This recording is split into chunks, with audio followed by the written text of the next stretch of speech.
permanent damage. Make your shelter plans early. If you have a generator, please ensure that it is working well and stocked up on oil and extra fuel. Make necessary arrangements for your pet. Fill your vehicles with fuel. Withdraw cash from the bank or the ATM. Clear your gutters. And last but certainly not least, pray, pray, pray.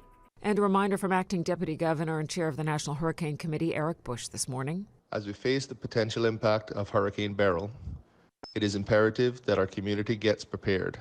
I urge everyone to take the necessary steps and to get ready for what may be the first hurricane of the season to impact our Cayman Islands. Speak with your family and friends, make a plan together, and stay informed. A number of stores have either opened or extended their hours today to assist you with getting any supplies needed, and there is extensive information available about what you should be doing at beprepared.ky. And of course, stay tuned to Radio Cayman throughout the morning. We have a special edition of For the Record with OC Connor. That is your latest local news. I'm April Cummings. Since 1976. Covering Grand Cayman, No Cayman, and right. One small step for man, one giant leap for mankind. Radio Cayman in the Cayman Islands. We ask our listeners and viewers to avoid any statements or comments which are abusive, derogatory, malicious, or defamatory. Do not use indecent language or make any statement that is false or misleading. Call 1-800-534-8255, 949-6990, 949-8037, or WhatsApp us on 925-3261. Live from Radio Cayman Studio. This is For the Record with Orrett Connor. Hear from your government officials, independents, and the opposition on issues that matter to you. For the Record. Engage in an open dialogue between residents and lawmakers. With Orrett Connor. Informative, impartial, insightful. This is For the Record. For the Record. 1-800-534-8255. Your calls, your input. This is For the Record. And now, your host, Orrett Connor.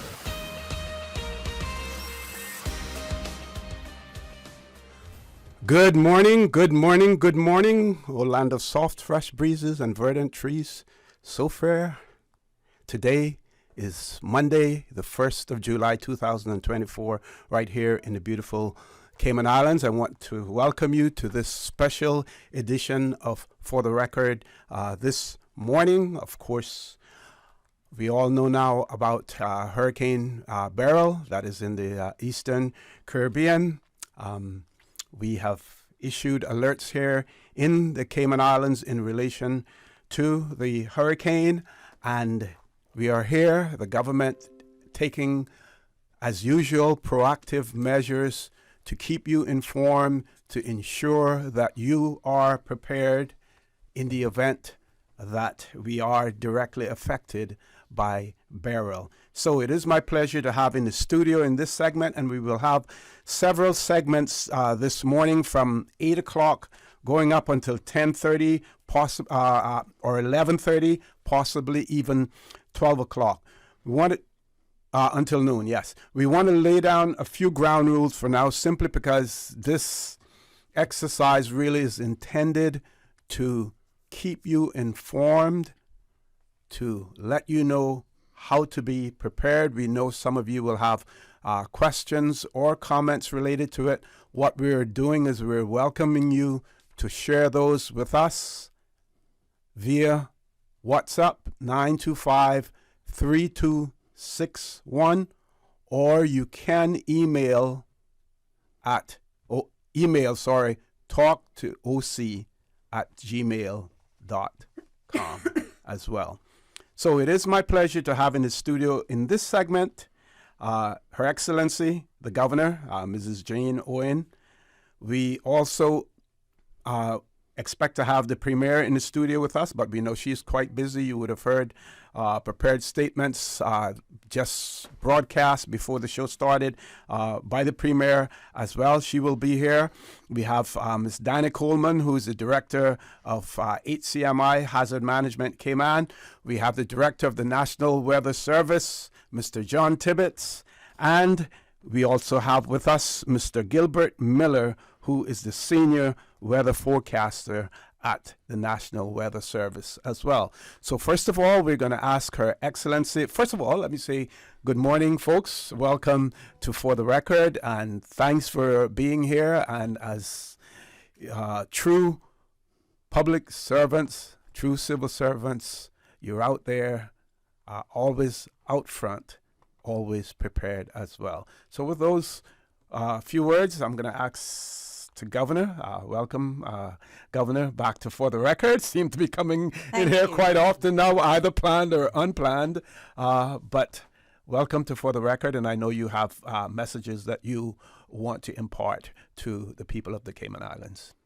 Yes, thank you very much. I think my first message is just, to say good morning to everyone. And I know that people are going around making preparations. So thank you, everybody, very much for all of the efforts you're making. It's really, really important that we stick together, that we're prepared. When you're looking towards this kind of an event, I think we have to really rely on the preparations we've made, the structures we've got, the plans we have, but we also know that when a natural hazard is on its way, we're going to need to have a fair amount of flexibility. So I think it's that combination of relying on our preparation, which gives us the really strong fundamental of it all, but then we're able to be flexible as well. I've been very, very impressed with the amount of coordination and preparation that goes on. Hats off to all of our emergency services, to Danny and the whole team at Hazard Management. I know the government were meeting yesterday. We have another meeting today at 11 o'clock, which will be the National Executive meeting. As many of you know, that involves the whole of the cabinet, leader of the opposition, and a few other very key people who are leading some of the structures as we go into this. The UK is, of course, very, very engaged from the London end. We have a ship in the region. We have a lot of support from colleagues who are watching the course of the hurricane very closely and who will be there on hand to help with whatever response might be necessary. And speaking of the UK, despite the fact that there will be an election on Thursday, the 4th of July, that in no way would affect the UK's ability to respond in the event that a robust response is necessary. Yeah, good question. Thank you, OC. No, as many people know, our civil service is completely apolitical. In fact, there's very, very strict rules about being non-political and non-aligned. And so all of our civil servants, including those who are in the consular management, the crisis management departments, they all continue to work. They've been working all over the weekend. We've been having meetings daily, tracking this hurricane. We're very linked up as well with colleagues in the region, obviously across Barbados and other areas that are likely to be affected. I'm in close touch with our High Commissioner in Jamaica, so we're all working together on this. Excellent, excellent. Now, Danny, I'm going to skip you for now because I know that everyone out Save there... Save the best till last. Only joking, Governor. Yeah, everyone out there now, they're all curious about the weather situation and what do we know has been occurring so far. So we're going to turn the mics over to Mr. Gilbert Miller, who's the Senior Weather Forecaster at the National Weather Service. Mr. Miller, good morning, sir. Welcome to For the Record. Good morning, Mr. Wissie. Thanks for having me. So far, as we all know, Category 4 Hurricane Beryl went through rapid intensification from Saturday to Sunday to Monday, jumping from tropical storm to Category 4 in a very rapid amount of time. Currently, it's going through Grenada with 120, 130 miles an hour winds. We keep those people in our prayers as they go through this. The track for the hurricane takes it mostly on a western course, and pass into the south of us.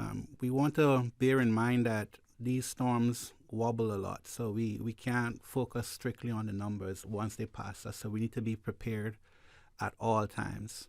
The current models suggest a Category 1, Category 2 to the south of us on Thursday, but we are monitoring for any type of intensification or shift in forecast track and intensity, and we will keep the public informed of that as the time comes. Mm-hmm. Now, for those who would have a question about what would cause a hurricane or a system to wobble, can you get into that a little bit, delve into that? Without getting too far in the science, hurricanes prefer low pressure, so they would try to stay away from high pressure systems. And we're fortunate this hurricane season that we have a very strong subtropical high in the Atlantic, which is keeping a lot of the storms further south.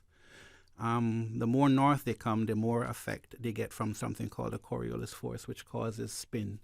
So we're fortunate in that was keeping it further south, but we are unfortunate in that the waters are extremely warm, which is fuel for the hurricane. So this, why everybody, you'd notice over the social media, everybody's so fascinated with the system.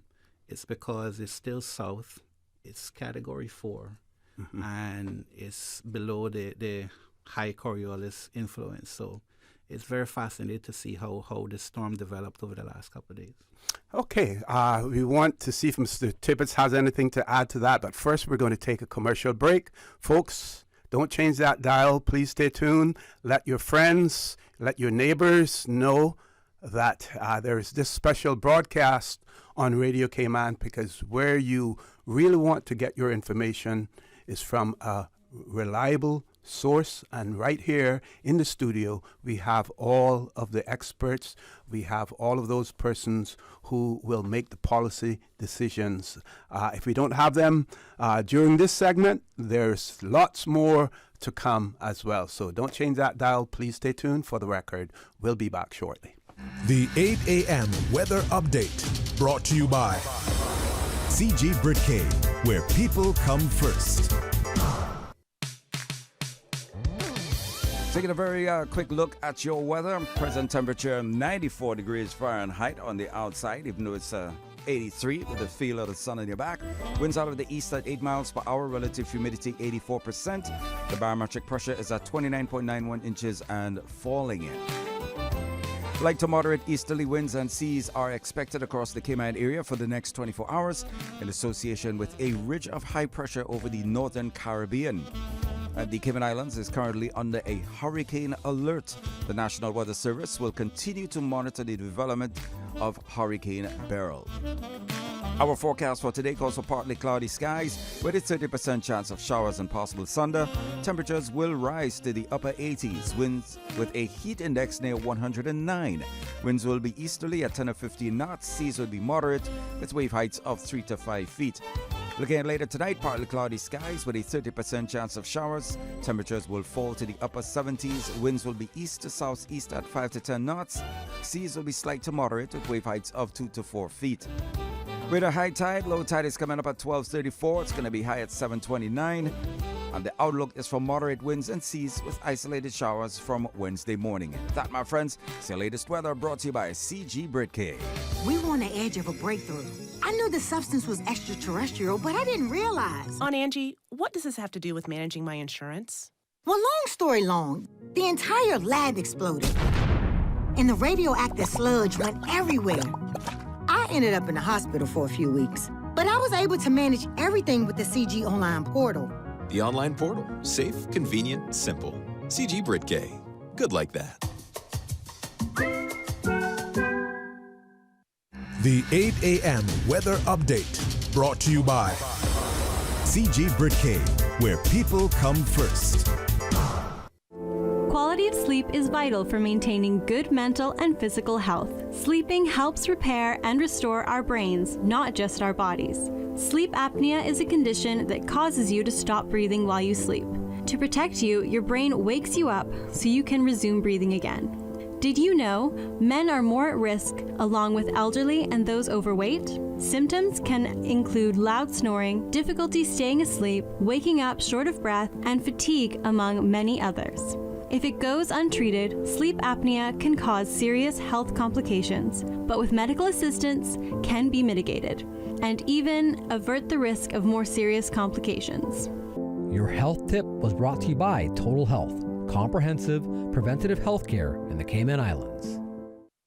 The Ministry of Education and the Passport and Corporate Services Office remind all students traveling to and from school overseas to ensure their passports are valid for both travel and entry into their destination country. Passports should be renewed at least 10 weeks before departure, and any necessary student visas must be obtained. For passport services, contact the Passport and Corporate Services Office at 649-7678. For Ministry of Education scholarship inquiries, contact scholarships@gov.ky. This message is brought to you by the Ministry of Education and the Passport and Corporate Services Office.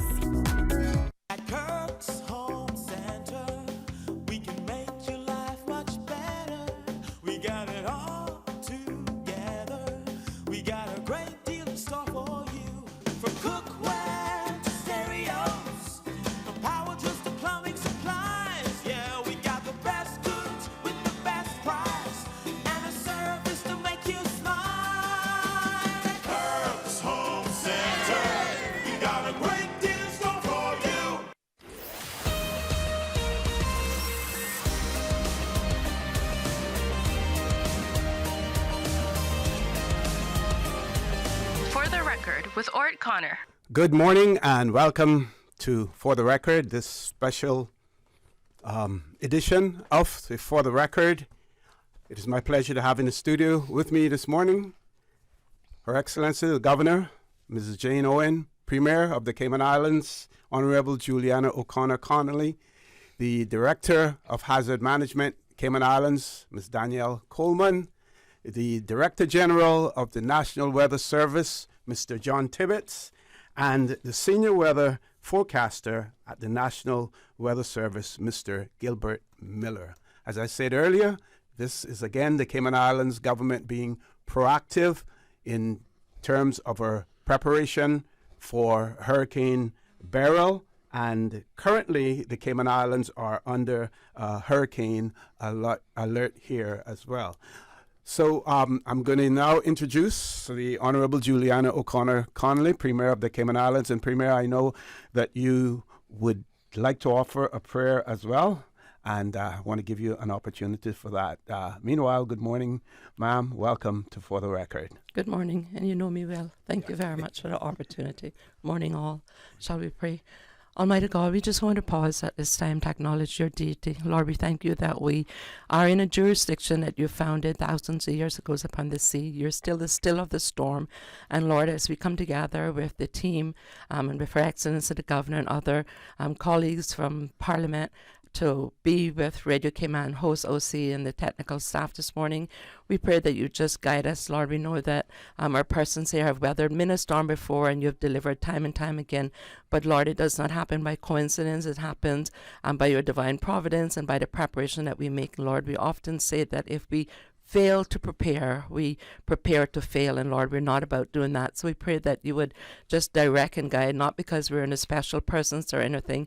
Lord, we're not asking for it to be diverted to our brothers and sisters in Caribbean. In fact, this morning, we remember those in Barbados and Grenada, the Grenadines, St. Lucia, Dominica, Martinique, Tobago, and all those along the path. We pray that as they are now going a very ferocious storm, Lord, the one that's making history, Lord, the first so early to be a Category 4 in Atlantic. And Lord, we see with the changing of the EWRC, Lord, that there's potential for even more strengthening.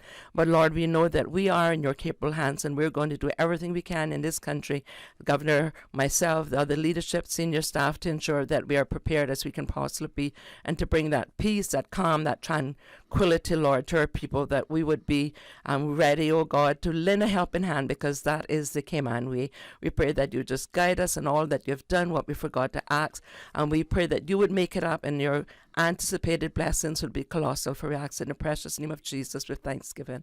Amen.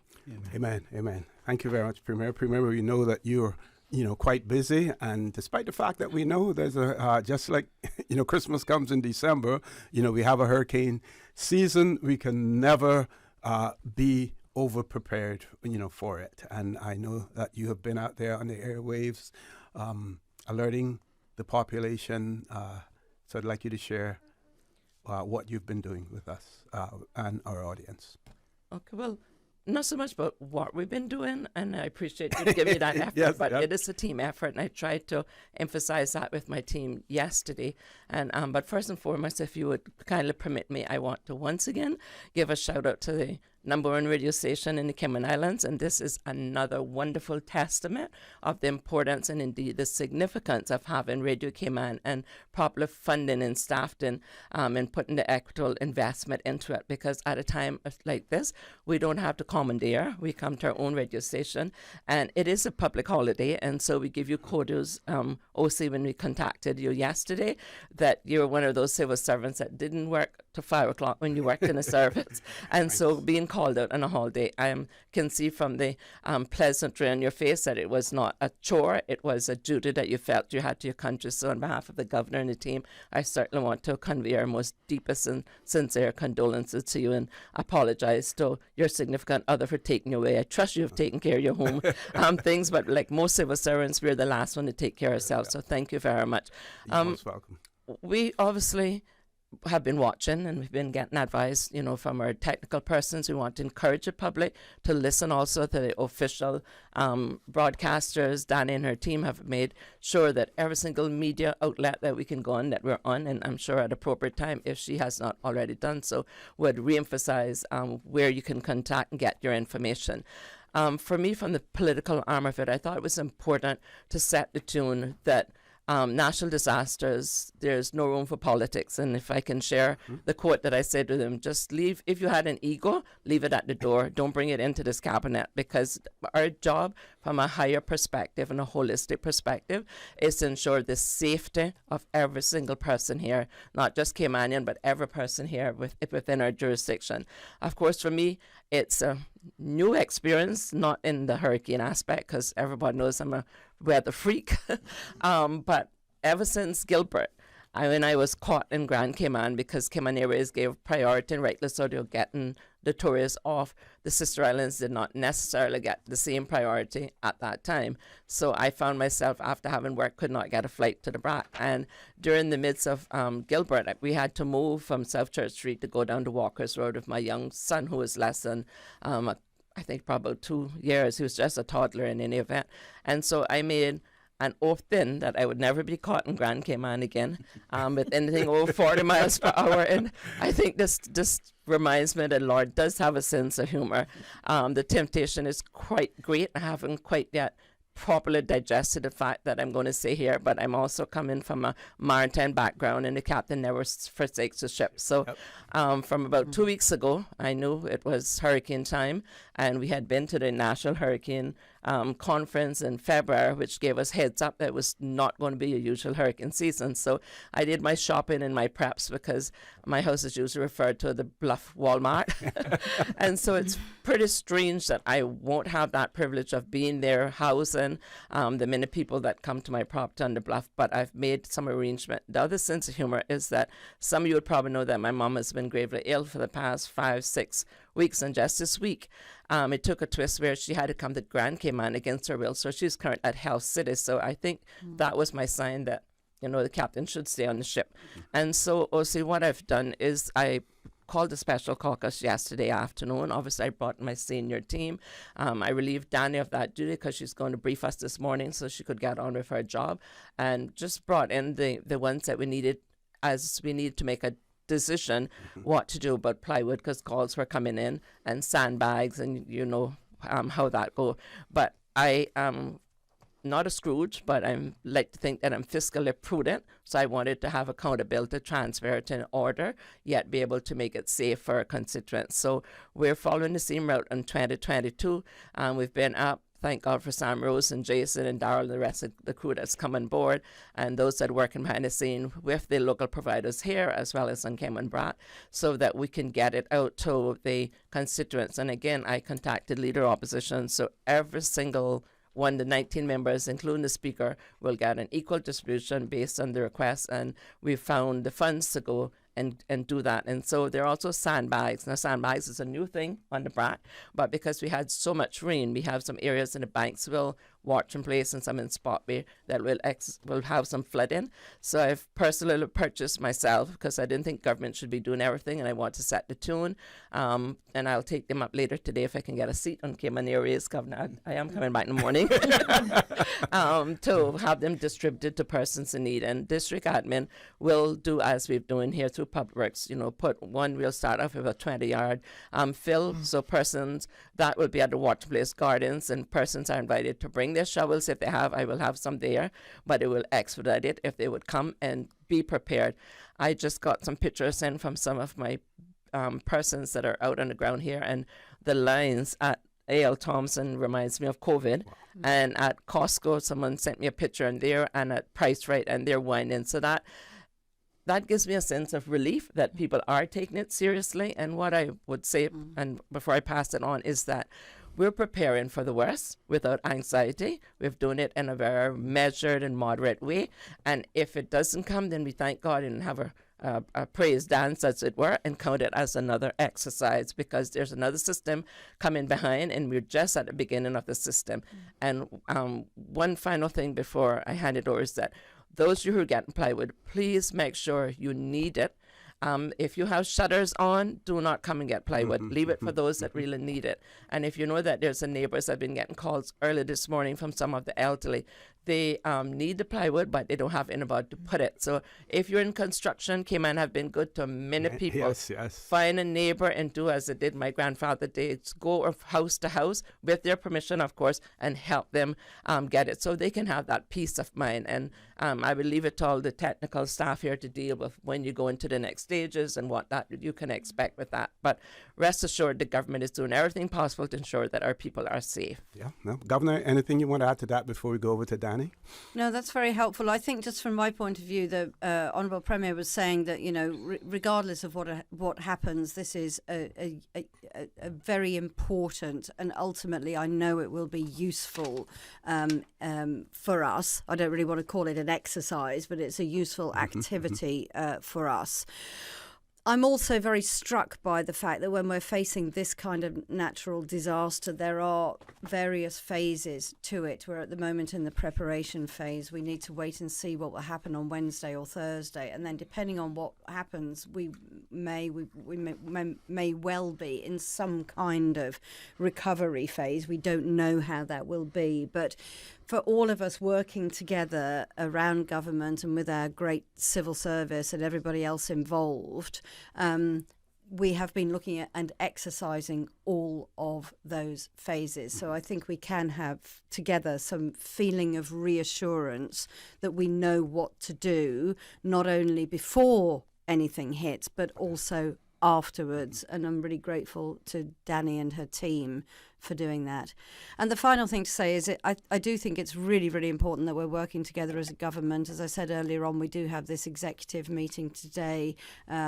It's fabulous to be working very closely with Honourable Premier and indeed with all of the members of Cabinet and all of our Parliament all together, because of course everybody who has a constituency and constituents, those representatives, those political representatives really know the needs and what is going on in their districts, and we absolutely respect that, and we want to work together as a team to respond to it. Thanks. Okay, Danny, all eyes will be on you and Ayers as well, between you and Mr. Tibbetts. That's where the focus will be as well.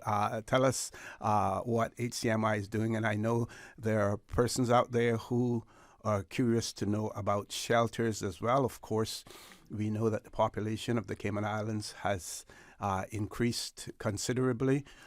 We know that there are areas that are prone to flooding, and we've had some rain before, so the ground is likely to be a lot more saturated than usual. We know that there are question marks in relation to where some and the conditions under which some people live in the Cayman Islands when there isn't a storm. So, people will be looking to you for advice and answers as well.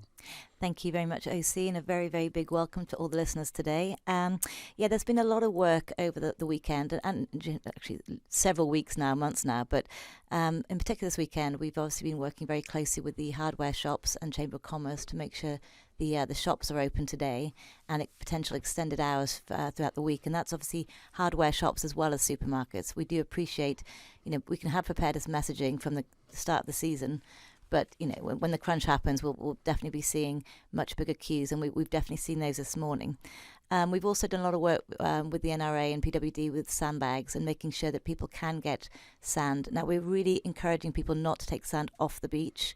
We're using quarry sand, so there are locations that we advertise all across the island of how to get this quarry sand, and we're strongly encouraging people to purchase their own sandbags. As the Premier mentioned and the Governor mentioned, we really need to be focusing stocks on the most vulnerable people. So we have triaged some certain areas that are more vulnerable from a flooding perspective. And again, we saw that earlier on about 3-4 weeks ago with the flooding.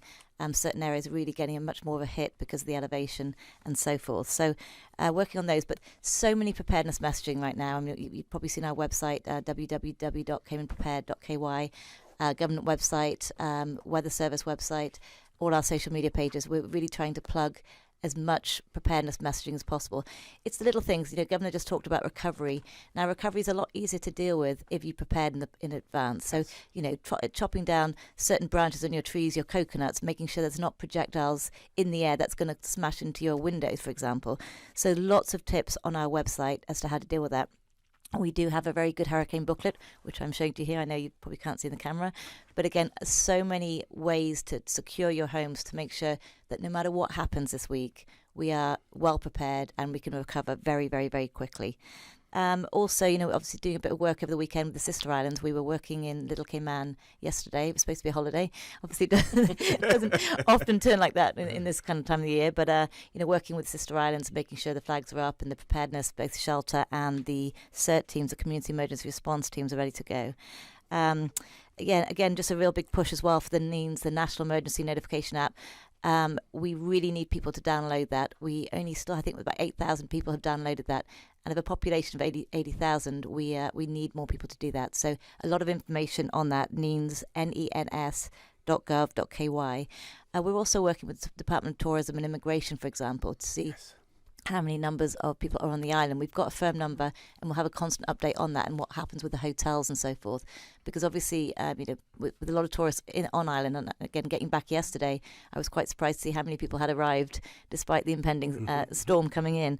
But again, making sure those hotels remain open for those guests is really, really critical, because we, as you mentioned, the shelters, we need to make sure that we're not overburdening our shelters with tourism that can stay elsewhere in the hotels themselves. So the shelters have been getting readied over the weekend, working very closely with the supermarkets to we restock certain items and making sure our teams are ready to go. But the national emergency aspect of things, as in the operational side of things, as the Premier mentioned today, we had the executive briefing this morning. We also had the council briefing at 1 o'clock and several other meetings. We're kind of going back to back, preparedness meetings. And the Hazard Management Office and all the staff have been in since very early this morning, making sure that our own NEOC, the National Operations side of things, are ready to go. Mm-hmm. Each person's got different tasks, and everyone's really, putting those things in good measure, and making sure that the operational side of things are very, very much ready to go. I really appreciate the fact Premier brought up the fact about, egos in the room. One of the things we always say in the NEOC is like, if you have an ego, leave it at the door, because disaster response and hazard management and dealing with these kind of emergencies, it's so critical that we work together and we leave the egos at the door. And again, there's no I in team, so making sure we are very, very cohesive and working smartly together and looking out for each other. I mean, I love the fact you mentioned, OC, about looking out for your community, your neighbours, because right now we need to be as Cayman kind as possible. There's so many people are vulnerable out there, both financially, but also with helping with you know, if they're not so physically able, helping with shutters, helping with tarpaulins, helping with sandbags. We really, really call on the whole community to help us with that. And again, be your brother's keeper. Yeah. Thank you. If I could just delve into that a little bit, we have heard stories about, you know, persons who have come upon hard times and maybe living in their vehicles. How important it is now for us to identify them. Those family or members or friends who know them, to ensure that they find themselves in a shelter when it becomes necessary. And also, could you speak to the various apps, the alerts that you know, that people can subscribe to get information as well? Yeah, sure thing, AC. In regards to people on very hard times, I mean, we do have the community emergency response teams who will be working with us this week on wellness checks and making sure they're going around. Obviously, the ministers and MPs themselves will know their constituents in their community, so we liaise very, very closely with them. And again, I think it's one of those community efforts. If you know someone who is in that position, please open your doors to them.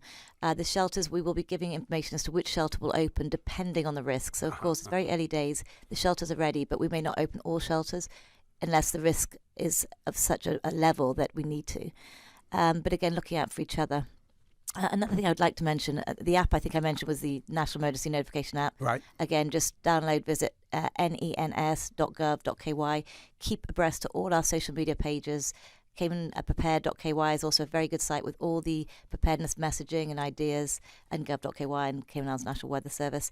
But I really, really want to mention pets as well, because we're hearing a lot of stories about pets, dogs in particular, being tied up and left in flooded areas and so forth. And we really want to encourage the public to make sure they have plans for their pets. If you have an outdoor pet, please do not leave the pet outside during a storm, because chances are they will not survive it. Mm-hmm. And livestock as well. Livestock. We've seen some stories about livestock in the district of West Bay. Yeah, we need to be looking after our animals. And, you know, preparedness earlier on, I know, I think the Governor mentioned making sure we prepare with our families, and that includes every part of the family. That includes your children, so they, demystify what a hurricane is. It's really important that they come along for the preparedness journey with you, so there's no surprises in a couple of days' time when all of a sudden, mum and dad are freaked out because, the storm's over our heads.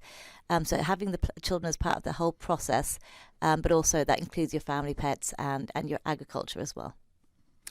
Okay, Mr. Tibbetts, want to talk about, add on to, what Mr. Miller had to say, as well. And if you could place some emphasis on the reliable sources for information. With so many platforms out there, people will get information from various sources in terms of the projections or whatever, and how important it is to ensure that it is obtained locally, and you can talk about the reliability, of your forecasting as well. Okay, well, thank you very much, Mr. O.C. The National Weather Service of the Cayman Islands are closely coordinated with the National Hurricane Center in Miami. The National Hurricane Center in Miami is the regional expert in this particular area. All of my staff all spend minimum of 2 weeks at the National Hurricane Center to see how they operate and to go through a learning process from them. So when the National Hurricane Center speaks, they are the sole source of all hurricane information. The National Weather Service in the Cayman Islands then take that information and then apply it to us locally here in the Cayman Islands. Okay, and as I said, we have experts such as Mr. Miller here that takes that information and can look at it and say, well, what does this mean for the Cayman Islands? Now, earlier, Mr. Miller was talking about the uncertainty of the storm and what have you. One of the things that needs to be pointed out is this storm is still fairly compact. And when a storm is fairly compact, it's very difficult to forecast the path exactly. Mm-hmm. So what I want the Cayman Islands public to look at right now is just understanding that you have a major Category 4 hurricane coming towards the Cayman Islands. Whether it's going to hit the Cayman Islands or not, we don't know at this particular point. However, we have to treat it as if it's coming, okay? And if you go and you see a forecast path this afternoon, 20 minutes from now, half an hour into 2 hours, 3 hours, don't make a difference. And it says, hey, listen, this thing's going to miss us or whatever. or this thing's going to directly hit us. Don't react don't get your emotions at that particular moment. Let's track this thing until it gets to the point where it's actually impacting us and seeing where it can go, because we can have small deviations. I remember with Hurricane Michelle that went up across the Alpines, and I remember the National Hurricane Center's forecast path, and there was a slight deviation in that path, and it is at that time when they had that slight deviation is where the Cayman Islands took the brunt of the impact on it. So everything needs to be taken into context, and we need to follow this thing through. All right, we stand down when this storm is past the Cayman Islands, or we know absolutely for sure this is not going to impact us. Until that time, we're at stand ready to respond and be prepared to face anything that it cuts us. Okay. Mr. Miller, could you quickly, or Mr. Tibbetts, talk about the various stages? We're at an alert now, and I believe several years ago, the various stages, there may have been some alteration in relation to that. So what are we to expect if we, as we move from one stage to the other? What will those stages be? Okay, so the alert phase is more of a local practice that we have. If you were looking at the National Hurricane Center bulletins, it would not say the Cayman Islands are under an alert. Okay, it is a local procedure. When the procedures are going to start to show up on them is at the next stage. The next stage is the watch phase. Okay.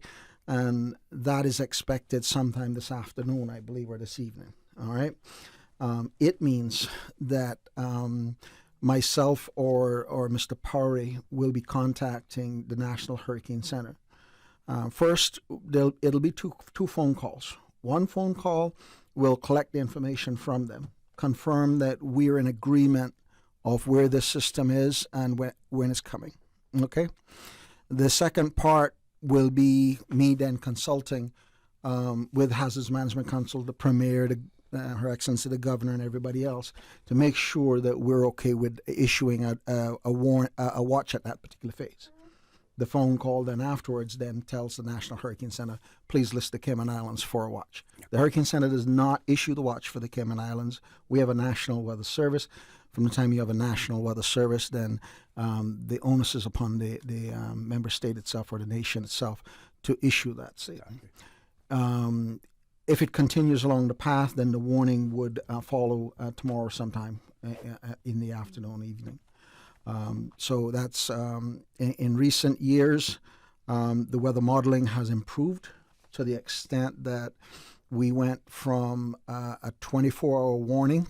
It is now at a 36-hour warning because the accuracy has improved by that much. Okay, so other than that, National Weather Service will continue to monitor things and be consulting with the Hurricane Center and pass this information on to disaster managers and the government and for decisions to be made. Okay. Governor and Premier, we know one question has come in about government services and whether or not on Tuesday and Wednesday or Wednesday and Thursday government offices will be closed. Can you speak? Yeah, it just actually, well, you saw me on my phone, Governor. Yes. I was communicating with Acting Deputy Governor and Miss Gloria, and for now the holding statement is that we're going to watch the weather to see how it unfolds, and the Acting Governor will make the appropriate announcement if deemed necessary no later than tomorrow. Acting Deputy Governor? Yes, Eric Bush. Yes. Governor? Yeah, that's right. I think the usual protocol would be that if we enter the watch phase, depending on how things are looking, then we would take a decision. And I think most government departments are aware who are the kind of essential personnel that would require to come in. And then we would try as far as possible to keep people off the road and out of commercial or government buildings. Mm-hmm. Now, we know that in some cases people are living from one paycheck to the next. We know also that government's payday was just last week, but there may be some persons who find themselves, in challenging to now go out there and get something that is unbudgeted for. And the question had been asked earlier, not on air, whether or not they were looking towards possible advances for civil servants if they require it, as opposed to it being just across the board. Any information in relation to that? Yes, we have thought about that, obviously. Either by divine intervention or otherwise, payday was just last week. Yes. So that would diminish the risk of having to ask my finance team to go and do this work. But I can say, being a civil service that we are, and the concern that both Governor and myself and the team have, government can facilitate it if persons find themselves in need. They can, for civil service, they go up through the line to their chief officer. If it's in the private sector, then they would contact Honorable Andres, my Deputy Premier's NAU, to facilitate. And failing that, in our text, right, contact your MLA and they'll feed it up through the line. But I can say that based on the lines that are out there, I think people are sitting pretty good. And my phone has been ringing off for plywood and sand. It hasn't come for groceries yet, so that's usually a good indicator that people are sitting in a good. And of course, Danny and those keep a stock, and we do in Sister Islands as well. If the need come for a shelter, that we have, but we still would encourage persons who can to bring 3 to 5 days supply to the shelters. And I know you did ask a question early on about shelters, and the question is always, do we have enough capacity? And the answer is, in most countries, you'll never have 100%, but we do have a very exemplary building code here in Cayman Islands. And so persons have learned from Ivan, which would be 20 years come September, that the structural edifices throughout the jurisdiction is very well and admirable. And so we would encourage people that, if you're feeling safe, once you're not in a flood-prone zone, to, stay into your homes and keep off the road and help your family members. There are many people who have been put in rest homes, but they, mainly because they don't have the necessary daycare, but physically they're still able. Just for 2 days, take them at home, make them feel the comfort of the family love. Okay, Paul, we know that this segment is supposed to end now, but we're going to take a commercial break because I want to give everyone around an opportunity for some closing comments as well. Folks, don't change that dial. Please stay tuned. This special segment of For the Record will be back shortly. Sports. Stay up to date on your sports news with Radio Cayman Monday through Friday at 7 a.m., 6 p.m., and 10 p.m. It's all about sports. Your sports news is brought to you by Savannah Pharmacy in Countryside Village. What's up your prescription refills at 929-5045. Tired of feeling exhausted, no matter how much sleep you get? It could be sleep apnea, a condition affecting millions of people that often goes undiagnosed. At Total Health, we believe in the power of preventative care. That's why we're offering at-home Level 2 sleep studies, convenient, comfortable, and conducted in the privacy of your own home. Untreated, sleep apnea can lead to serious health issues like high blood pressure, heart disease, and stroke. Our comprehensive approach means you get personalized care from start to finish. Wake up to a healthier tomorrow with Total Health. Contact us today at 333-2222 or visit totalhealth.ky to schedule your at-home Level 2 sleep study. Because a good night's sleep is just the beginning. Total Health, your partner in preventative care. The mission of the National Conservation Council and the Department of Environment is to ensure our islands consider responsible use of our natural resources while preserving our native species and habitats for future generations. Learn more at conservation.ky. 89.9 Radio Cayman helps you to weather the storm during this hurricane season. One of the most crucial elements of hurricane preparedness is storm awareness. During the season, it is of utmost importance to pay attention to the latest local weather forecasts, as hurricanes do not suddenly form or strike. There are various methods of advanced notification. Utilizing such may be the difference between a favorable outcome and disaster. Both television and radio serve as excellent mediums with up-to-the-minute storm path information in the wake of a hurricane.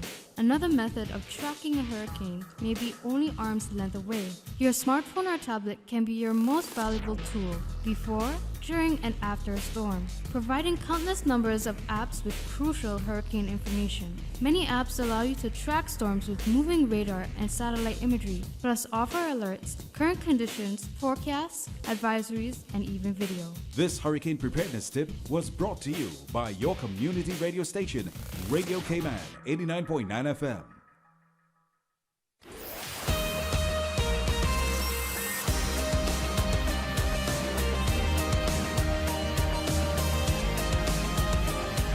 For the record, with Orrett Connor. Good morning. Welcome back to this special segment of For the Record.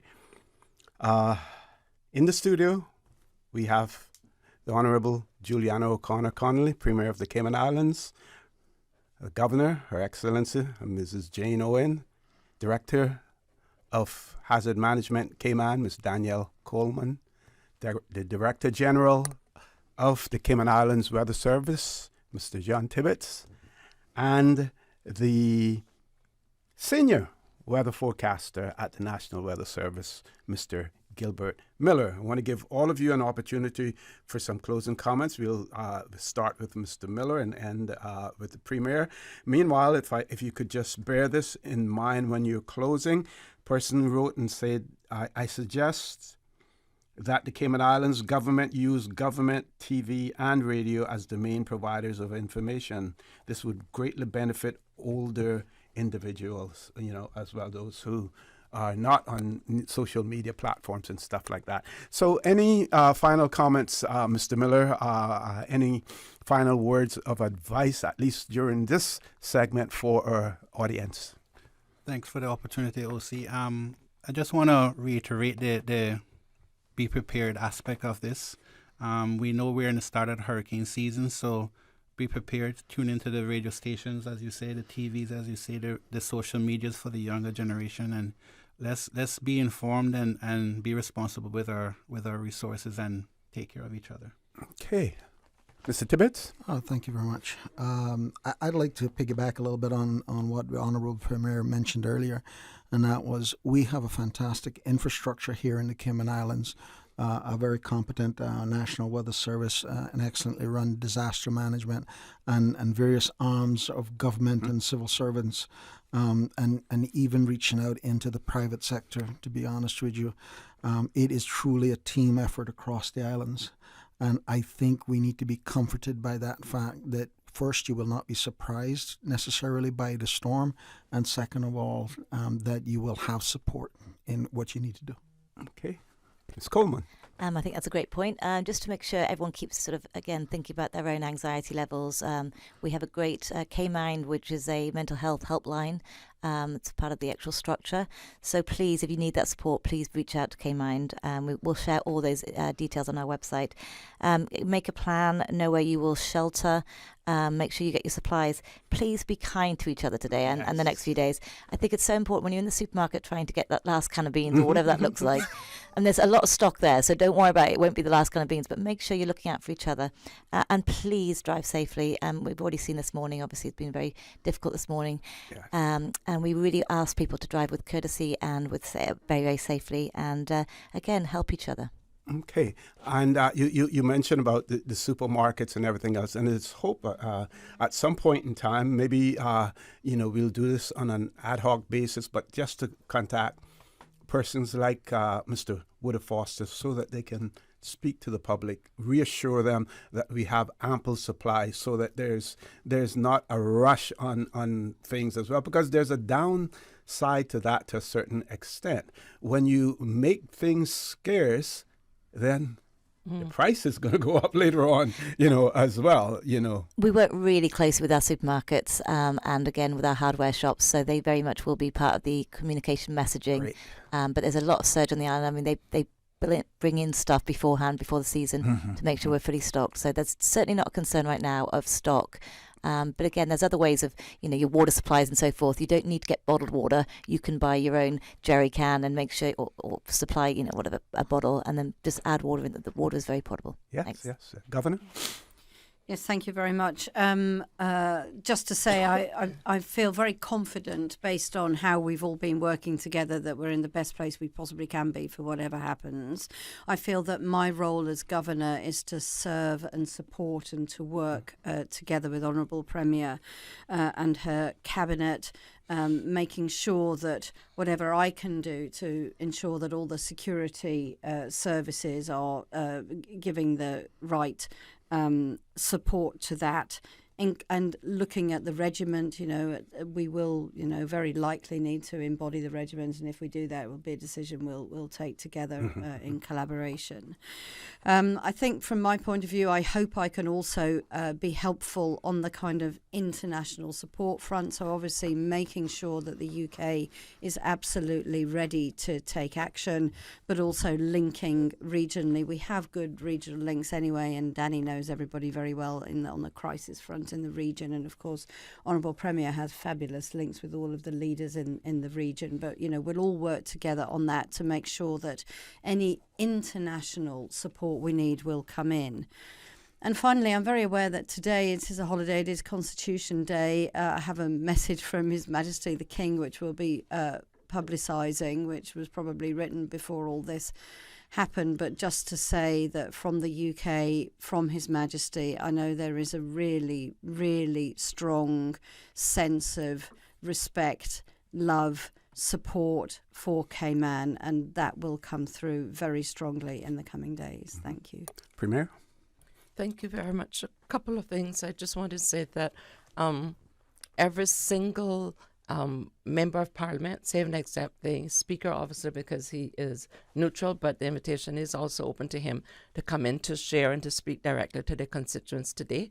And I think that's historical to see such a unified thing where politics have been hopefully dissolved, albeit with just for a temporary season. And so members don't tune off when we leave, but other members of the government and opposition will be coming in to discuss or send a message to their constituents. I've also got an update from as far as it relates for the distribution of the plywood.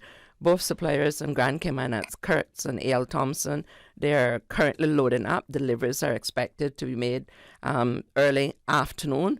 Kirk's will be doing the West Bay districts and Newlands, and ALT will be doing the bundles to the other constituents, and Tibbetts Enterprises, James Tibbetts, we'll be doing that. I invited my colleague Mosca Colonel. We're doing ours tomorrow morning at District Admin, and I'm using District Admin staff and Public Works for accountability to distribute it from there. The sandbags are available, as Dana said, throughout the course of the day. She's mentioned their locations. The Cayman Brack one will be at the Watch Place Gardens, and that would be available for distribution later this afternoon. And I just want to say thank you once again for the team. This won't be the last year you're going to be seeing or hearing from us. And I want to encourage the civil servants and those in the front line, make sure you prepare and take care of your families first, so that when you get the call from Danny, Governor, that you're ready and available to serve your country. If you've done so admirable. And I also want to say that I am so delighted that we do have GIS comps and Radio Cayman to close off, and I would expect that they would not be the exception of the rule for communication, and as far as government concerned, they've never been, but just to re-emphasize that their use and the other medias are in addition to, because we do have demographics with a diversity, and in particular the outer districts, north side, eastern, and its sister islands, it's an aging population who still have not yet conquered social media. Danny, one of our listeners wanted you to re-emphasize the importance, in terms, of animal welfare, and if you could expand more information about chaining dogs in their yards as well. Thank you very much, OC, and I really do appreciate the listener for calling in or sending that message. Yeah, I mean, we do have some really good advice on our caymanprepared.ky site on how to look after animals in an emergency. We really are concerned about animals being left outside. I think it's just very, very dangerous. And it's really obviously the obvious fate, what will happen to them if they're left out in the storm. We have great, again, tips and tricks on how to deal with dogs on the website itself. But again, making sure you are accommodating when your family plan, it looks at the pets themselves, because they do have specific requirements. We have 2 shelters for pets, Clifton Hunter and John Gray. Again, we're looking at triaging as to how that looks. It's going to first come, first served basis, but it's dogs and cats alone. So unfortunately, we can't cater for snakes and so forth at this time, or whatever else, or cows and so forth. But again, please, please, please, a big appeal to the public to be looking out for your animals, to be looking out in your community. If there are animals out there on Wednesday and so forth, reporting it back to the NEOC, and all those helpline numbers will be out, 949-6555.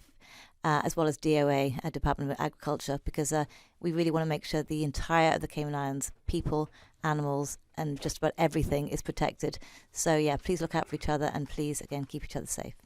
Okay, one more, if I can impose. We know in the past that there has been debate in terms of how do we balance the tourism aspect of the Cayman Islands and our response, and to the need to ensure that everyone is safe. And in the past, there has been that debate between the hoteliers and the government and the agencies in terms of when a decision should be made to close off flights coming into the islands and to evacuate people as such. Has that all been resolved now in terms of we know when things are going to be done? We have an understanding from the tourism sector in terms of what will take precedence. I'll ask Dana to respond. If anything, I'll just do a closing. Sure. So we've been liaising with CBC Border Control over the weekend, as well as Department of Tourism. And we understand as of midday yesterday, we had about 10,215 tourists on island, and that goes to hotels, Airbnbs, and so forth.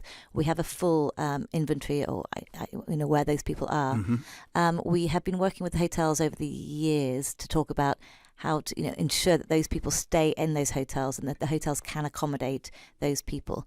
We don't want to put that burden on the shelters, because the public shelters, we do have 8% of the population, and again, we really need that for people who are resident in the Cayman Islands. So again, those conversations will be happening again today with Tourism, Ministry of Tourism and Department of Tourism, and the hotels themselves, but it's very much a fluid discussion, and it does look like that everyone will stay open. I think one thing that's slightly different here in the Cayman Islands compared to, for example, the States, is that people often check into hotels for the hurricane. Yes. We don't have that kind of policy here. I think most of the hotels obviously don't want that liability. So yes, they'll keep the people who are currently in already reserved, but they won't be taking reservations, new reservations. I can't imagine at this time. But again, that's for each hotel. But we wouldn't be, we're really strongly encouraging the hotels to make sure they keep their doors open with their tourists inside. Mm-hmm. And just to say that Cayman areas obviously have been meeting, and particularly yesterday, about their plan, because we have their national airline. It's very valuable assets for the continuation of success of the Cayman Islands. That's why the government heavily supports it. But there will come a time, depending on the forecast and the closeness of the weather to us, that a decision will have to be made to move the aircraft to safer jurisdiction. And then obviously that will take a part of the consideration as to the timing and the call to get persons off the island. And of course, we have domestic tourists as well, if I can so call them that. After the experience that we went through, in particular with Ivan, not just Cayman Brackers and Grand Cayman, but Grand Caymanians who want to get higher elevation will want to hit 90 miles to the northeast. So those are some of the assumptions that will have to go into the decision-making process over the next day or so. Okay, I want to thank everyone, Premier, Governor, Danny, Mr. Tibbetts, and Mr. Miller for being here. We know you're going to be extremely busy, over the next few days, so we're going to let you go from here now. But as you know, Radio Cayman remains, ready, willing, and able to let you communicate with the people whom you serve as well. Thank you very much. Paul, we're going to throw it over to you. We should have additional guests in the studio.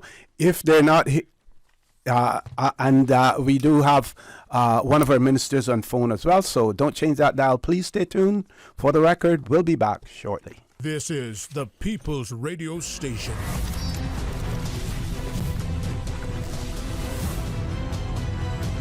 Radio Cayman in the Cayman Islands.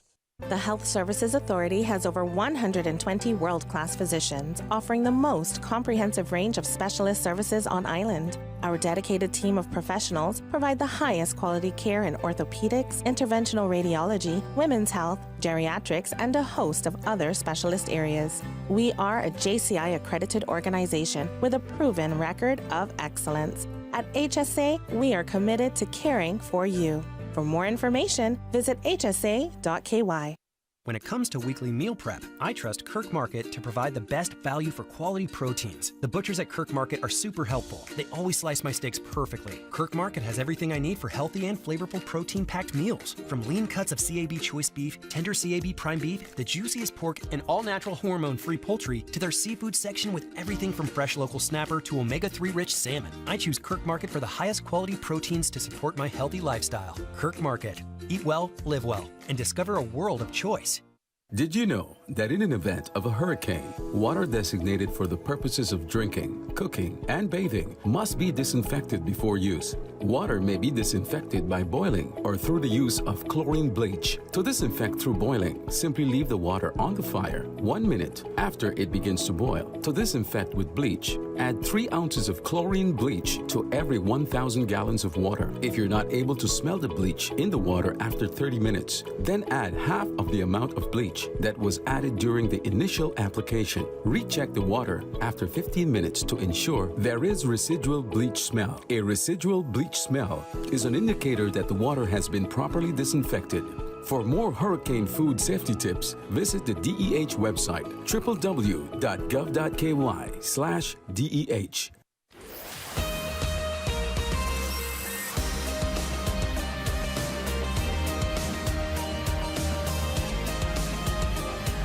For the record, with Orrett Connor.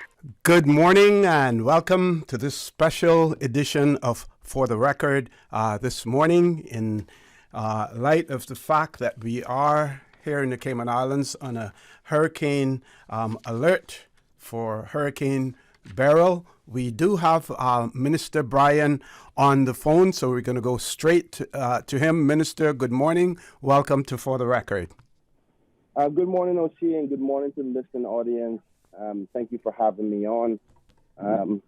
Before we get started about Georgetown Central, I just want to give my condolences to the family of the young lady who passed this morning. I'm not going to say any names. I'm not sure if it's officially out there, but in the event their family is listening. Sure. Also, today is Constitution Day, so happy Constitution Day to everybody. But I'm certain that most people are focusing on preparation for Beryl at this particular point. I'm going to stay focused more on the Georgetown Central component because the Premier and the Governor and Ms. Danny from Hazard Management has covered a whole lot this morning. So today I'm out in my constituency trying to assist people as much as I possibly can from a sandbags and supplies perspective for the storm. But I'm glad to hear that the Lord has blessed us with some projections of it going a little bit south of us rather than a direct hit, which is good. But that doesn't mean that we should be complacent. We should continue to pretend as if this thing is going to be a direct hit. To be honest with you, we should not have to be seeing long lines at the hardware stores now, and should have been having ourselves prepared from before. But we do have 2 days of good preparation time. I suspect that everybody should be out there doing everything that they can now. As per the update last night, and of course we'll get more further updates later on today from the experts like Dan and her team from the Met Office, but it's projected to be 80 miles south of us, and hopefully that continues to go even further south, which means that if it passes at a category 1 or 2, that we should be getting about 40 to 50 knots worth of winds in our area. But that can change in either direction, so be prepared. One of the things that I want my constituents to be mindful of is that the island and our constituency have gotten a lot of rain over the last couple of weeks. It means the earth is very saturated, which is a high probability of fallen trees, even with 40 to 50 knots or more. So we got to be mindful of that, persons, particularly with homes that are not, cement focused or older homes with large trees. Be mindful of that. We don't want anybody getting hurt in a house where the trees can fall. So particularly with seniors in them, if anybody's out there who is in that position, be mindful of that. As per the flooding, I asked the question last night about how the rain levels would be. And as per last night's projections, it's about 2 to 4 inches worth of rain. Obviously, rain acts a little bit different in a storm with wind blowing than direct rain just sitting over the top of us coming straight down. And in comparison to what we had last week, I think a lot of people have the last bit of rain in their memory. and I'm happy to say that the projections are that it won't be as severe as that.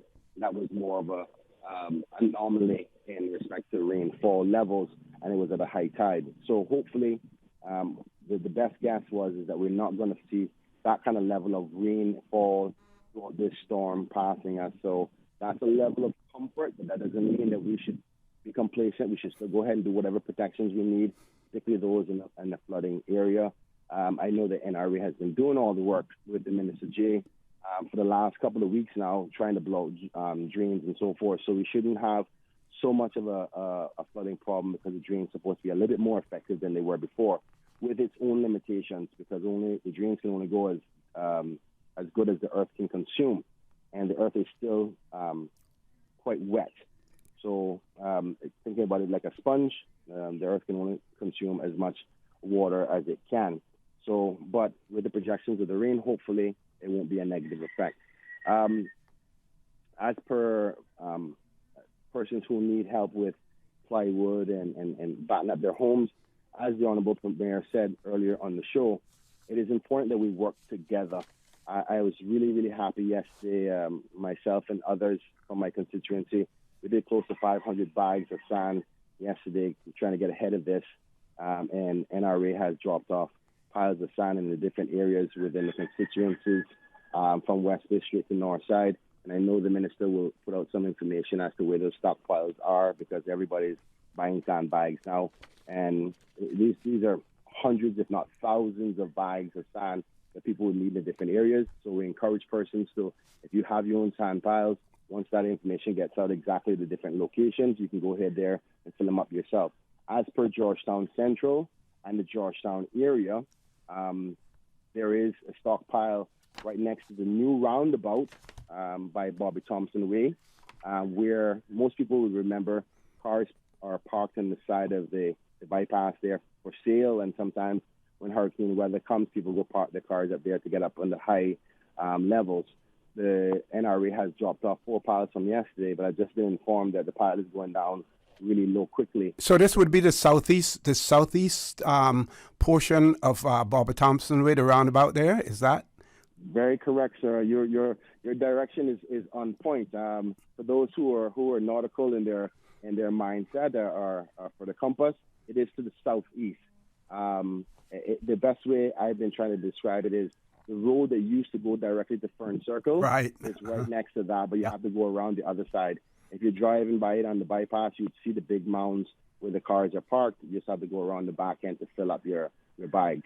And the sand is there provided on behalf of the people, by the people, through the government. It's not a political thing. It's not, this government is for everybody, including the opposition and everybody in this country. So you're allowed to go there. If you have your sandbags, fill them up. Try to only take what you need, because there's a lot of people who may be getting some. I'm going to talk to the minister a little bit later on, because it seems that those numbers are depleting and for the Georgetown area. I'm aware that there's other locations in the Georgetown area, which is Point Dexter, which will service kind of the Red Bay, Prospect, and even some of the Savannah area as a close point of going to fill your sandbags. So please be mindful of that. I know that there's other locations in West Bay, Bontown, Northside, and East End, and Cayman, but I don't want to say them because I don't know them off the top of my head. But there will be communications going out for persons in those areas to get sand. We would really prefer, in my humble opinion, to get the sand from those locations than from the beach, because, there's other things to factor in. You don't want to go and dig up sand and, you end up digging up turtle eggs and so forth, digging the beach. So I'll make sure that ask the minister to get that communication out as soon as possible, which I know his team is already working on that, and I think he's coming on so he can give more direction as per that. In our central area, I want us as members to look out for each other. Yesterday was a really good examination of working together. We had, Caymanians, non-Caymanians, rich, poor, black, white, all kind of people working together when we were doing the sandbag. It was a really good display of togetherness. This is the time where we go put our differences aside and even our likes aside and work together to prepare ourselves. So if you know seniors, kids, what have you, homes that need help banding up, as you heard the Premier say, go ahead and help people who are in the construction industry. Once you take care of your home, help those who need to be battened up because it's not an easy exercise, but we do have 36 to 48 hours to do this. And I know everybody's at the hardware stores trying to get their plywood and so forth. Hopefully we won't need it as severely because of the projections. It's better to be prepared in that respect. So it's about working together. This is how we would be better off in respect to dealing with things. I know that also Ms. Danny was talking to members on the phone to the public about evacuations and tourists and the like. And I don't want to repeat what she said, but I only heard the back end of it. Basically, we are having the chairman and Cayman Airways is having a meeting this morning to discuss evacuation plans and strategies about putting on extra flights if needed. And obviously that is based on the projections of the path of the flight of the hurricane. My apologies. The projections of the hurricane. So obviously if things go further south, there'll be less likely for so many people to evacuate. But we are aware that from a tourism perspective, there's going to be a lot of people who would want to leave the island. Exactly, yeah. Our teams in DOT as well as within Cayman Airways is looking about adding more flights, and we'll be able to announce that later on today as for what kind of flights we're going to do and where they're going to be done. I think Cayman Airways has just put out a press release as well, trying to see what time that may have come out, but it's in relation to the waiver of change fees as Beryl approaches as well. They have just put out a press release in relation to that, Minister. Correct. So I know that obviously I haven't seen the press release yet, but I spoke to the chairman just yesterday and he gave us indications that was their intention. So I'm glad to hear that they're working as fast as they have been in respect to that, and that's already out. So they probably haven't put out the schedule yet for the extra flights, but as soon as we get the information, we'll get it out to the public. And I'm glad that everybody's tuned into Radio Cayman, the most trusted radio station on the island. As per the visitors, obviously we would hope that any of the airlines, no problem, bro. Take care and be safe with the family, okay? We obviously hope that the airlines continue as much as possible up to whenever it's safe to continue to evacuate persons who have flight reservations on their planes, United, American, Delta, and so forth. But obviously they're not going to add flights on. They would just do the normal scheduled flights for persons to leave and not bring any more persons in because of the threat. With that being said, we're hoping that there won't have to be so many people that we have to deal with, but we will let that information be known. Danny also spoke about the fact that the major hotels are hurricane rated, so in the event that it's something that that the hotel guests can't leave the island, they should be safe and fine. Obviously, we'll also have our own shelters available, but hopefully, with God's blessings, we won't need to use the shelters. So that should be covered. As per the Port Authority, which is also under my constitutional responsibility, I know that the chairman and the team is working closely with the suppliers locally, Foster's, Hurleys, and so forth, about making sure that the supplies are to them. And I've been confirmed that the supplies are in good stock, so there's no need to worry. The most important thing is about the empty containers that are left over because of shipping. Normally they would be shipped out, but empty containers cause problems in respect to a hazard. Yeah, as a hazard. So we're working closely with that to make sure that they're in secured locations so it doesn't become problematic. As well as once the containers are emptied, you don't want them too close to the shops because they become hazardous to the stores, and we need those stores up and capable after a storm. God forbid there is something severe that hits the island, that the food doesn't spoil or the shops get compromised. So we're working closely with that, and any updates is necessary for the public to know. We'll definitely get that out.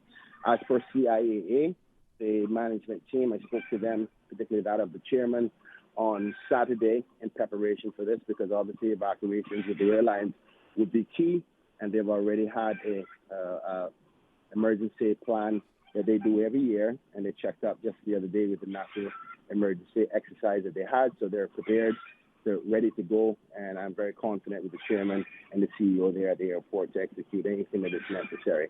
One of the key things for Cayman Airways as well is that if the planes do go off island, we want to secure that they're in a location, God forbid, if we need to bring supplies home very quickly, that they're in a location that when the plane is coming back home, it can come back loaded with a major cargo space that has at the bottom of the plane. So these are the type of things that we're already thinking about, that we're putting into action in the event that it's more severe than we project. So from a constitutional perspective of my ministry and the areas fall on my portfolio, everything is running smoothly. Turtle Center has already started to put things in place for preparation to secure the turtles at the Turtle Center. Page of St. James spoke to the chairman last night. Things are already starting to get battened up. The employees are working on closing things down and getting everything secured. Trying to think now about the areas that it's under my constitutional responsibility, but I've spoken to all the heads as well as the chairpersons, and everybody's in good standing and being prepared for this. But hopefully, with God's grace, we won't have to worry about something too severe. But I still believe that we all should be prepared for any eventuality things to change. One of the things that we've seen in the last 48 hours is the unpredictability of what we normally say is the precedent. We've gone within 30 hours from a tropical storm to a Cat 4. That is unprecedented. That tells you that we're in different times. That means you can't rely on your old cultural behavior to say, oh, if it's only this, it's not going to be that by the time it gets to us. We have to expect that at any point in time it can come north, at any point in time it can strengthen, because it's better to be prepared than being unprepared and then being in a disastrous situation. I want to encourage everybody, some things to think about. Go fuel up your cars. If you have any extra amounts of fuel tanks, go get some fuel, because you don't want to be in a situation where you need fuel and fuel in the gas stations are down. But be careful with storage, where it has to be stored in a safe and proper place if you're going to keep it at home. Very good input, OC there. That's a very good point. If you don't have a place to store it, just store up your fuel for your vehicles. Don't forget you need gasoline as well. I mean, gas tanks for those who use natural gas to fuel their stoves, or for those who may have, those barbecues that they will use just in case, God forbid, the power is out and we have to cook our foods from these gas supplied fire sources. So think about that. We got home gas, clean gas, all of those, and they sell them at the gas station. So think about that. Also think about having some cash available. I wouldn't suspect that you want to have too much cash at home, but that's enough that will be able to get you through a week or two. God forbid something is a situation where the lines are down and you can't go to the bank. I know, I'm not sure if the Premier spoke to this, but the Minister, the Honourable Deputy Premier for Financial Services and the banks have spoken to the banks about... Yeah, she did mention. That, Okay, so the ATM should be restocked and you can get some cash and have on reserve. That's always good. In respect to your documentation, make sure that you have your documentation secured. These are traditional things you should already know. Have your secured documents put somewhere and protected with you. Don't forget about your pets. I know a lot of people have pets. I have two at home, and they're like my children. So make sure you know where you're going to have them with you. If you stay at home, obviously they'll be there with you, but God forbid if it's more severe, where you're going to carry them. For persons who are thinking about shelters themselves, for Georgetown Central specifically now, as the MP for Georgetown Central, if you are going to move from your home and you're going to go somewhere else, please let me know, because after the storm is finished, I want to be calling everywhere to check and make sure everybody's okay. That's my due diligence. My number is 926-0005. 926-0005. I want to know if you're going to move from your home, because as I'm doing my drive-thrus and checking on everybody, if you are not there, I will be concerned as to what happened to you. So please do let me know. I'm mindful of the time, and my other colleagues are going to come on. I think I covered everything. If anybody has any questions specifically for Georgetown Central, obviously I represent everybody in the Cayman Islands, and I'll be willing to help anybody, but I only could be shared in so many pieces. So, but particularly for Georgetown Central, if you need me, give me a shout. I'm out in the neighborhood, Sandbags, trying to get supplies to people, and we're trying to work on getting some plywood to help bolden up people. But I'm hoping that we won't need the plywood severely, because we had a storm the other day, I think it was last year or the year before, which passed us and didn't give us too much of a damage. But let's do this together. That's the most important thing. And please don't forget your maker. Pray and ask God for blessings. Trust me, that's how we've always survived in the Cayman Islands. Hopefully we're still a majority God-fearing kind of people. Let's work together on this and we'll be just fine. So, OThe, I'll leave you there. Thank you very much. I want to get on. Thank you very much, Minister Brian. Thanks for that, Paul. We're going to come to you for a commercial break, and when we return, we have Minister Sabrina Turner in the studio with us. Don't change that dial. Lots of important information being conveyed to you this morning right here on this special session of For the Record. Please stay tuned. For the Record, we'll be back shortly. If you're a parent, you know that providing your child with a quality early childhood education can be expensive. However, the Ministry of Education offers financial assistance through its Early Childhood Assistance Program to help qualifying Caymanian families cover the costs at registered early childhood settings. Visit our online application portal at moeapplications.gov.ky to learn more and get started. This message is brought to you by the Ministry of Education. Mango season, you gotta love it. The Cayman Islands National Museum is pleased to feature Lukia, the family-friendly Mango Fest at the museum, Saturday, July 6th from 4 to 8 p.m. Purchase mangoes and other products by local artisans and specialty vendors, local food, live music, mango peeling, and eating competition. Take in all the sweet and unique flavors of the long, round, Julie mango, and so many more. Lukia at the museum on the waterfront, Saturday, July 6th from 4 p.m. to 8 p.m. Lukia is proudly sponsored by the Cayman Islands Department of Tourism. This is Winston Connolly, and I work in the financial services sector. I'm concerned about the way climate change is affecting our energy sector. Storms can delay fuel imports and damage infrastructure, and heat waves can destabilize the grid. These issues can prevent Caymanians from using their cars, lights, and air conditioning. To learn more about the climate risks to our islands, visit www.gov.ky/climate change policy.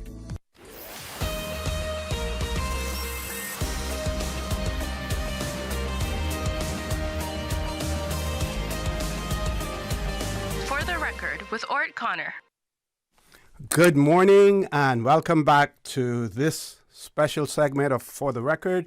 It is my pleasure to have in the studio with me now Minister Sabrina Turner. Minister, good morning. Welcome to For the Record. Good morning, Mr. Connor, and good morning to our listening and viewing audience. You can hear from the previous, my colleague, Minister Brian from Georgetown Central, that a number of us will be on your show this morning. And thank you so much for opening up the airwaves for us to speak on such a large forum, understanding the important role that Radio Cayman plays in the event of any natural occurrence like this, hurricanes, and for opening up the airwaves for us to speak directly to our constituents, and in this case, Prospect, whom I represent this morning, to let them know what preparations have already been. We've been proactive about what's happening pretty much in real time, and to encourage everyone to be as prepared as much as possible. So thank you so much for having myself. I think P.S. Ms. Heather Brodden will be joining us at some point as well this morning. Yeah, and you spoke about your constituents, but then you also have your other constitutional responsibilities and those subjects that fall under you as well. So, if you want to talk about those as well. Thank you for that. Welcome to. Yes, appreciate it, sir. Yes, the constitutional responsibilities from being a minister responsible for the Ministry of Health and Wellness. We all know that DEH, MRCU falls under that. Home Affairs, I'm responsible for the cadets, for the regiment, for Her Majesty's Prison, 911 communication. So one can only understand, in addition to politics being local, you have to take care of home first and the persons who have elected you to serve. I have double responsibility, as so many other ministers this morning, in understanding that we have to meet the needs of the people. But predominantly, I am here to speak to let the people of Prospect constituency aware, if they are not already aware, that we were proactive from the last rains that we had the other day. I have been a advocate for dealing with storm water management in Prospect that, Mr. Connor, you know, is long overdue for decades. I am so happy to say, thanks to the support of my colleagues and Minister Jay, that we are one step closer of that becoming a reality, that a pump station has been temporarily installed along Poindexter and running through a portion of Patrick's Island to help drain that natural soak away that runs adjacent or along the back edge of Mangrove Avenue. Persons will realize that the last rains that we had the other day, which again was above normal, that we did not have a lot of standing water after that. Again, it proves you can dig as much drains as you want in the Prospect constituency without something pulling it out. The water will be stagnated. It just needs that help. So I am happy to say that that pump is in place. I have been reliably informed by the minister that this pump will actually run when the rains come in, and we're expecting those based on what has been forecasted sometime during Wednesday to keep persons dry as possible. In addition to that, you've heard my colleagues say the government is putting together, and I have seen messages come through the wee hours of the morning for constituents asking for plywood to secure their windows. Each elected member has been given an opportunity to put in a request for this plywood. I am asking for my Prospect constituents to stay tuned to their local WhatsApp chats, to their WhatsApp chats. I will be communicating via this medium once the delivery for the Prospect constituents has been done. Right now, because everybody is waiting on these deliveries, I wish I could give you a more direct time. But I'm asking persons to also make sure that they go ahead and prepare, secure their personal property as best as they can, put away their personal documents, make sure that you check your passports and so forth. And let's do this together. Sandbags have been available. Again, the Minister of Pahi, I spoke to him en route here. The site across from Prospect Primary School, where we were collecting all that vegetative matter after Ida and Grace, will be open. And there will be sand there for persons to be able to, if they feel that they need sandbags, to, let's say, secure those garage doors or front doors, whatever. Sandbags will be available for persons to go and fill themselves. They have to take their own tools, and it would be in their best and interest too. Yes, it just in this case we're just trying to make sure that the material is there so that persons will have access to it. I know for a fact in a briefing that we received yesterday afternoon that limited sandbags, filled sandbags, are also at the Northside Fire Station. We got told that it was 125 at Northside. West Bay we had 80. Georgetown Fire Station, we had 125, and the regiment for distribution, I guess that would be in the height of it, they have been equipped with 200 filled sandbags already. But there are various drop points as well around the island that persons being proactive, because we do have time, thank God, that they can go if they feel they need sandbags and they can fill them themselves. What I need people to do is to really secure outdoor furniture, rubbish bins and that sort of stuff. I also was speaking to the director of DEH again this morning, and they have been proactive in their approach with garbage collections. I have been again reliably informed that these will actually ramp up again in the areas. So and right now they will continue to do that. Right up until they can't do it anymore. But I'm asking people, please, please, please do your part and help us help you. We don't want persons to wait last minute, and stay tuned to your local stations for all of the information. one of the good things that you, switching roles right now, looking at it from the national standpoint, Mr. Connor, when you look at the preparation for the hurricane season, remember we did the bulk waste cleanup in May. I was just thinking about that. Correct. You know, yes. This is the reason why that was done. 11 tons of bulk waste was collected throughout this island in the month of May.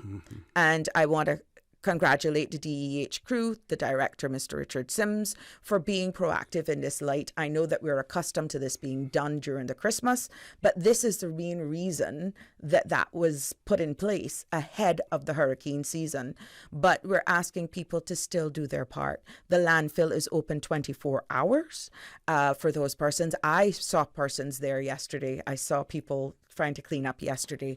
And we don't want anyone to panic, so to speak. Right. Yes, but we still need you to be cautious and be responsible. We live in a hurricane zone.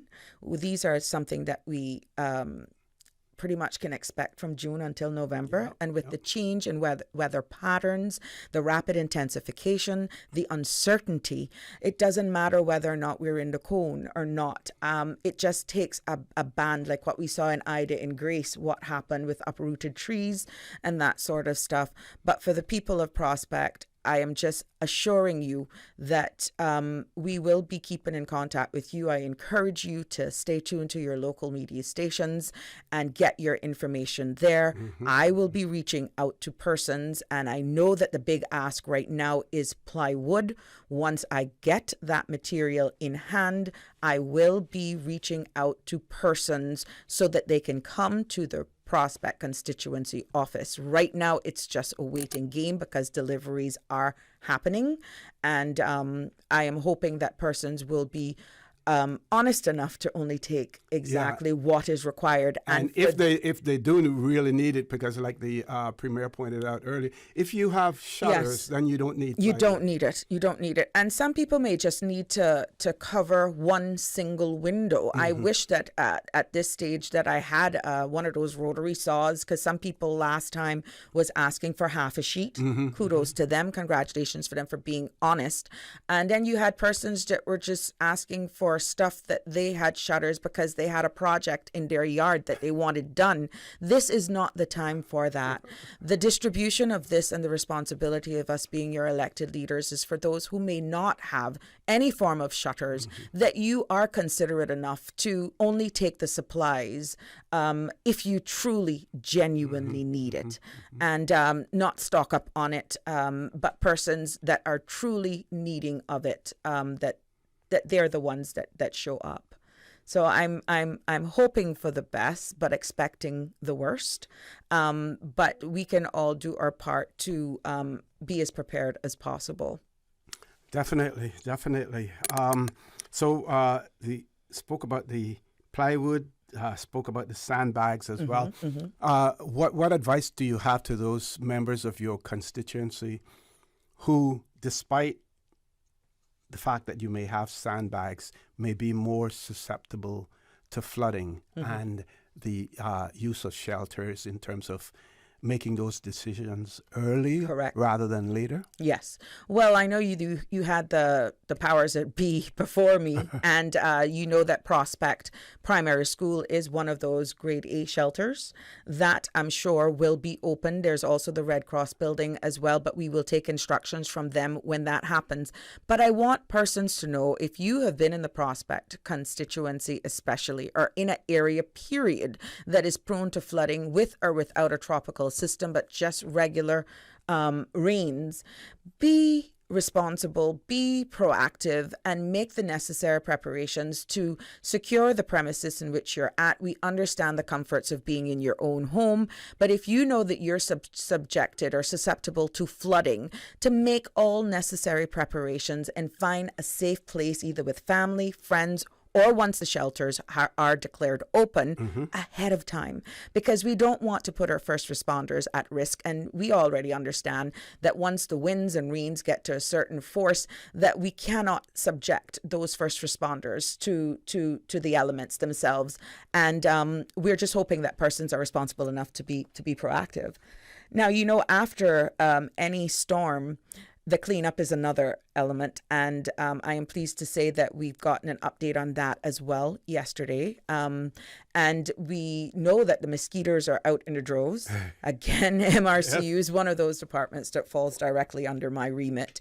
And even though the weather has passed and aerial spraying, I am sure will be needed because of the standing water, there are a lot of elements that actually play into when our mosquito plane goes in the air. Mm-hmm. Wind is a factor. And that plays a big part in when you see them out in the day versus out in the night. Okay. When you see them out in the day, they are larviciding, meaning they are applying a treatment that the eggs that have not been matured or ready to be released or hatched because there's no water, they are stopping that or trying to inhibit that from hatching. When you see the mosquito plane out at night, it is those treating and trying to kill those mosquitoes that have already hatched and becoming our pests. But applying that treatment effectively has a number of factors that weather plays a huge part on. And I will be working closely with my senior management team in the ministry, along with the director of MRCU and those persons involved, to get treatment out. But again, there are easy ways we can do to help ourselves. If you know you have plant pots, old tires, anything that can collect water, that it stays there, that creates these breeding grounds for mosquitoes.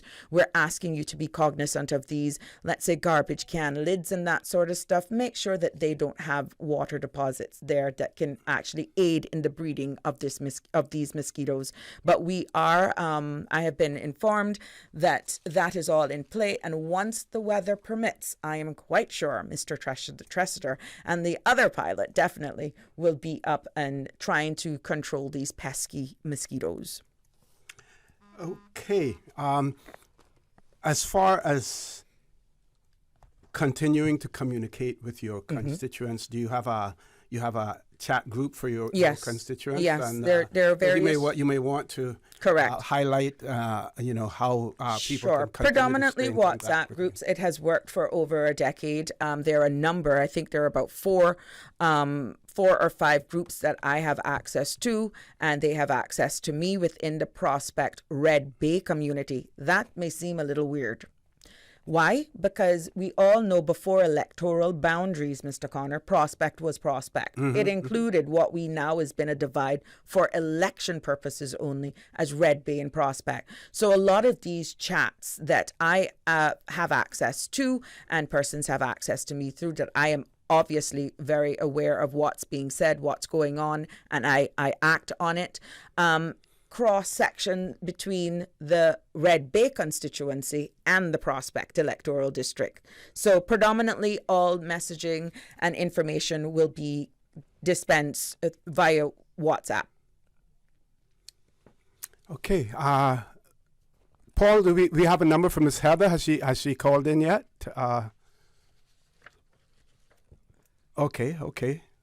Yes. No, that's fine. Okay. We know that the hospital as well, persons were asking whether or not district clinics will be open.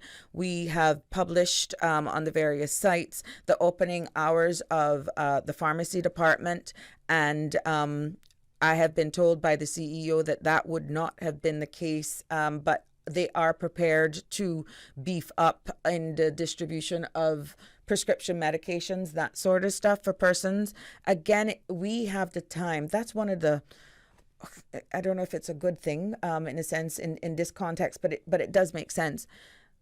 We have so much notice, and we're looking at forecasting, access to different images and so forth, that we can prepare for a hurricane.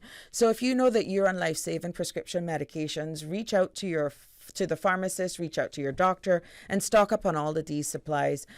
Oh, another thing, we were talking about sandbags earlier. When I was speaking to the Minister Ebanks, I have been informed that the Lions Club too has asked for sand, and I'm quite sure that more information will be coming out about that. But from what was described to me is that they will probably be distributing sand as well from the Lions Centre. Now, again, this is why it's important getting the information out there that is real and in real time is key. So I encourage people to stay tuned to their local media stations for additional information. Okay, we have Member of Parliament and Parliamentary Secretary, Ms. Heather Borden on the line. Ms. Heather, good morning. Welcome to For the Record. Good morning, OThe. I know you must be... Good morning, Ms. Good Heather. morning. I know you must be extremely busy as well, but we want to give you an opportunity to converse with your constituents, to tell them anything that is important at this stage as well, any additional information in relation, let's say, with sandbags, plywood distribution, your constituency office being available, all of those things. So the mic is yours, ma'am. Go right ahead. Thank you so much, and thank you to Radio Cayman. And just wanted to let the people in Savannah know that our office will be receiving the plywood and sandbags really soon, and that garbage bags will also be available for pickup at the office. We have been informed that the grocery bags that are normally used we're being asked to not use those anymore. So we are supplying the garbage bags so people can pick those up from there. The sandbags will be delivered soon, and the sand will be available at the agricultural grounds to be, at least for, I guess this afternoon, it'll be delivered where people can take their bags and go and pick the sand up and put in the bags from there. Also, we want to just advise people that anything that's in their yards, any type of furniture or any type of, that would be a flying missile or something hazardous that would cause yourselves or your neighbors to be damaged, please remove it. Please put it in a safe place. Also, we're asking those people that put out garbage after the garbage truck has picked up their garbage bags, if there's anything put out after that, secure it in a safe place. Don't put it out for the hurricane to blow it all over their yards or the street. Leave it in a safe and secure area until after the hurricane. If it's something that they need to take to the garbage dump, it's open 24/7. So get it there before the hurricane is upon us. Okay. The office is open. We're available, and the number is 916-5323. We're just letting all of our Savannah people know that as soon as the plywood arrive, we will be calling around those who have requested, and we ask those people to be conscious that we have others that are needing it as well. So come with whatever it is that you need, and make sure that it is definitely going on your homes. Okay, Ms. Heather, one of our listeners wrote earlier.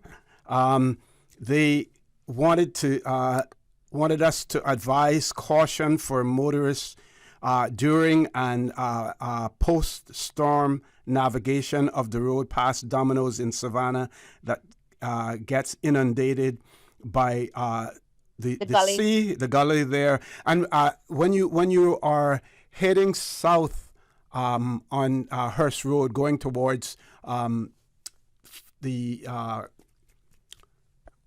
countryside, on the left-hand side after you pass the, I'm trying to remember the name of the development there, we already see water settling in that area because it's prone to that. Any advice, for people living in that area? I can give an update on that, OC, that there have been about 6 drains. 6 drains have been installed in that area, which has helped immensely. The last heavy rain we had, there were no signs of any water settling on that street, which is Homestead Crescent. So that in itself, thanks to NRA, for putting in those drains, and that has helped immensely. I don't know what is to come, but let's hope that there'll be no boats or sea-doos or anything, or anybody skiing down that street during this time. But yes, drains have been installed.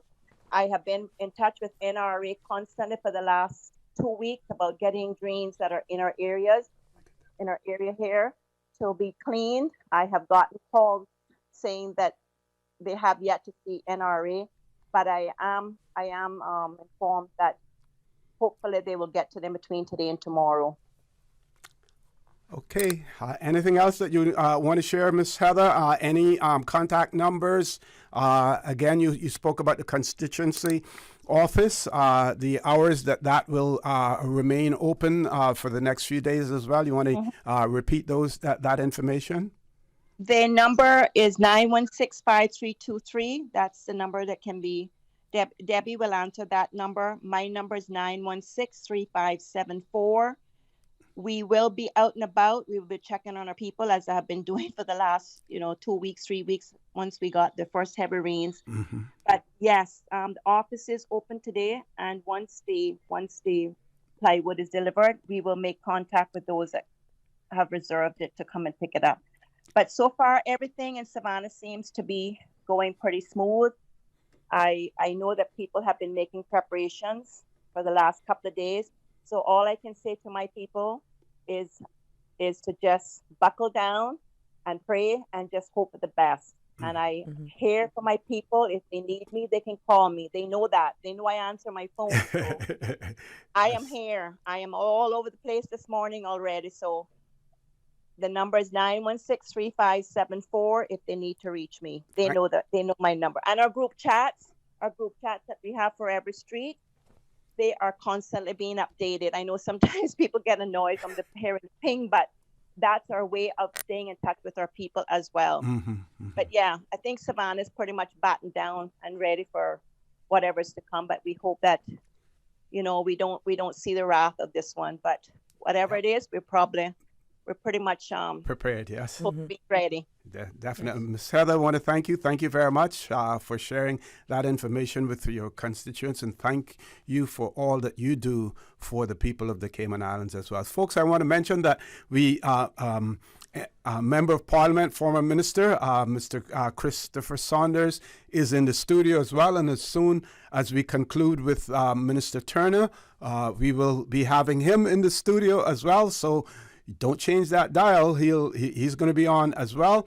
Minister Turner, I'm not sure whose responsibility this falls on, but one of our listeners wanted to know who is responsible for ensuring that the construction sites, for example, cranes, loose, dangerous material, and debris on the sites, high scaffolding, etc., are secured. For example, projects in residential neighborhoods and along the main roadways, for example, along the Northwest Point / Turtle Farm roads, as well. Mr. Connor, I think that would be the project manager and the owner of the development. That would be both a shared responsibility, to be honest. But we do have departments that go out to do safety checks on all of these places. That also requires, and that falls on which minister? Home Affairs? No, it wouldn't be Home Affairs. That would more than likely be planning. They have enforcement officers to go out and do these checks. Okay, yes, I don't want to overspeak here. Okay, but it actually would be the responsibility of whoever has the contract, the developer. Yeah. Yes, that would be in the responsibility. But then the watchdog agency more than likely can't leave them on their own. Correct, for holding people accountable to uphold the law and being responsible. Mr. Connor, thank you again for this opportunity. And just let me put a word out there. We know that every year I host an annual camp, a summer camp. That registration was supposed to take kick off today. Wow. So please note that this registration process has been postponed until a later date. Let's just to go through this system, Beryl, and whatever is trying to brew behind it. And we will be communicating new registration dates in the future. I'm also seeing, as I'm on here, that persons are asking how they can reserve plywood. In this case, we are not reserving plywood. Once you are, let me just, for those who may be just joining us, every elected member of government has been given the opportunity to put in a request for their constituents. And this is one time that I'm going to have to be very particular for the prospect constituents that it's going to be a first come, first served basis. Like my other colleague said, Mr. Brian from Georgetown Central, I would love to help everyone and anyone, but this has been offered to every elected member of Parliament. We put in a request based on the demands that we saw the last time in Ida and Grace. I ran short. I kind of topped it up a little bit this time, but priority in this case will be given for the persons within the Prospect electoral district. Persons are also asking again, in case you're just joining us, about sandbags. Sandbags can be filled at the Poindexter site just across from the Prospect Primary School. And like I said earlier on, there are a limited amount of sandbags throughout our 3 fire stations, 125 at Northside, 80 in West Bay, 125 filled sandbags at the Georgetown Fire Station. And we know that the regiment has 200 bags. But again, that is in the event that they have to go to some areas. But we're asking people to be proactive. And in this case, there are various sites. One, again, across from the Prospect Primary School, that persons' bags will be available. The minister has told me bags will be there and persons can go and fill their sandbags for themselves. We heard Minister Brian say right here along the bypass, right here where people go to park their cars on that elevated area there, that I saw persons there filling sandbags on my way into the studio. So there are various drop points across the island, thanks to the Minister of Pahi for making that available for persons to go and collect. But going right back now to Prospect, please, please, I beg you, do what you can to secure your property. I will be, like I said at the beginning, informing persons once the plywood is delivered, and we're going to be limiting the quantities, and we're hoping that persons who are only in need are the ones who take this material, because we want to make sure that persons who don't have any form of protection for their windows, that we can assist as much. We may not have as much as 17 sheets for one house, but at least we can start to help you by giving 2 to 3 sheets until making sure that everybody has gotten something. And I'm hoping that persons will be understanding of that fact and that they use it for the purpose in which the government has decided for this distribution. From the government side, we are going to be called into numbers of meetings, so it's hard as a minister responsible constitutionally for doing other responsible duties and not be underground with your people. It's not that I'm disconnecting. It's not that I am up there in a high tower. No, Mr. Connor, I want nothing more than to be underground. But again, being a minister with the responsibilities that comes with that, it is double. And this is why it's key that you have a team that is out there helping you. But I also expect the understanding, and I thank persons for their understanding of the dual role to which a minister has. I am not by any means removing myself from it. People can see that once I am aware that there's an issue, I act on it immediately. I know that I have been told by the NRA crews that drains have been blown. I have fought for the removal of a stormwater management system. Thank God that has now been in place.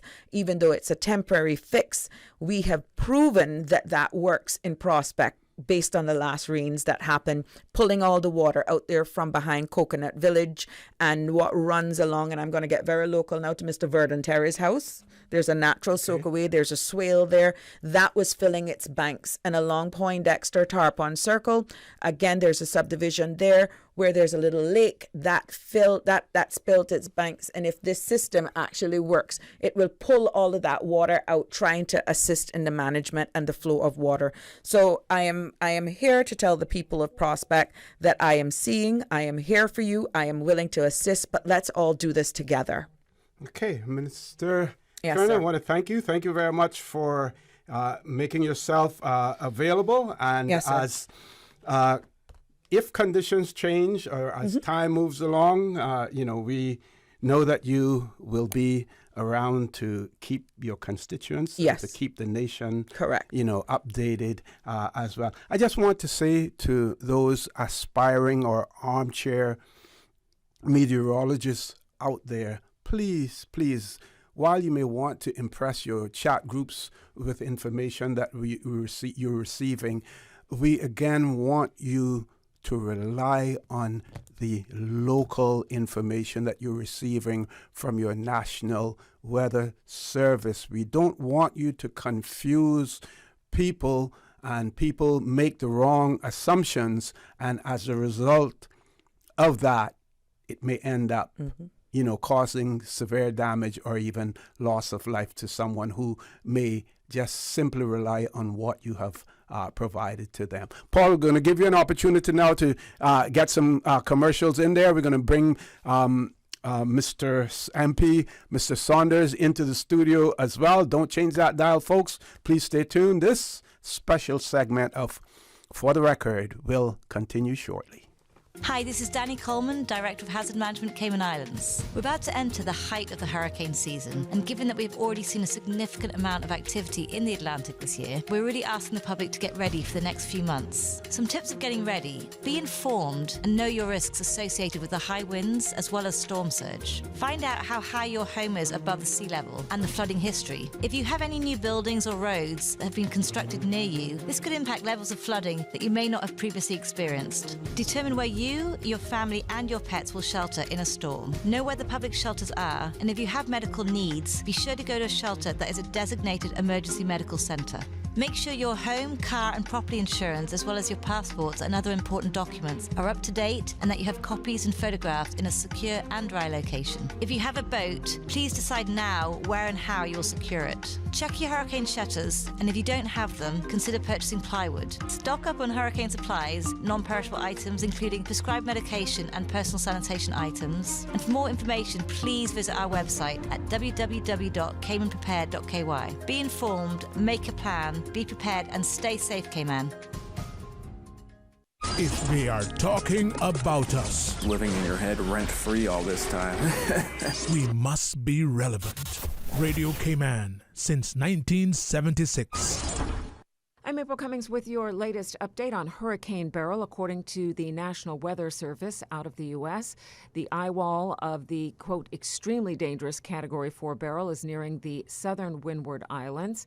Beryl is expected to make landfall within the next hour or two, and the NHC says it is an extremely dangerous and life-threatening situation. A weather station in Barbados at Grantley Adams International Airport recently reported a sustained wind of 52 miles per hour with gusts of 69 miles per hour. The location, 12.2 degrees north, 61 degrees west. It's about 50 miles east of Grenada. The maximum sustained winds 130 miles per hour, and the present movement west-northwest at 20 miles per hour. Minimum central pressure 28.3 inches. In Cayman right now, we are in hurricane alert, and officials are advising everyone to get prepared. Stay tuned to Radio Cayman throughout the day. We will bring you the latest information as we receive it. When you have a sports or fitness-related injury, trust the expertise of the HSA's Sports and Exercise Medicine Clinic to get you back in the game. Our internationally trained and certified physicians specialize in sports traumatology, sports medicine, pain management, and orthopedic surgery. For treatment of common injuries such as tendonitis, arthritis, tennis elbow, rotator cuff, or knee tears, schedule a consultation with the Sports and Exercise Medicine Clinic at Smith Road Medical Center by calling 949-8600 or visit hsa.ky for more information. At Kirk Market, it's so easy to eat well and find healthy options. With their fresh veggies from local farmers, hormone-free chicken, local seafood, and grass-fed meats, Kirk Market has delicious, quality food at the best prices. And you must check out their fresh salad bar, hot bar, and med bar for daily healthy options on the go. Their delicious dishes are made with fresh, high-quality ingredients such as prime meats and organic veggies. Eating great is important to me. That's why Kirk Market is my store. Kirk Market. Eat well, live well, and shop happy.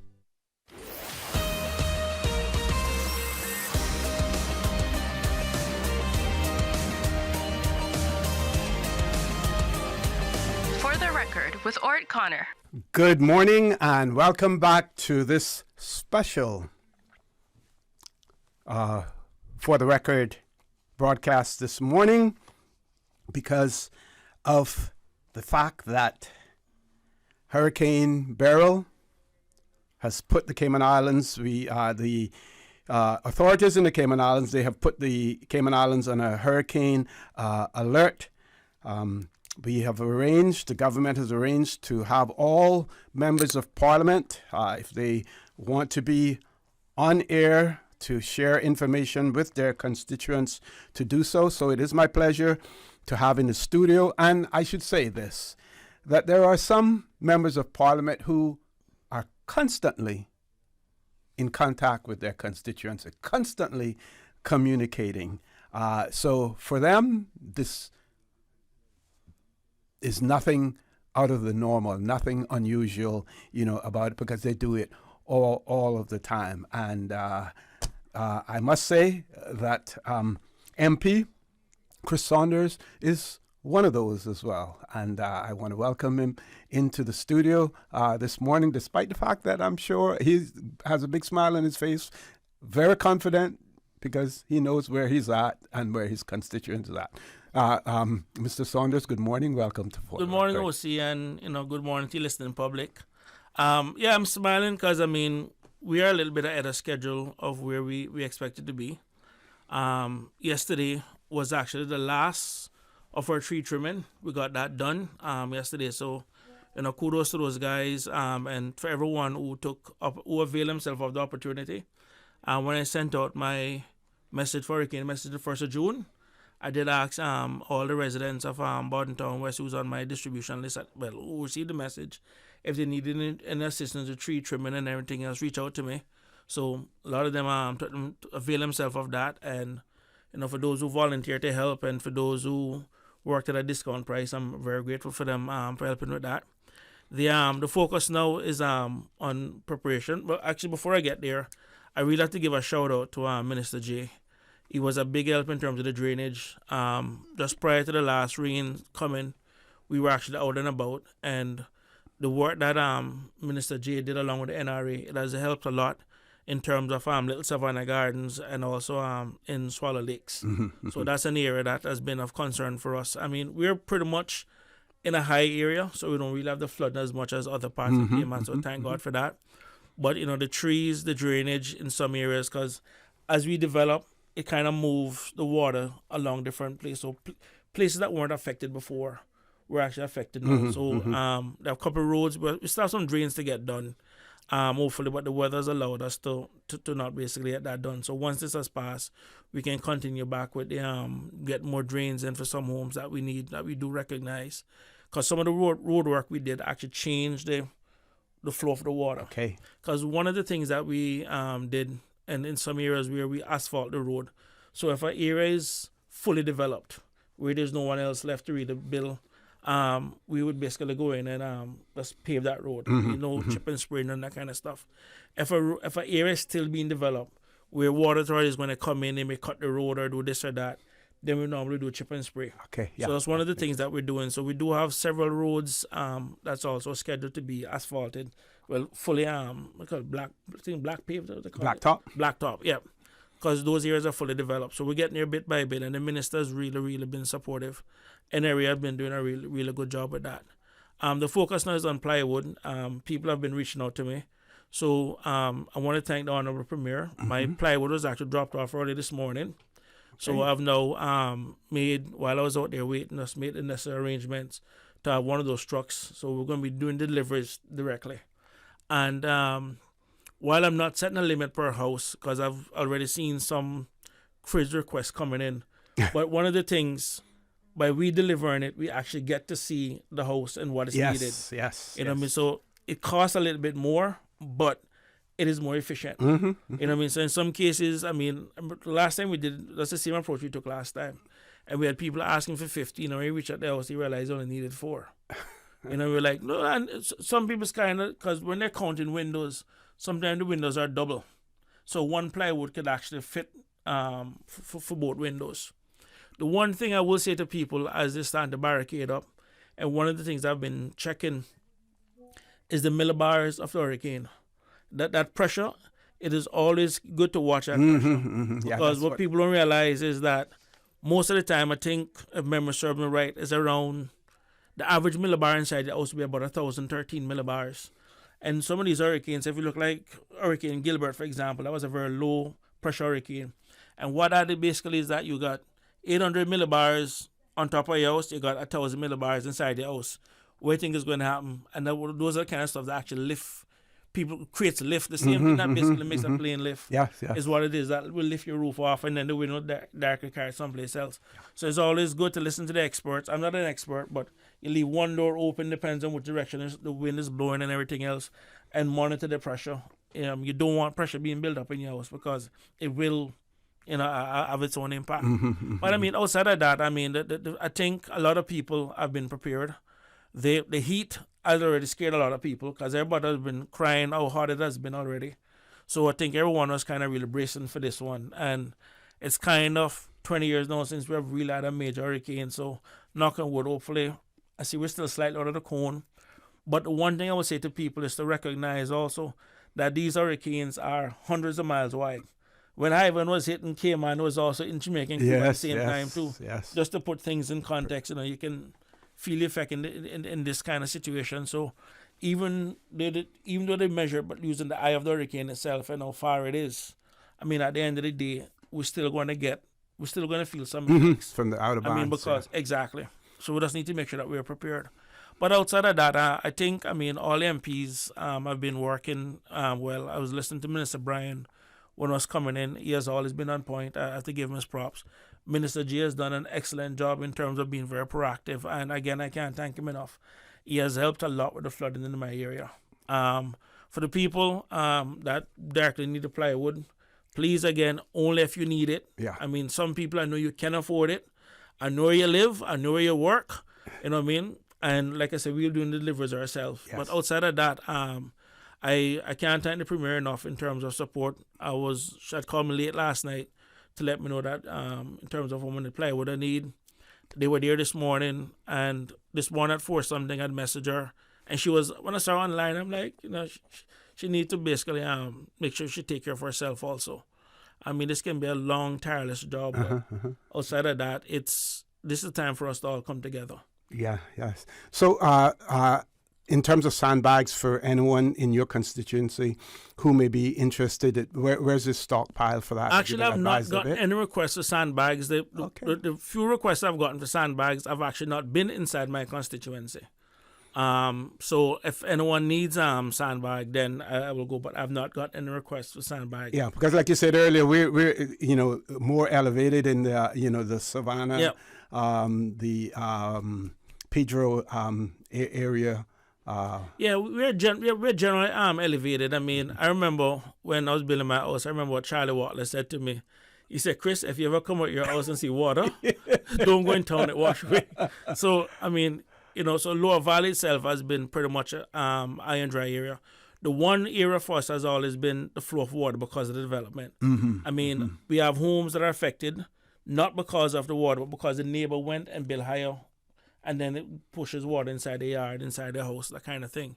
So generally speaking, we don't really have, that area is not flooding, but other than just a flow of water, really. So like Swallow Lakes is definitely one area that is a little bit low-lying, but we have done a lot of work in the first couple of years we were there that have diverted that. And during the last rains, it gave me an opportunity to go out, and not that they didn't have flooding, but how long the water stayed. And that was really the most important thing. Yeah. So the drains got cleared. So in a lot of different areas where we had it before, we no longer that issue. And the contact details, we know that you have your WhatsApp groups out there and stuff like that. Well, and the contact details that you want to provide to anyone. 926-2004 is my number, and my office assistant, Kayleen, her number is, well, I should know this. Well, I know her personal number offhand, but the office number, it actually is 936-7228. And that's Kayleen. So, but I mean, 926-2804, that's my personal number.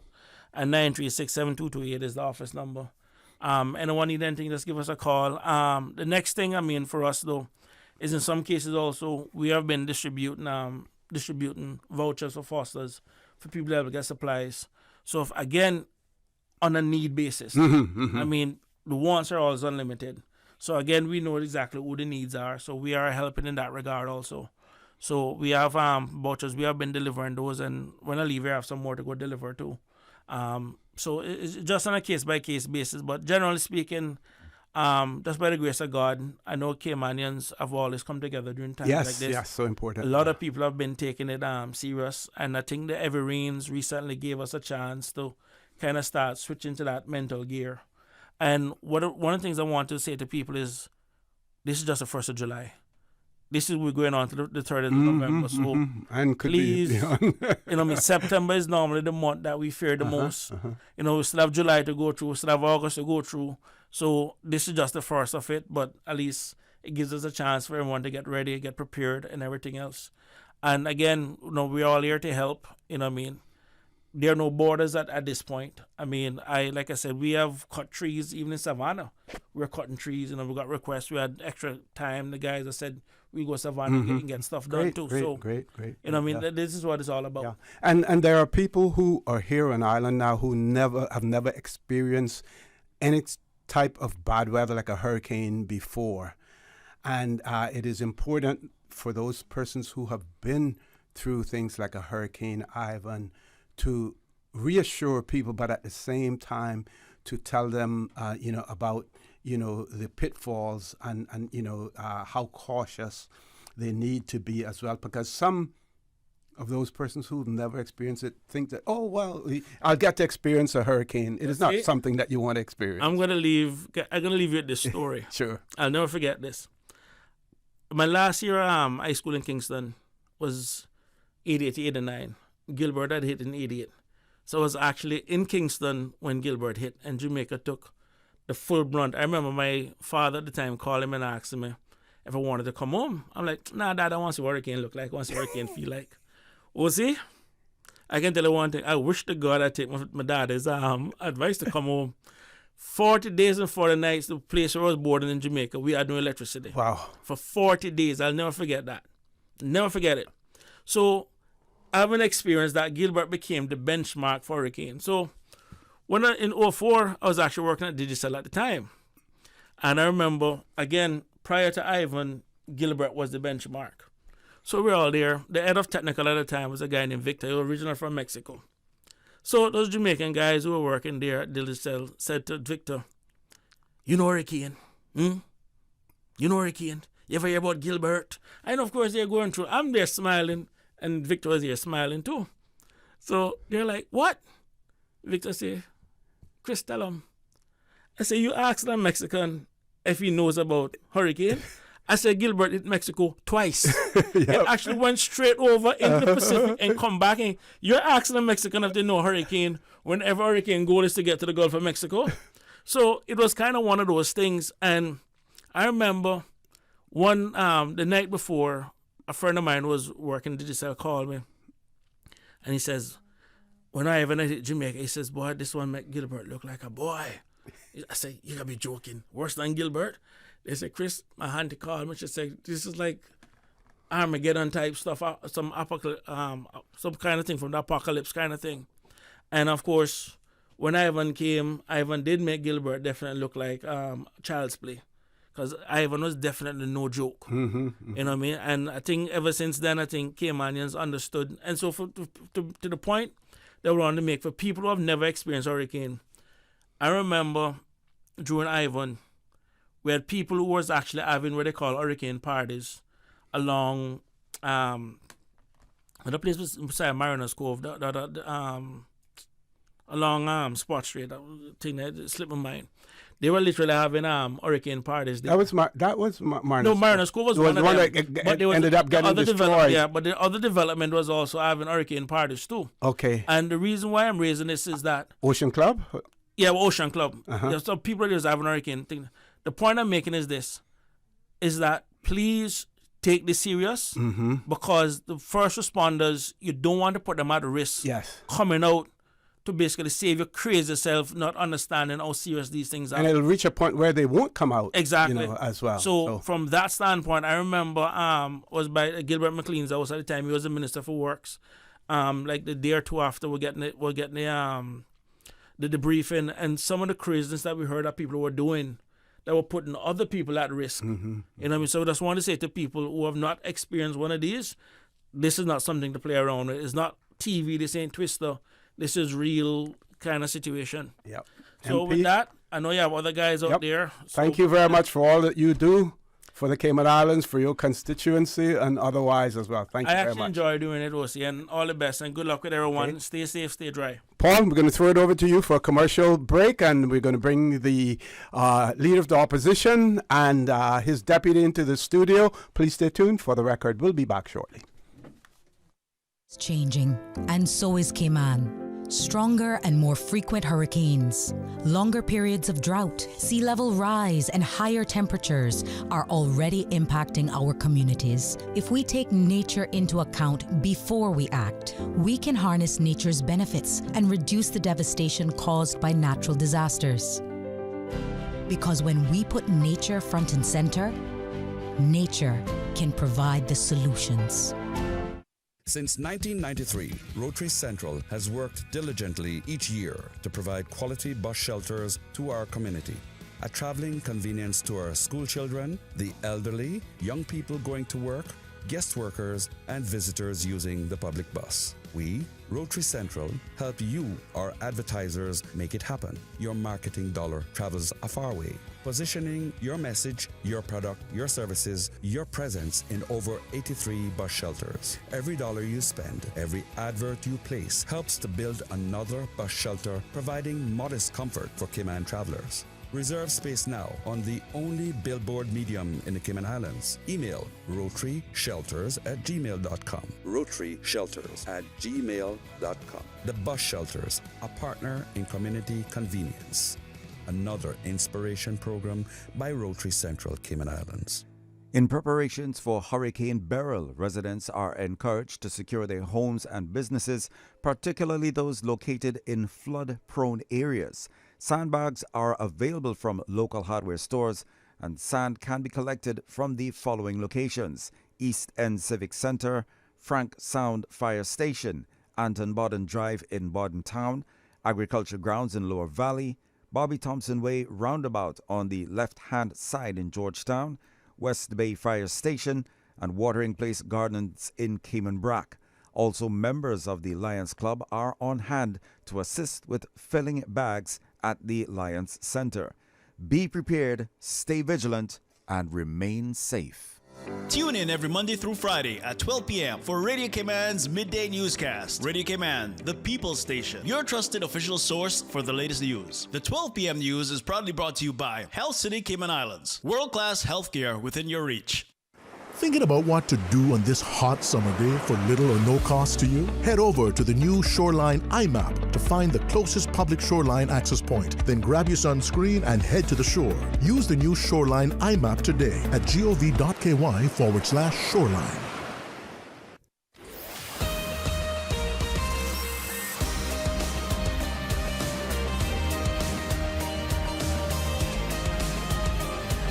For the record, with Orrett Connor. Good morning and welcome back to For the Record. This is a special broadcast of For the Record. This morning, Cayman Islands under hurricane alert as a result of Hurricane Beryl.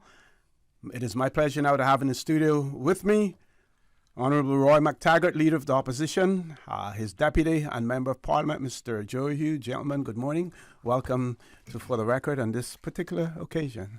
Good morning to you to OThe. Thanks for hosting us for a short period this morning, and good morning to the wider Cayman Islands. Hope everyone is well and starting to make their own preparations in anticipation of what could be, an event here later on this week. Certainly. Thank you, and I join in saying good morning to you, OThe, of course, and also to everyone out there in the 3 Cayman Islands. I know these are tense moments, and we are, as I always say, preparing for the worst and praying for the best. And but this is I think I heard the member from Boddentown West, Mr. Saunders, say that this is in the first month of the season.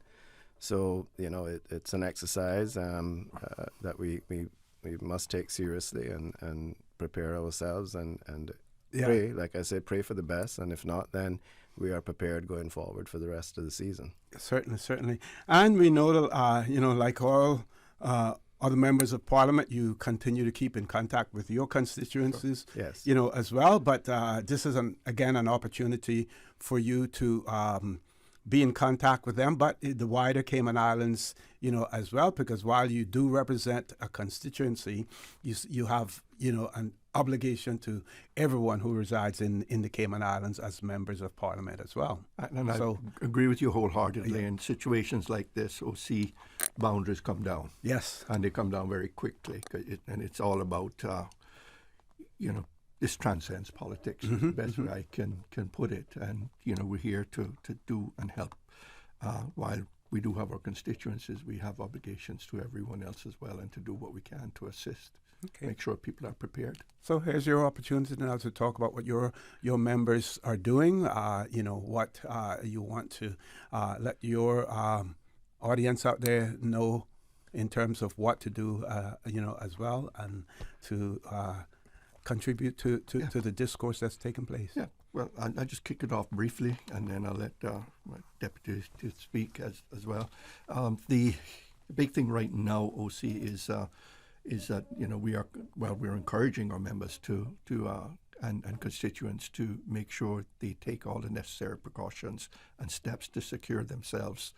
I think the big thing for us here is that there is a very significant demand for plywood to assist people in getting securing their homes and properties in advance of the hurricane, and that we are hoping. I say hoping. We haven't received a definite time yet for us for it to be delivered, but we're hoping to have a number of bundles of plywood delivered to the PPM office later this morning. And we shall be able to begin at that point to distribute to the Georgetown communities, which we serve. Yeah. Okay. Mr. Hugh? Yeah, thank you, OThe. Yeah, as we said, this is a time when we all come together, and I must say that the communication, and actually, OThe, I want to go back to the recent heavy rains that we had. Yeah. There were, and even going further back to Tropical Storm Grace, there were a lot of lessons learned there. And also during the heavy rains, and I must say that the communication channels have been opened with the government, and they have been very receptive to understanding the needs of our individual constituencies and the recommendations made. And we stand ready to assist the government. We have a wealth of experience on the opposition side, having been through several of these storms prior, having been through earthquakes and the aftermath of those, and of course COVID, and how we dealt with that. So we stand ready, and as I said, we have been in contact, and the communication lines have been open to us, and we very much appreciate that, and we will pass on that information through our various chat groups in the communities to keep everyone informed.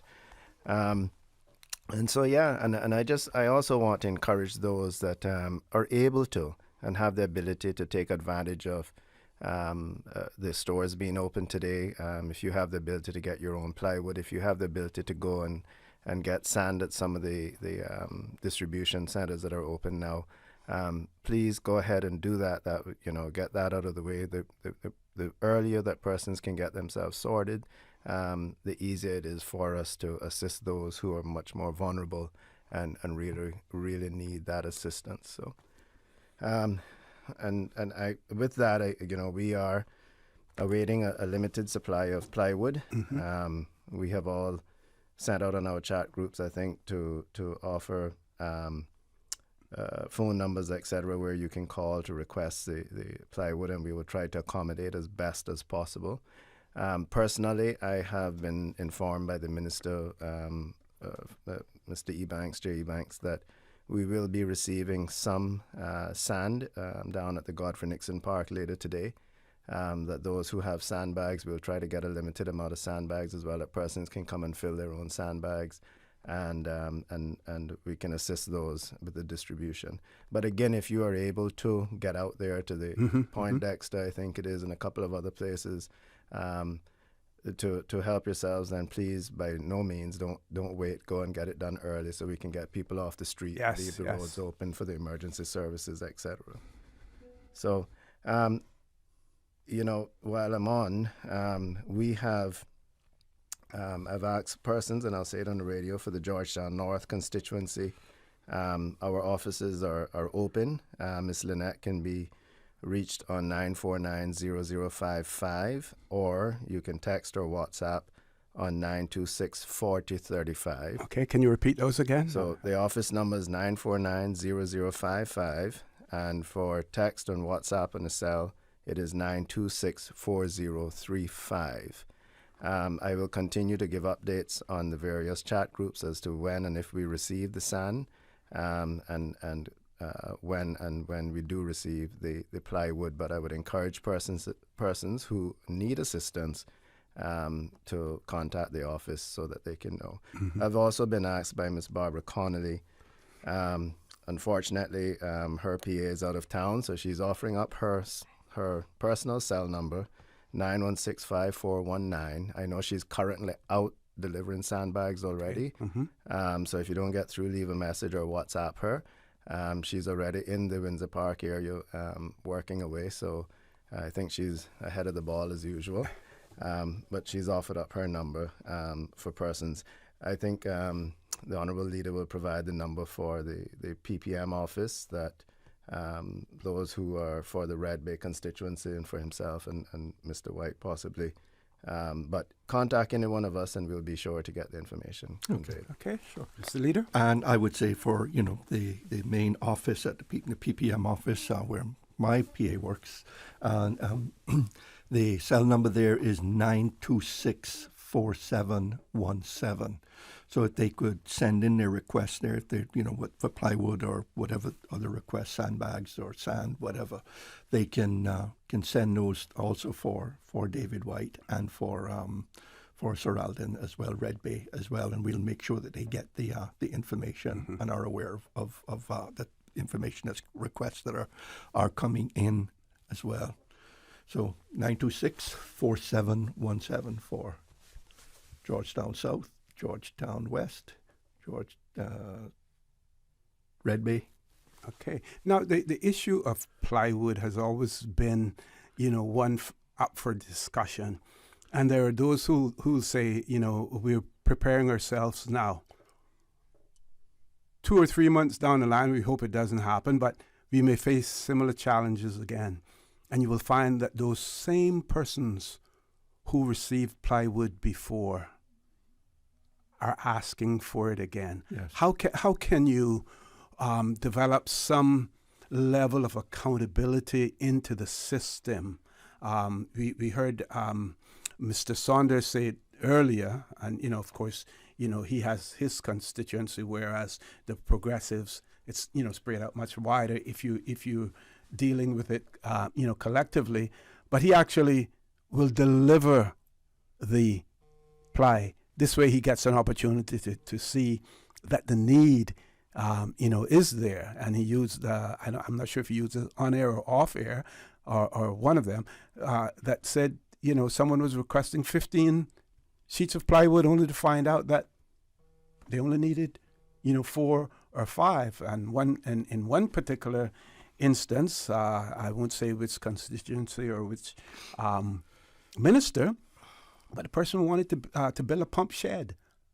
And they chose then to get the plywood. So, people need to understand that this is really not for you to do whatever you want. It's to keep you safe, to protect those areas of your house that need protection, especially if you don't have hurricane rated windows and doors. Yeah, and also to understand, OC, that if they take that kind or the number of sheets of plywood, they're depriving people who need it to secure their homes and depriving them of that ability. I mean, it's just a very selfish thing, and it's difficult really to police it. I mean, I'd hate to think we'd have to come down to that. We have to to police it. Yes. Because I mean, a situation like it this week. I mean, time is so short. Time is so precious. I mean, I've got another 2 homes to go and secure this week in addition to my own. So it really is a premium for me and for every one of us.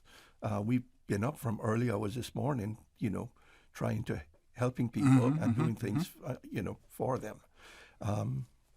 People need to have a conscience. Yes. And that's my plea, is for people to think through these things before they actually take them on and do it, because it's not right. It's not fair. Very selfish to do things like that. Yeah. Mr. Hugh? Yeah, no, I and it's important to know that if you well, again, I'd just like to reinforce that if you're taking plywood that would otherwise be used to help those who are most vulnerable, then you have to consider that there's not an endless supply. There's a limited amount, and we have to spread that across. I also would like to encourage those who are receiving to secure it properly and mark them when you put them up, so you know what window, if it's a front left window, left, and put it up, for the rest of the season and for next year as well. I know we're tempted to use it to do things like build a pump house or a dog house or a chicken coop or something, but you don't, the safest thing is to have yourself secured. And if you don't have to rely on anyone this year or next year, that is the best way. So once you have your windows sorted and stuff, label them, store them properly, so that you won't have to rely on anyone next year or the next time to provide for you, because that help may not be there, because it's not guaranteed. Yes. Yeah. That is so and true. that's it. I'll just share anecdotally, what I did when I bought my first home in February of 1988, and I think Gilbert was that year, 88, yes. September of 88. Yep. And I had no troubles or any other methods of securing my home, so we did have to go and buy the plywood, which I used, but I did just what Mr. Hugh did, talked about, and they were all marked and they were all identifiable, and I kept that plywood for years. And stored it away in my garage so that it would be available again if another storm, threatened Cayman. Happily, that did not happen, but it was there and always available for me to use. So it can be done. It just needs a little bit of effort on everyone's part. Yeah.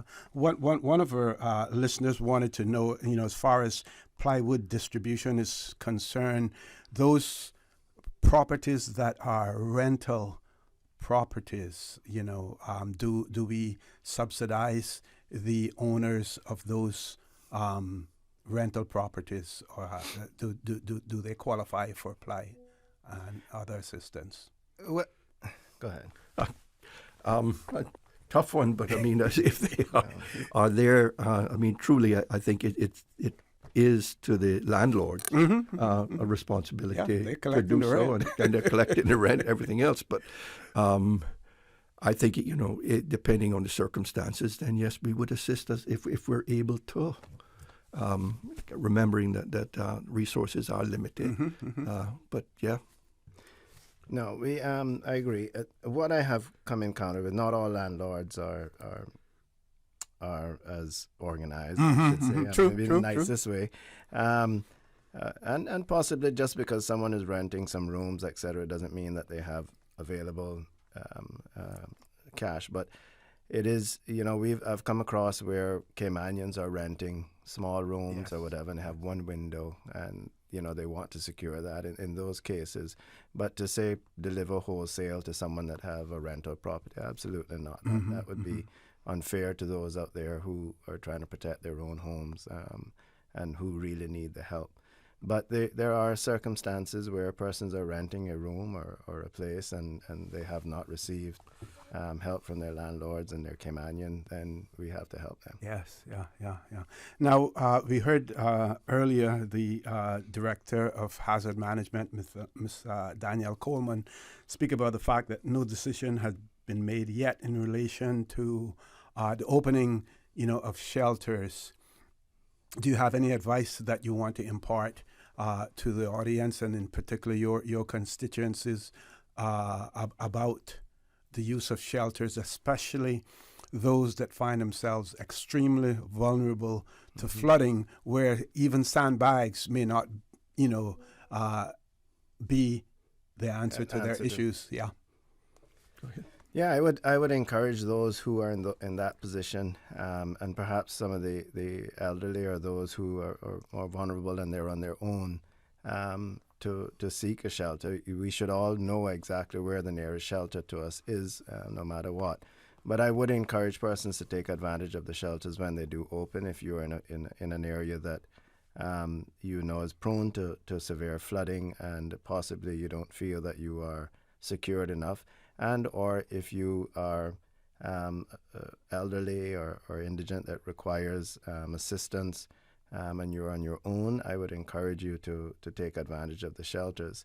I would encourage everyone to also make a note of all of the emergency numbers. I know you'll be reading them out as the day goes along. So if you keep, listen to Radio Cayman, listen to an official source of information.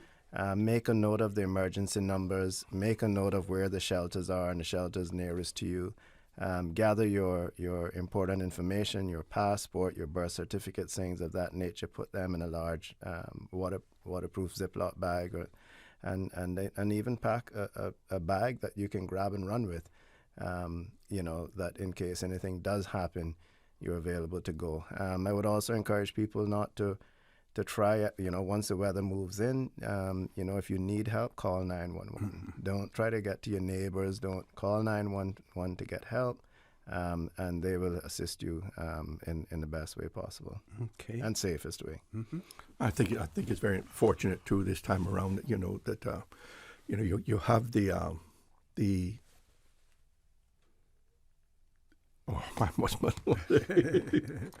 not just the fire and police. Oh, the regiment? The regiment is the word I'm looking for. Having a senior moment here this morning. I mean, we did have them 2 years ago as well with Tropical Storm Grace and Ian. But I think this time as well that they're far more better organized, I believe, and now have equipment that they're able to get around as well and assist people. And I know they're going to be out as well. And what we also have, and we hope that it doesn't reach this stage, but we have 2 helicopters that in the event that we are hit by the hurricane, we have the ability to do aerial surveys, once those helicopters are secured, to do, aerial surveys, of the damage immediately, as well, because we know after Hurricane Ivan what happened where there was certain parts of the island that were inaccessible by land as a result, Yeah, and I would expect if we are going to get a direct hit or a close brush from it, that, they're going to have to fly those helicopters to an alternate location until it passes, and then bring them back home as well. So even if it's to the sister islands and then back to here. And that was in the back of my mind. If it's going to affect Grand Cayman and hit Grand Cayman more directly, sister islands could very well be a safe place for them as well. It's the leader of the opposition. We know that you have to go off to a meeting for, is it 10:45? No, it's at 11. Oh, right, at 11. So we we have still to get to work. we still have to But a lot of work to do. Well, I'll leave it up to you to in terms of when you want to end this. If you want to end it before then. we're hearing, and I sort of hesitated to mention this, but there are shoppers out there people who shop every weekend practically. Some may shop every day. They know what prices are. We're hearing, and it could be a rumor, it could be truth, of price gouging already. No proof of it, but we're hearing it. But what would you say to merchants out there, and what would you say to consumers out there when they see evidence, of this? Well, I mean, that's unfortunate if that is taking place. I hope that rumor is wrong. I do. I sincerely do, because that's just despicable if that is the case. To anybody who thinks that they're finding it, I mean, I was just sitting here keep your receipts. Let's see where the prices are after the hurricane, see who's been price gouging and who has not. I think that was just excellent advice to people. You need to have proof on something like this before you can really accuse people of doing that, I think. So I think it's just important that, we have evidence before accusations start flying. Yeah. Earlier when I had the governor and the premier on, there was a question in relation to finances. And, government's payday was only, I think, last week. But the point was made that there are some people who are living paycheck to paycheck. And when they received that paycheck last week, they already knew that money was already spent before they received it. And they did point out that those persons who need advances, that there are protocols and procedures within government, for them to be able to do that, as well. Do you have any perspective on that in terms of your constituencies and those persons who may be financially challenged? Yeah, I mean, I can kick it off, OC, and just say I've not received any indications from any of my constituencies yet that they are in that type of a position. But I do know, I mean, it's good the government has a protocol and policy established and in place to allow for staff to get an advance. I know most or a number of private businesses on the island as well have similar sorts of policies in place that they would allow. Were this closer to a month end, they might even go ahead and pay their staff early and make sure that they've got the money in place. So, I mean, by and large, I think, the business community in Cayman is very sensitive to these things. Yes. And they do strive to accommodate and deal with these types of situations at hand.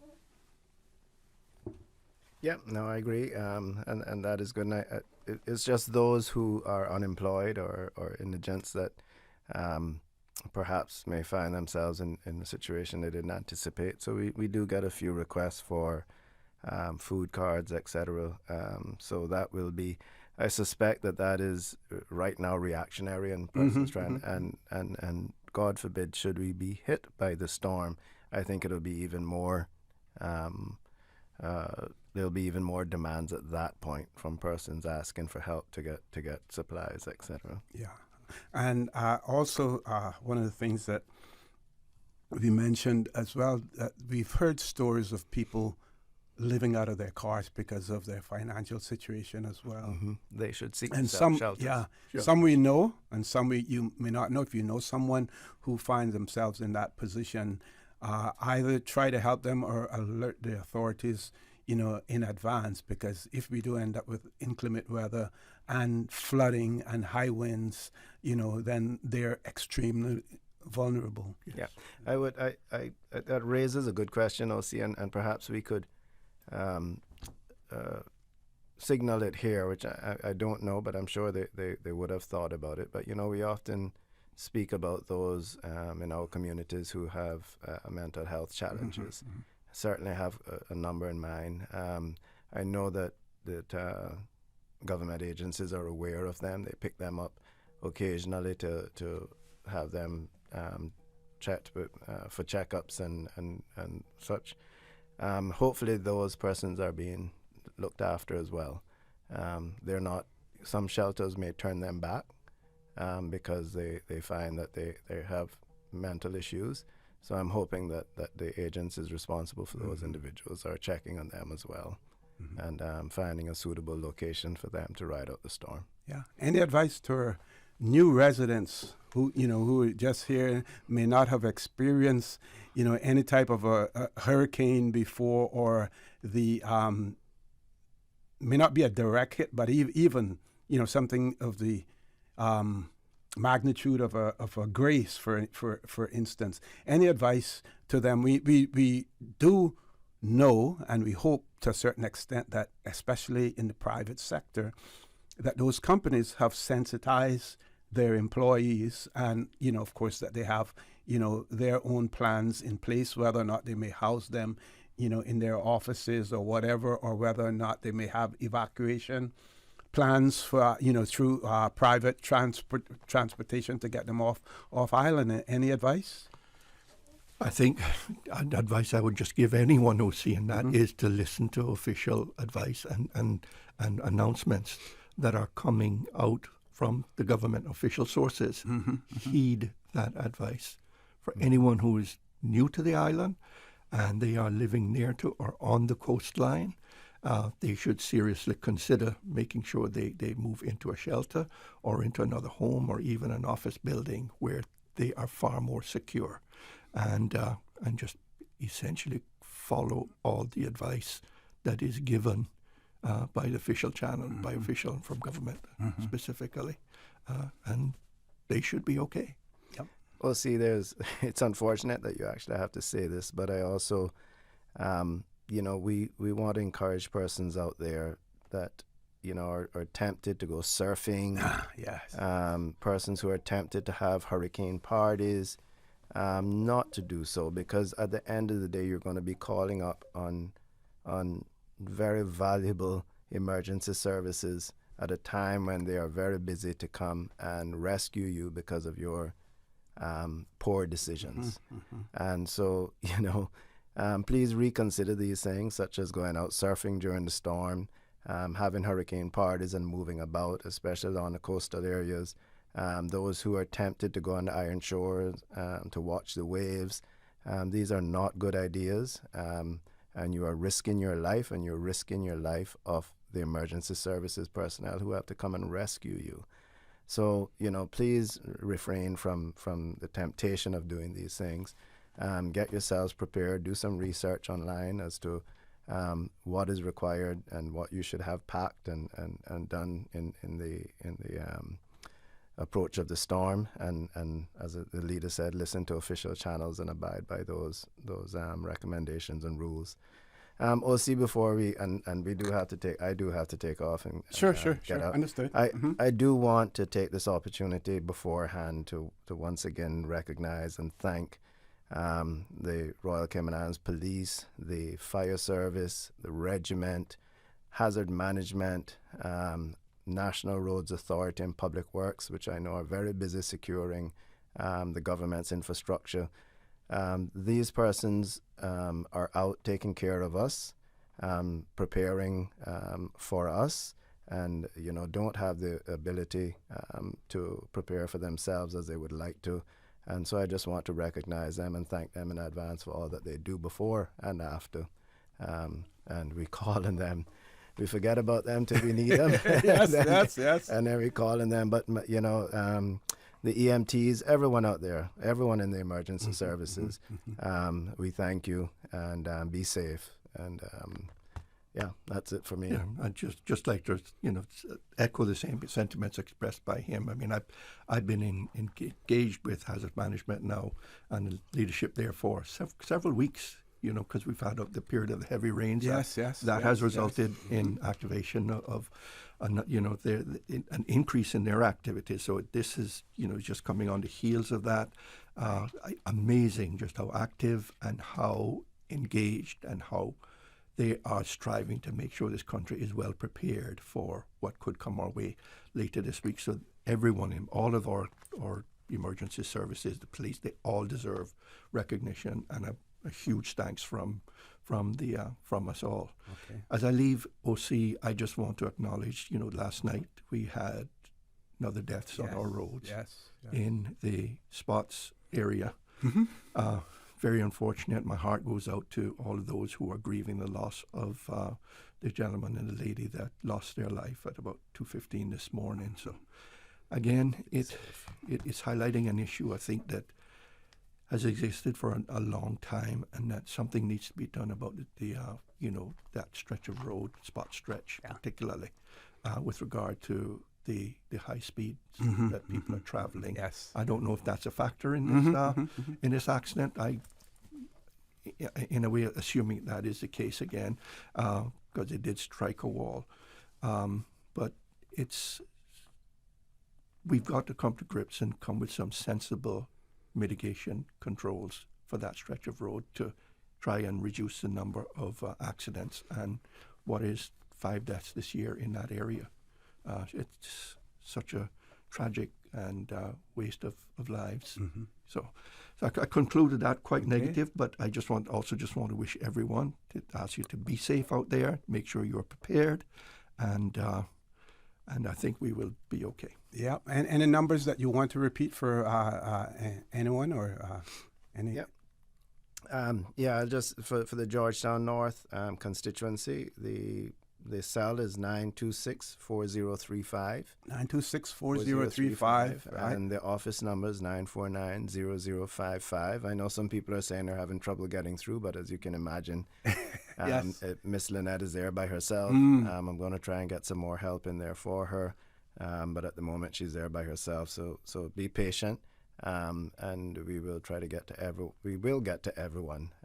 We just can't do it all at once. Yeah. Gentlemen, I want to thank you for making yourselves available. Thanks, too, for all that you do for the people of the Cayman Islands. And if necessary, we look forward to hearing more from you as the days go on. Thank you very much. Thank you. Okay.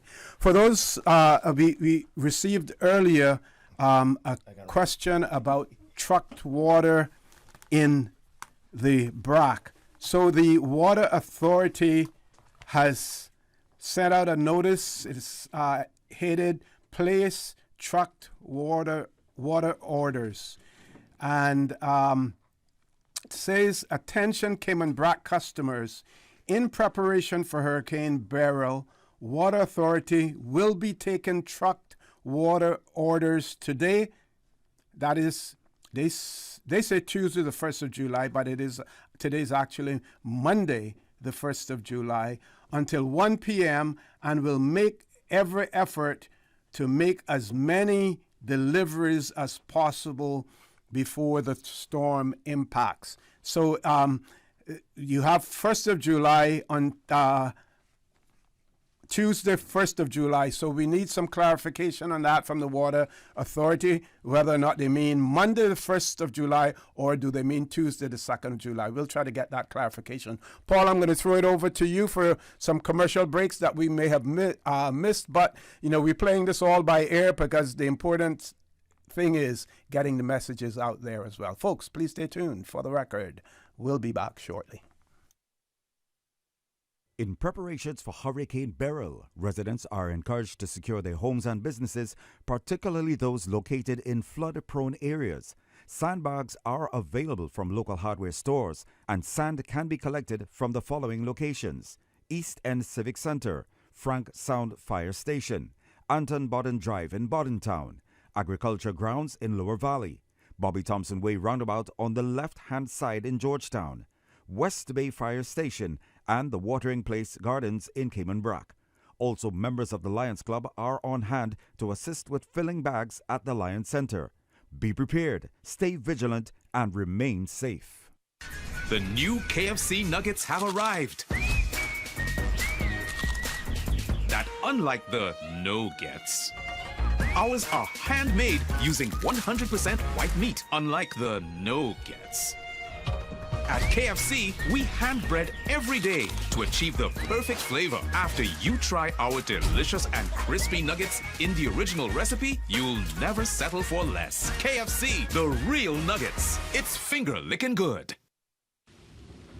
Radio Cayman would like to encourage you during this hurricane season to be prepared by stocking your pantry with extra non-perishable foods that can be eaten without cooking. Remember to put your refrigerator and freezer on the coolest setting to avoid the least amount of food spoilage. Save fruits from your fruit trees, including coconuts and vegetables from your garden. This hurricane advice was brought to you by Radio Cayman, your caring community radio station.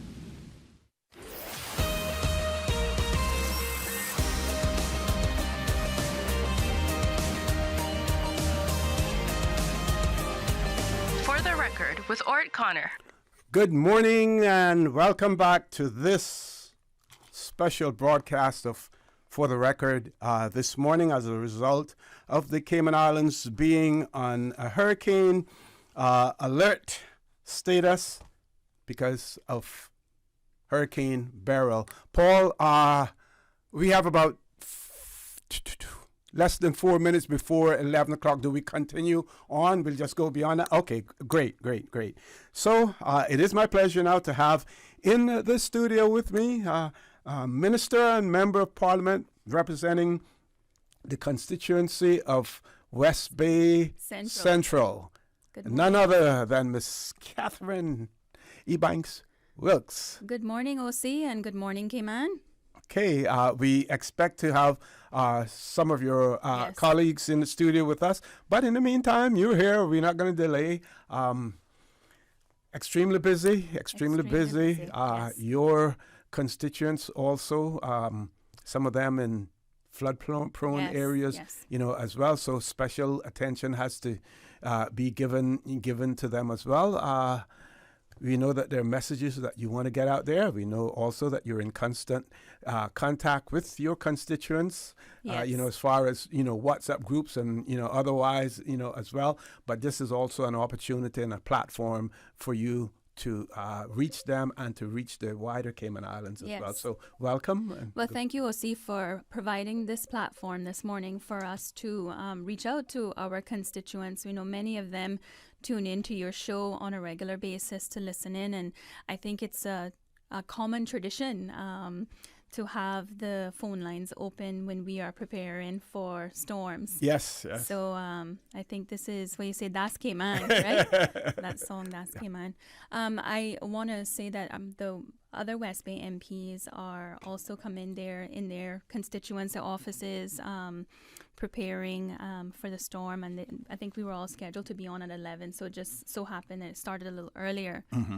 But to your question about flooding areas, one of the things that we have been focusing on in the constituency of West Bay Central is, I'm getting a phone call from Deputy Premier. I'm guessing that means he's by the door, OC. Oh, okay. But one of the things with the flooding areas in West Bay Central is we have areas that have been low-lying and recently have been experiencing a lot of flooding from recent new developments.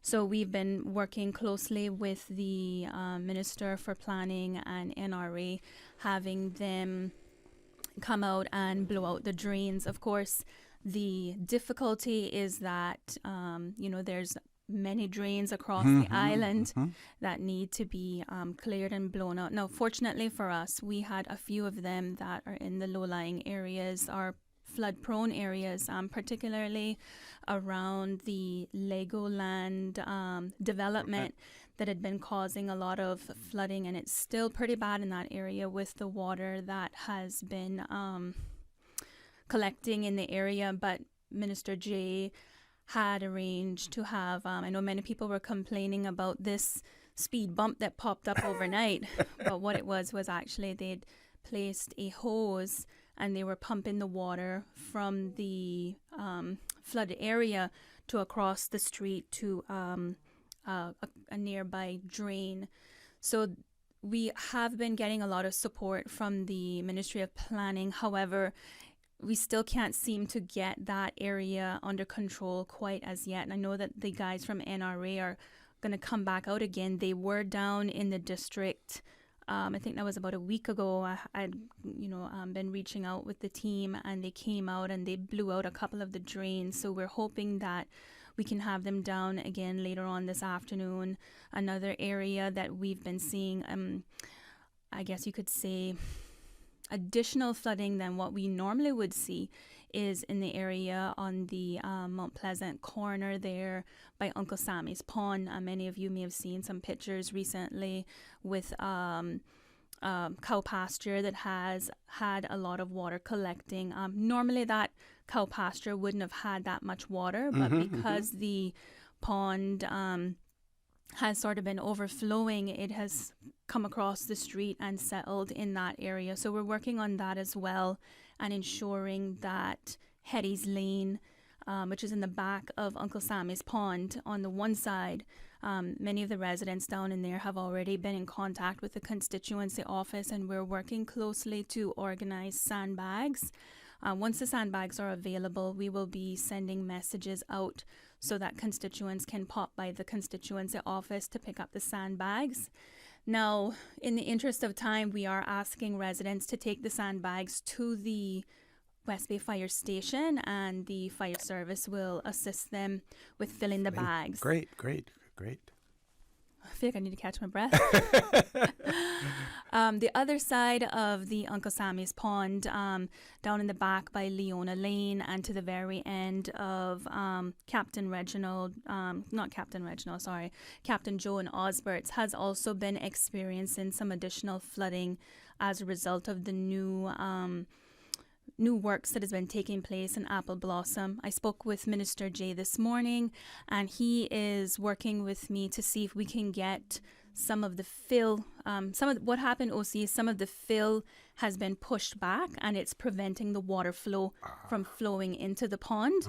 So some of the residents, especially down towards the end of Leona Lane, they've been having some additional flooding. So we're working on that. One of the things that we've been advised is that this storm does not appear to be bringing a lot of rainfall with it.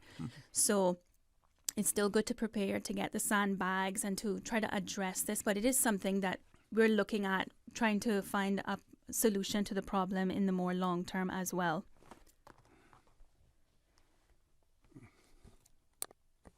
Okay. All right. So that's some of the areas that we were looking at with the flooding areas. I'm just trying to see. I'm getting messages from my colleague, so I wanted to make sure that he isn't outside waiting. Paul,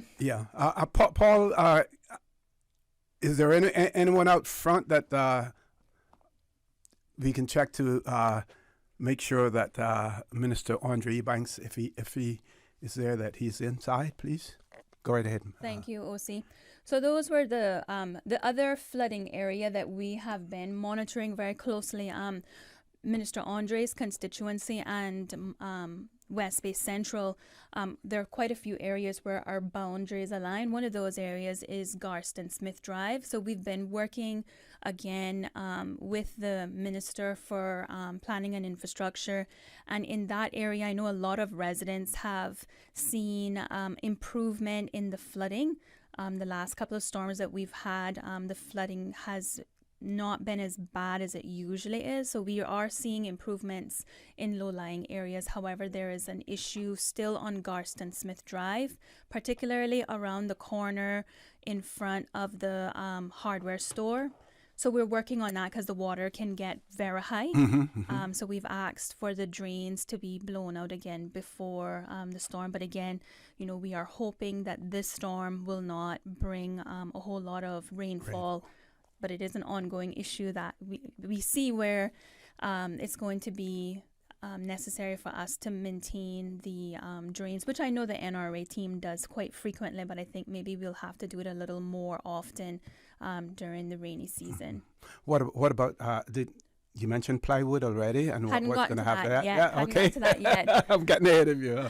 No, that's fine. That's fine. So, I guess I didn't get to tune in earlier this morning because I was busy with the constituency office staff. We were just kicking our hurricane plan in gear.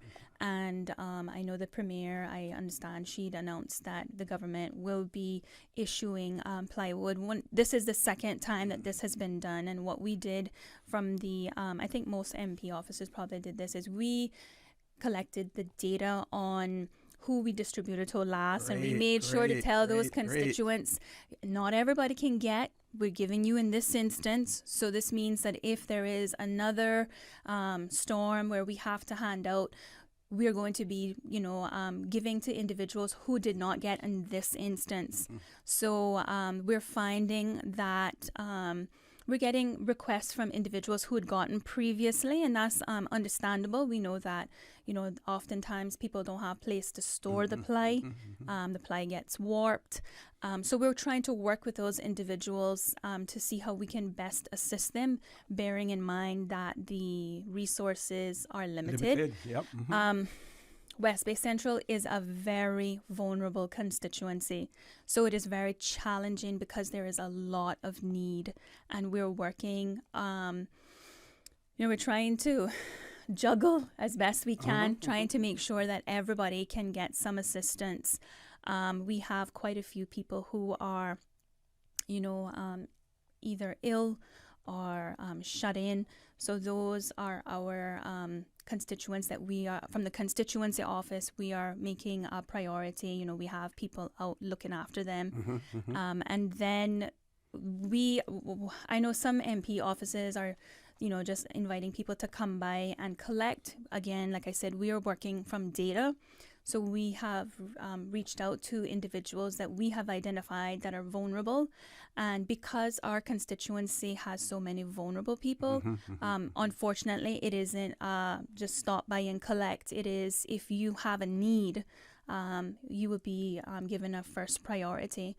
So it's been working. I think a lot of the people in our area who can help themselves, they recognize that they're less fortunate people in the community, so they're understanding. And oftentimes I'm finding even some people who I know are in need, when we reach out to them, they're saying, there's somebody else out there that is more in more need than I am. So look out for those persons first, and then if you have anything left over, then give us a call back, which to me really speaks to who we are as Caymanian people. We always looking out for others. Yes. So now we're hearing stories about some people being homeless, finding themselves in difficult situations, and if you have anyone in your constituency who's find themselves in that situation, if it comes to the point where people actually have to go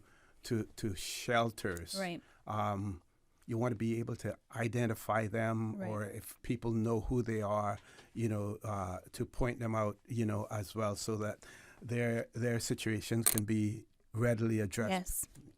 And OC, the sad reality is that, again, West Bay Central is a constituency where we do have, I wouldn't really go as far as to say homelessness.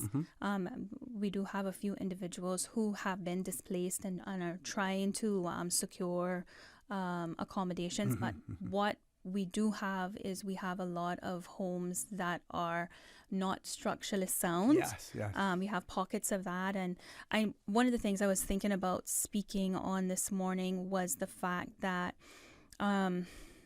while hurricane season can bring a lot of anxiety with it, the benefit of experiencing previous storms is that we learn from them and we rebuild stronger. I think Cayman has a very robust building code, and so our buildings are very strong, but there's still pockets of constituencies where we have homes built from wooden structures and very low-lying areas, So to the constituents in West Bay Central that are at risk. We have already, started to identify them and notify them that the shelters that are nearby. Again, that is something that I'm excited about, looking into the future, trying to see how we can secure more shelter space, because it's times like this you realize, wow, okay, we need more. Yeah, and we do have one of our regular callers to our show and other shows as well, highlighting the need for additional shelters. We're going to take a commercial break for Paul to get in a few commercials. When we return, the conversation with Minister Catherine Ebanks-Wilkes will continue. We expect to have some of our colleagues in the studio as well. If for some reason that we're unable to, what we'll do, we can link up by phone with them.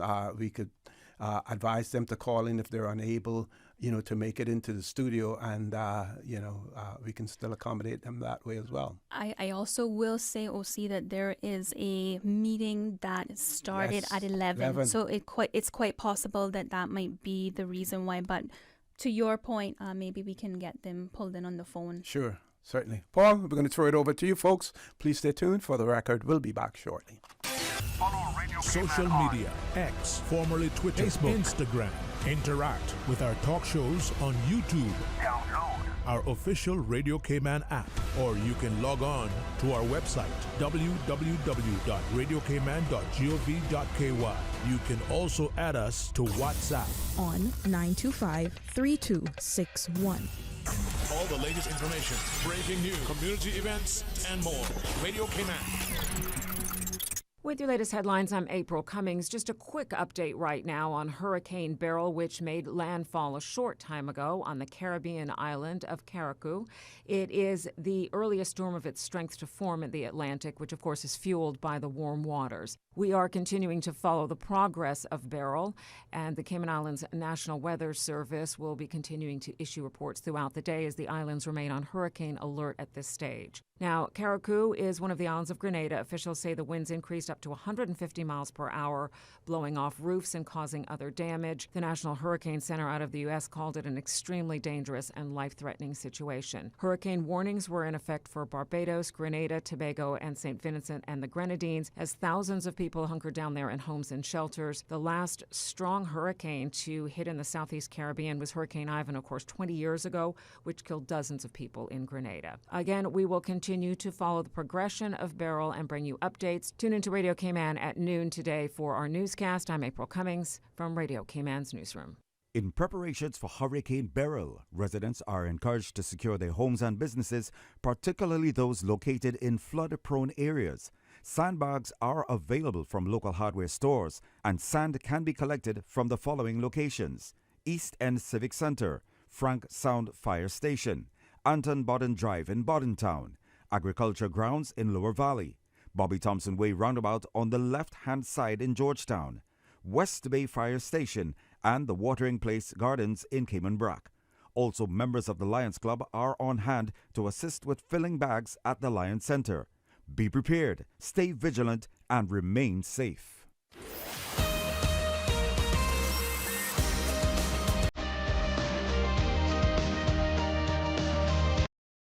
HSA's Urgent Care Clinic is now open 7 days per week to serve you better. Visit our dedicated team at Urgent Care, Monday to Friday, 8 a.m. to 8 p.m., and weekends and public holidays, 11 a.m. to 8 p.m. No appointment necessary. If you are experiencing non-life-threatening symptoms and conditions, such as the cold and flu, sprains and cuts, earaches, nausea and vomiting, visit Urgent Care's walk-in clinic at the main entrance of the Georgetown Hospital, now open every day. At HSA, we are committed to caring for you.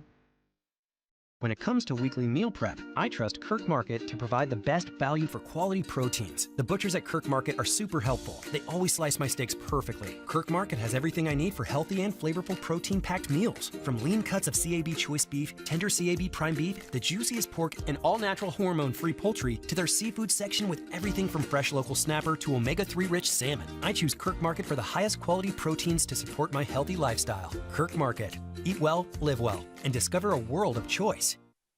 Start your day in the know. Don't miss a beat. Radio Cayman's 7 a.m. news keeps you informed every Monday through Saturday at 7 a.m. Brought to you by Cayman National, proudly serving the Cayman Islands since 1974.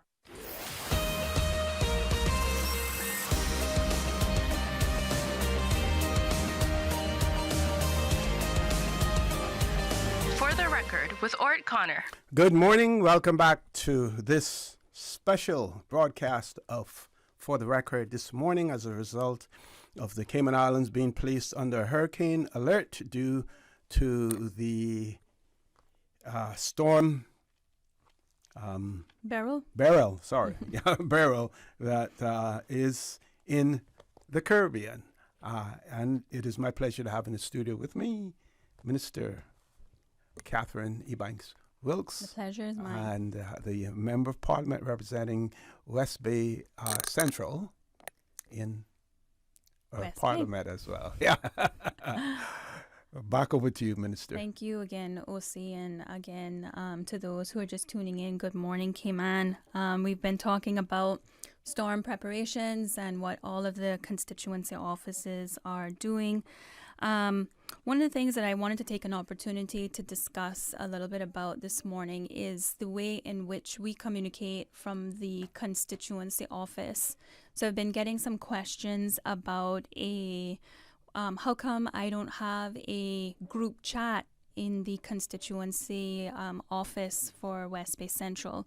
It's primarily for privacy purposes. I know that usually when you have chats, people will click on the chat to see who is in the chat and screenshotting who is in the chat. And it really isn't at this stage. Any communications that come from the office should not be political, in a sense where our job as MPs is really just to represent the people, to ensure that when we are dealing with situations such as storms, that everybody has access to the information available. So what we have done is we have a broadcast list. So I have different broadcast lists with different streets, different areas, and we blast out information. For example, if we have notification for the Apple Blossom location, I have a list for Apple Blossom, it gets blasted out. What we discovered was that a lot of persons hadn't saved our number in their phone.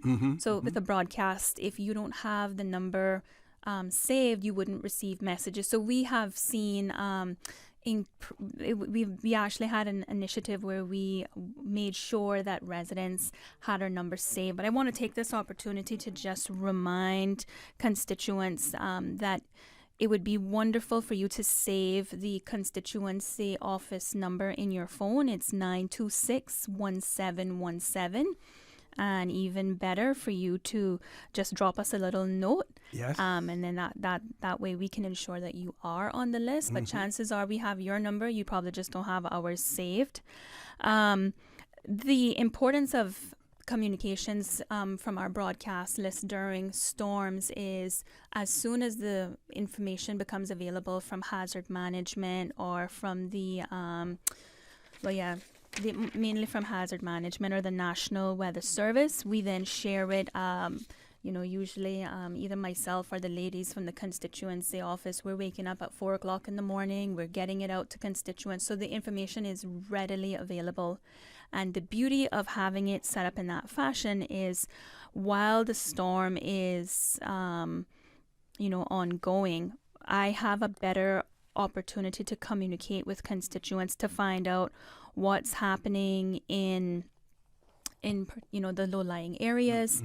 Usually the government will communicate by WhatsApp, or we have VHF radios if those communications go down. But the last storm that we had, everybody was checking in, West Bay Central, how is it going? How are your residents? So even without being in the area, obviously you're not supposed to be out when the storm is on until you get the all clear. But by the time we've reached the point of getting to the all clear, I can then respond back and say, I've gotten reports from Hetty's Lane that they have severe flooding or whatever the case. So it's very important for me as MP to have this information available before the all clear is given. So I'm just asking all of the residents in West Bay Central if you could please save our constituency number 926-1717 and then just drop us a little message to let us know that you're there. Repeat that number again for them, please. 926-1717. Easy number to remember. Yes, sir.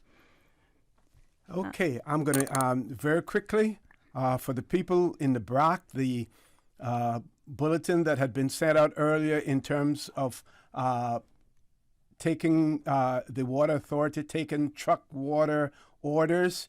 It is today, Monday, the 1st of July, until 1 p.m. So it is today that trucked water orders in the BRAC will be taken by the Water Authority. I want to thank them for making that clarification as well. Minister, back over to you. I also, while I'm here, getting live requests and updates, and I just want to say that I have received the information about the recycling lot out in front of the Ed Bush playing stadium. That has already been communicated to the director of DEH, and they are working on getting it cleared up. Actually, director was at the meeting that we had yesterday, and he confirmed that his team had been out working all weekend preparing for the storm. They weren't working yesterday, but they resumed this morning, and the issue with the bins out in front of Ed Bush Stadium will be cleared up very shortly. That actually is our location in the event that we do have a storm.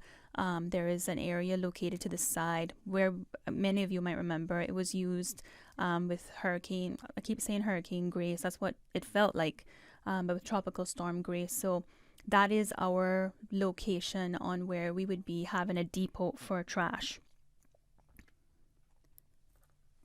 Okay. Yeah, I'm sorry. That's okay. Take your time. Yeah. You know.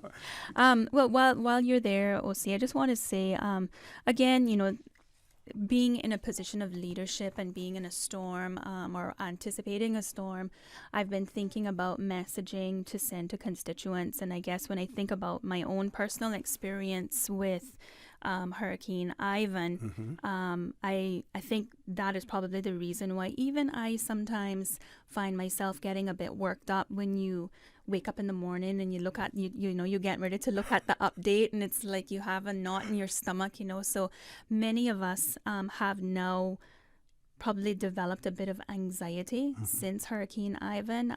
It was a very traumatizing experience. But what I want to say to everyone listening this morning is, even though it was very traumatizing, we made it out of that. Yes. We learned from that. And it's days like today when we're just so fortunate to have a holiday. Happy Constitution Day, by the way, Cayman, as we celebrate democracy. Yes. But also... And school is out as well. School too, is out, yes. Yeah. So utilize this time to get organized. I was that girl that decided to just stock up on Oreo cookies and chips and a bunch of junk food. And I managed to do quite fine weathering through the storm with my snacks. But it was the aftermath, which I think a lot of people fail to think about. And so I'm just encouraging those residents today. While I like to say don't panic, I think even myself sometimes finds it difficult. But use that energy to prepare. Go and get your non-perishable items. Ensure that you have at least a few. I think the Be Prepared statement says 1 5-gallon bottle of drinking water per person in the household for at least about 3 days. So we've started that at home today, and you don't realize how much water you really need, right? So we have 3 children, so at least try to see if you can stock up on getting some drinking water, and then also, you know, storing your water that you would be using, you know, in the event that you need to wash dishes, flush toilets. So see if you can get some 5-gallon buckets to keep out on the back of your house, on the, you know, around the side of your eaves, so that in the event that we lose the ability of having running water, you still have access to those. You need to take a break? No. I was just we were just checking to see whether or not anyone was out there yet, but no one was there. Okay. Well, they're probably in that meeting that I should probably be in too. But at the end of the day, it's important to get on and to speak with, our residents who are all concerned about the hurricane. I will say on a personal note that it's moments like this that I really, really miss my dad. He was the weatherman in our family, and he would certainly be able to say, yes, this is, we need to be concerned about this, or we need to, it's funny, Osi, you probably know as well that depending on the direction of the storm, what side of the house you need to focus on the most. I think it's still a little bit early to do that. But the other thing is, on the note of speaking about my dad, just to the water sports operators, which I'm sure I don't need to tell them, but again, we need to look at preparing to secure boats. And it's a lot of work to be done. But again, fortunately, today is a public holiday, so that gives everybody some time to really focus. And don't leave it until the last second. Don't procrastinate and say, well, maybe it won't come. That's true, OC. Yeah. And the thing is I thought about that as well, is some people are looking at the path, and I've heard a few people say this morning, oh, yeah, it's starting to turn away, we don't have to worry. Well, I would like to say these things can change very quickly, and we want to be ready. You don't want, as you just said, you don't want to be rushing at the last minute on Tuesday evening, trying to secure when the weather is probably starting to change and it's starting to rain. And right behind this storm is another development. So it really wouldn't be any harm with us having all of our non-perishable items at home. That means the next few storms that come, you're prepared. Definitely. So you mentioned water as well, Minister, and the non-potable. And yes, non-potable. The Water Authority has also put out a message, and it talks about the fact that please be advised that the Cayman Islands are now under a hurricane alert. The Water Authority Cayman would like to urge all customers to take note of the various hurricane preparedness recommendations, and you can find them on www.caymanprepared.gov.ky, as well as the Water Authority, as well as the Water and Sewerage, specific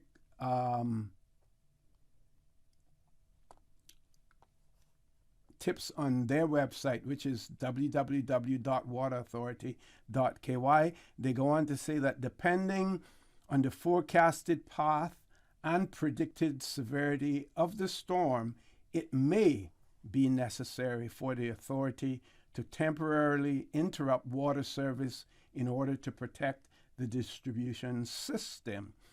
Should this action be necessary, the Water Authority will give as much notice as possible once such a decision has been made.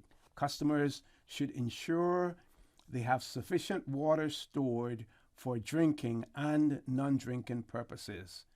And they urge you to please continue to listen to your radio or visit their website and or social media accounts for further updates as well. So they have shared that information, with us also. Minister? Yes, sir. Just trying to juggle on the phones here as well, just getting representations from both of the MPs from West Bay. Deputy Premier Andre Ebanks sends his apologies. He's unable to make it. Like I said, everybody has been trying to coordinate logistics. Yes, but I want to explain to his constituents. Everybody has been in their constituency offices this morning. I know everyone's trying to head over to the government administration building. I know MP Bush, well, actually both of them, you have Mr. McKeeva Bush and Mr. Bernie Bush. I know they were both trying to make their way over as well. So just wanted to say that all of the offices from West Bay are available to assist constituents who are vulnerable and in need. And if you require ply, we're just asking you to call the constituency offices, as well as if you...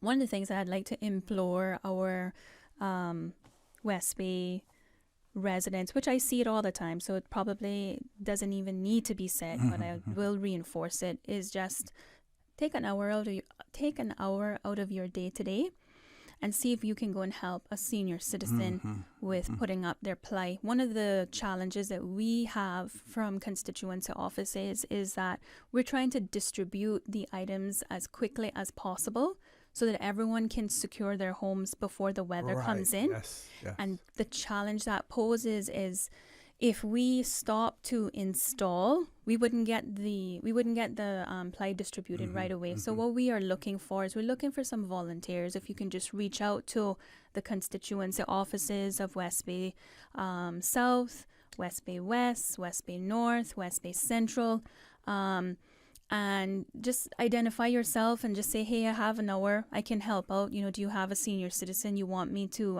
assist with putting up the ply in their areas? Of course, we're asking all those other persons that are able to do so, to ensure that they get theirs put up as quickly as possible. But with all of the development that is taking place in West Bay, all of the construction companies that are involved down there, this is an opportunity for them to do their part and volunteer their resources that they have. They should be in contact with the representative's office and offering up their staff to assist in this process as well. Everybody has to chip in. I agree. And especially those who are receiving, so many benefits. It's true. And what I've found, OC, is that some of the smaller construction companies that are just doing small scale construction, primarily owned by Caymanians, they have reached out, and those are the individuals who I have found in my constituency office that have been assisting thus far, not just preparing for the storms, but in clearing up certain areas. So we do have the support of the smaller construction companies, but yes, you are right. It would be wonderful to get the support of some of the larger development companies. And just also want to share phone numbers for the West Bay South constituency office. Their cell number is 922-4530. And the office line is 945-4464. So if I can just repeat that again. Sure. For Deputy Premier. Andre Ebanks. Yes, Andre Ebanks. Sorry. His constituency number is 922-4530 or 945-4464. That is for those residents in West Bay South. And then I'm just going to pull up the numbers for the other constituency offices, if you'll just bear with me one second. Right ahead. And see, the good thing is that we all really do work together in the districts, right, to try to ensure that if we have constituents from one area coming across, we'll pick up the phone and call and say, up until last night, we were doing that in the meeting that we had. So for the constituency office for West Bay West, you can call 516-4982. And that's for all those persons who are living in West Bay West, 516-4982. And then last one here, I just had it because I was just on the phone with. While you find out, what I'll say is go right ahead. You found it? Yes. Okay. For West Bay North, if you are in need of anything and you need to reach out to the constituency office, you can call 927-8188. That's 927-8188. Okay. And I have a WhatsApp message here where someone is trying to get the number for Minister Dwayne Seymour to order a few plywoods for the window. Again, what we would say to you is to reach out to to his constituency office. And if you don't have that number, Ms. Catherine, when you go into a meeting, I'm sure that most, if not all of them, will be there. Right. And if they could just send, compile a list of all of the constituency office numbers and their location, that they just say what constituency the number represents, then I can share that here while I'm still on the air. Okay. Or we can possibly maybe even put it up on Radio Cayman's website so that it'll be here, because today is not the only day that we have to be communicating with the residents of the Cayman Islands as well. So if I can get that information, then we can certainly share it, as well. Okay, I'm actually getting that right now from the minister. OC, what I would love to also add to that, and that's a very good point that you raised, is it is really nice when residents of the country can pick up the phone, and call their MPs and get them. Yeah, not many other places you can do that. It's true. But when you need something in a situation like this, you need to also factor in that we are in frequent meetings. Right now, I'm on the radio to ensure that residents of West Bay have heard from, I'm here, but I'm representing all of the West Bay MPs because they are in a meeting. So they're going to bring me up to speed when I get back over there. But it would be really beneficial for residents to reach out directly to the constituency office, because while I'm here, I have staff sitting in my office for the purposes of ensuring that our constituents are taken care of. Deputy Premier's by the door. OC, if you want to just grab the door for me. While you're doing that, I will share the constituency number for Minister Seymour. I know someone was asking. His office number is 945-3281. So again, the number for the Bordentown, Bordentown East is Minister Seymour, right? East, yes. So that's 945-3281, or the constituency WhatsApp is 328-7376. That's 328-7376. Now, since my colleague, Deputy Premier Andre Ebanks, has arrived, I think I'll just turn the microphone over to him so he can share with his constituents. Good morning, Cayman. Good morning, West Bay South. Good morning, Caymanians overseas. We are here along with all the rest of the members of the government this morning, as well as I understand the opposition, to come together as just public servants, looking out for the country. The storm last tracking that I saw had us outside the cone, but I would not rely on that.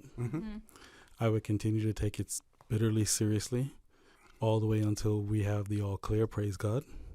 If we do have the all clear, then I would suggest that all provisions and safety measures that be made be kept intact for the season. If we do not have that sort of grace, then all the plans and all the meetings that we're attending for the rest of today and tomorrow should hopefully try to plan for just about every eventuality that we can predict to keep the country as safe as possible. We humbly pray that it doesn't come to that, and that what we're doing now is to measure twice and cut once. Yep. So everyone continue to be safe. I've seen pictures of the supermarkets and the stores. They seem quite hectic. I know I've been fielding calls all morning, WhatsApps all morning. I'm sure I can say the same for probably all the other MPs. Just try to be considerate of each other, considerate of as much as you can, sufficient for your household, but also keep others in mind.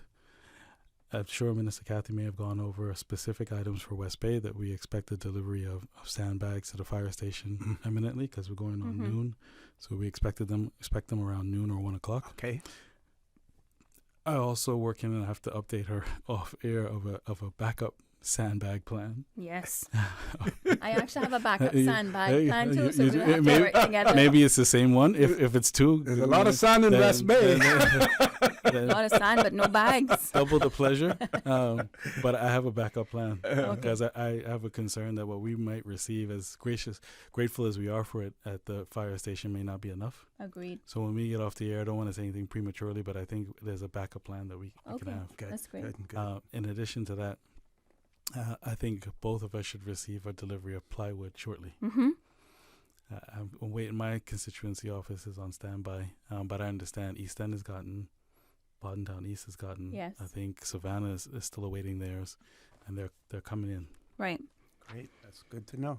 So once that is there, what I was saying, I don't know if you were, if you had heard, but I was just saying that the offices have identified the individuals that are at least identified as most vulnerable. And so those persons will be contacted first for arranging for the ply to be collected. Correct. Or, I mean, in instances where we have shut-ins and senior citizens, they will be dealt with differently. Absolutely. Yeah. I'm sure that you and I and other members will be making special deliveries. Definitely. For those who are unable to collect. Who are unable to. But if experience is any teacher, there are a number of people who either come to collect or they send a relative to collect on their behalf.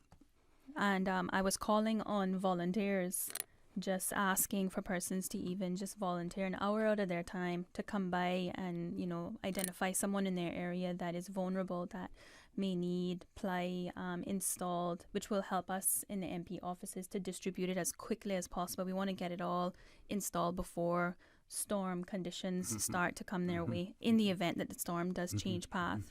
Why don't we share those constituency office numbers again as well? I'll let Andre go first. Are you pulling yours up? Yeah. Okay, so the landline for the constituency office in West Bay Central is 746-6430. 746-6430. Correct. And the cell is 926-1717. I would advise residents to call the cell today because the ladies are out and about. So 926-1717. And as far as the office itself is concerned, you have sufficient staffing resources there? Definitely. Sufficient staffing resources. We also have even some of our members from the committee who have come in on their holiday to assist. So we are definitely well supported today, and I'm very grateful for everyone, to everyone for their support. Before, actually, you go ahead. I'll do that. Yeah, closing remarks. I'll say that. So for West Bay South constituency office landline is 945-4464, and the cell is 922-4530. Okay. I'll ask you to repeat that one more time, Minister. West Bay South constituency office landline. Yep. 945-4464. Cell number 925-4530. It's 111 Willie Farrington Drive. Okay. Excellent. And for West Bay North, their office cell is 927-8188. That's 927-8188. And then I pull back up the one again for West Bay West. I think Go ahead. A lot of people have the MP for West Bay West direct cell. That is actually. He might not mind if we actually shared it. Yeah, I don't think it's a secret. No. That's the most effective way to get to him. I don't think any MP has a private number. You shouldn't. No, I'm sure. Life is a public life. Yes. So it's 516-4982. 4982. Right? That's the one you that's have. the one. Yeah. So those are the contact numbers for persons in the District of West Bay to reach the MP offices. Okay. Go. Mic is yours. And any information that you want to impart out there? One of the things that I wanted to just chime in on really quickly is I think, again, we're hopeful that the storm will just breeze over us.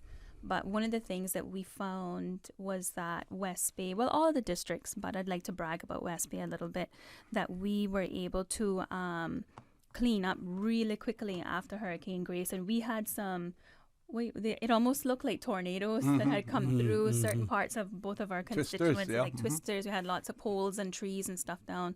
So again, just another call to the individuals who were working with the cleanup crews, just to reach out to the constituency offices and let them know if you are still available. That Hurricane Grace, I call it Hurricane Grace because it felt like one. Grace took place at a time when water sports was pretty quiet. So we had a lot of water sports operators who reached out, who wanted to help. So I'm just calling on individuals who would like to assist if we have to activate a cleanup plan. We're getting things organized to do that, and we're just looking for individuals who would want to participate. Great. Yep. Got to be way ahead of the game. Yes, for sure. Yes. Yeah, exactly. Similar thoughts to think of the more likely outcomes. And one of which would be if in the event that we are adversely affected, that there are individuals that can assist with a cleanup. Grace was a good example of the grace shown by the community after the storm. In terms of closing comments, I would just again reiterate that everybody take this seriously, make your preparations, be as gracious as you can, sufficient for yourself and your household, but keep others in mind. If you have spare time, spare donations for those who are in need, please do so. I can confirm there was a question of whether or not, in relation to the needs assessment unit, whether their top-up of food cards was done for last week. It was. I got confirmation from the director herself. Okay. In addition to that, the next round would have been Friday coming. But in light of the weather, we're going to try to activate those payments for top-ups for tomorrow. Great. Yeah, that was something that we spoke about earlier in the discussion this morning, and it's good to know as well. And I hope you got my message from CABSEC in terms of the banks remaining open. Yeah, yes. Topping up ATMs as frequently as they can and enacting enhanced monitoring over the ATMs. Precisely, yes. Okay, anything else? Again, as Deputy Premier just stated, take this seriously. We will hope and pray that we continue to stay out of the cone, but the season has just started, and you never know what we may have to face, in the future. So it's good to just have all these things in place, because the next storm that comes, we may not have a public holiday to give us time to prepare. So just get your items and tuck them away, as he mentioned, in a little box somewhere in the pantry, so that you can have them set aside in the event. And I just want to say to those persons who are having anxiety about this Hurricane Beryl, to just take a deep breath and rest assured that we have a very strong infrastructure here in the Cayman Islands. All we really need to do is our part with preparing, making sure that we can weather the storm, and ensuring that we are not out in storm conditions, because as you said, OC, we don't want to procrastinate. So just reminding everyone to get out and do what you need to do today, so that you can just sort of take it easy the next couple of days while we wait to see what Beryl will do. And you can rest confidently at home that I'm as prepared as I can possibly be. Can stay home and listen to you on the radio. Now, for this person who may have just joined us, it appears this came in at about 11:41. The person says, I understand that free sand is available if people bring their own bags. Where is the sand? And I would imagine it's for the District of West Bay, and it's at the fire. We anticipate a delivery of sandbags to the West Bay Fire Station. Well, this person said they have their own bags. Oh, they have their own bags. Yes. Okay, so they're looking for free sand itself. Yes. So I think that delivery is just the sandbags. We will come back to them on just sand later this afternoon. I think. Okay, there was a list that was circulated in terms of sand. Let me look and see if if it included the West Bay district as well. Let me see if I can find that and get it out. Share that with you as well. Yes. So there is some sand itself at the fire station now, but there'll also be bags delivered later this afternoon. And then what we alluded to earlier is that we're working on a plan B to all of that later this afternoon. Okay, got you. Yes. You did mention that earlier as well. Yeah. Okay, well, I want to thank both of you. I know, extremely busy. Just one final closing thought. myself, officers from SEMA, and Cayman Islands representatives were overseas, an important trip for the country to establish the office in Asia. But still, having said all that, there's no place like home. Even us seeing the storm coming, all of us still wanted to get home. Yeah. There's still no place like home. Exactly. Yeah. Okay. We are being joined by Mr. Bush. We're going to take a break so that he can settle in. And if you want to remain in here with him, for any period of time, we know that you possibly have to go off to meetings. But also, the director has given us permission to go beyond 12 o'clock, as well. We were hoping that at some point in time, I'll be able to open up the phone lines to our listeners as well. But what is important really now is that we impart as much information as possible to each constituency. So we're going to take a quick commercial break. Don't change that dial, folks. Please stay tuned for the record. We'll be back shortly. The mission of the National Conservation Council and the Department of Environment has worked to protect and conserve the unique plants, animals, and habitats that make the Cayman Islands so special. Learn more at conservation.ky. Tune in every Monday through Friday at 12 p.m. for Radio Cayman's Midday Newscast. Radio Cayman, the people's station, your trusted official source for the latest news. The 12 p.m. news is proudly brought to you by Health City Cayman Islands. World-class healthcare within your reach. In preparations for Hurricane Beryl, residents are encouraged to secure their homes and businesses, particularly those located in flood-prone areas. Sandbags are available from local hardware stores, and sand can be collected from the following locations: East End Civic Center, Frank Sound Fire Station, Anton Bodden Drive in Boddentown, Agriculture Grounds in Lower Valley, Bobby Thompson Way Roundabout on the left-hand side in Georgetown, West Bay Fire Station, and the Watering Place Gardens in Cayman Brac. Also, members of the Lions Club are on hand to assist with filling bags at the Lions Center. Be prepared, stay vigilant, and remain safe. If you're a parent, you know that providing your child with a quality early childhood education can be expensive. However, the Ministry of Education offers financial assistance through its Early Childhood Assistance Program to help qualifying Caymanian families cover the costs at registered early childhood settings. Visit our online application portal at moeapplications.gov.ky to learn more and get started. This message is brought to you by the Ministry of Education. Always separate debris from household garbage after a hurricane hits. Debris includes roofing materials, downed tree branches, and metals. All items of debris must be placed in separate piles to the front of the property or at a side that is easily accessible to collection trucks. Debris must be placed in a location that will not cause obstruction to roadways or come in contact with electrical lines. For more post-hurricane food safety tips, visit DAH website at www.gov.ky/DAH.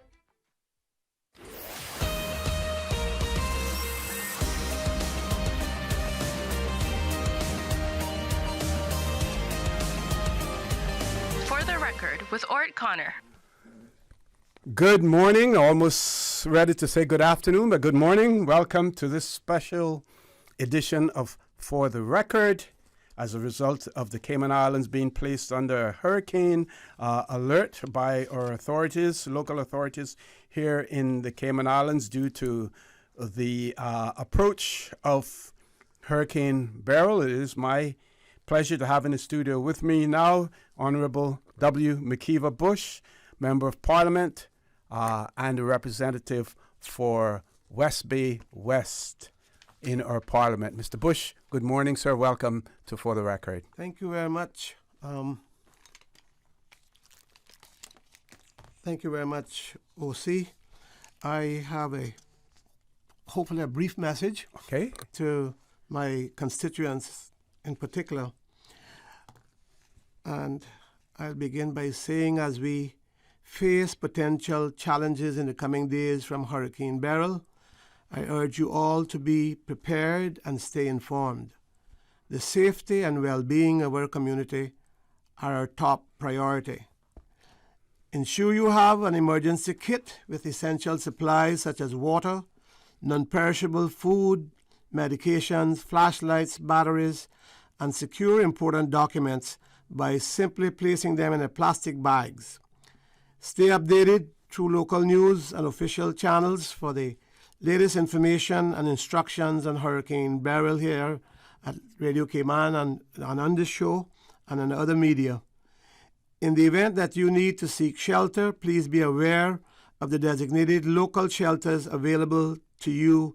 And I'm speaking in particular to the West Bay, West Bay West, of course, the other areas of West Bay. John A. Cumber Primary School Assembly Hall, the John Gray Memorial Church Hall, and the John A. Cumber Primary School classrooms. The government has arranged these facilities to accommodate anyone who might need assistance. Make sure you know the locations of these shelters and have a plan for reaching them if necessary. The government is doing everything possible to assist in securing your homes. We are providing help with shuttering homes, in particular the very elderly that might need help, and supplying tarpaulins for roof coverings where they are needed. Green wells are also being checked and maintained to avoid flooding. If you require additional assistance, please do not hesitate to reach out to the local authorities. My office is included at 516-4982 and 936-7888. Constituents, family and friends, we are all in this together, and support is available for those in need. In 2004, I remember very clearly, when I served as a leader of the government, we faced Hurricane Ivan and overcame numerous challenges together. During those trying times, we turned to God daily for His mercies, and we supported one another diligently. I'll repeat that. We turned to God daily for His mercies, and we supported one another diligently. Today, as we face new circumstances, we must be equally mindful and resolute. Let us turn to God again for guidance and strength and provide support to our neighbors and community members. Together, with prayers, with our preparations and unity, we will navigate through these challenges as we have done before. As I said, my office is 516-4982-936-7888. My staff is reachable on 928-8462. That is Mrs. Louisa Robinson. And 323-0409 for Yonat Swaby. Can you repeat those numbers again, Mr. Yes. Bush, just in case someone was writing them down while you were giving them out? Okay, my number is 516-4982-936-788. Please, I would ask you to leave a voice or written message on WhatsApp. My staff, my secretaries, are reachable on 928-8462. That is Louisa Robinson, and 323-0409. Mrs. Yanette Swaby. God bless, and let's pray for our safety and goodwill amongst ourselves. Thank you very much. Okay, we're going to take a break for the news, and then we're going to... sorry. Oh, we have 3 minutes left, so we can talk a little bit more before we go to that break. Mr. Bush, we know everyone is extremely busy at this point in time. I think you may have just come from a meeting yourself, and I know you probably have been mobilized from either yesterday evening or early this morning as well. That's correct. From all day yesterday, we were mobilized, cabinet, caucus, the premier, and all our members, and we worked till after 11 last night. And making these plans. And we plan to do that. We did it yesterday. We plan to do it. Well, we're doing it today. We plan to do it tomorrow. We plan to do it on Wednesday. And let's see what happens after that. But we believe it. If the storm we don't get a direct hit, we're going to get some severe weather. And so we all are hands on deck right now. All our constituents' offices are in action.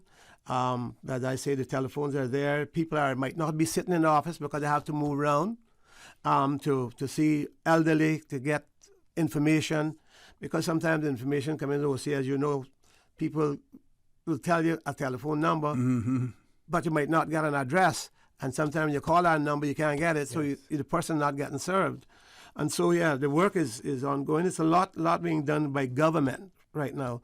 We were there, and one of my ministries were Parliamentary Secretary, and all of those departments, PWD, NRA, everyone, agriculture, everybody made some very good reports where they are on top of things and moving forward, cleaning the wells, as I said.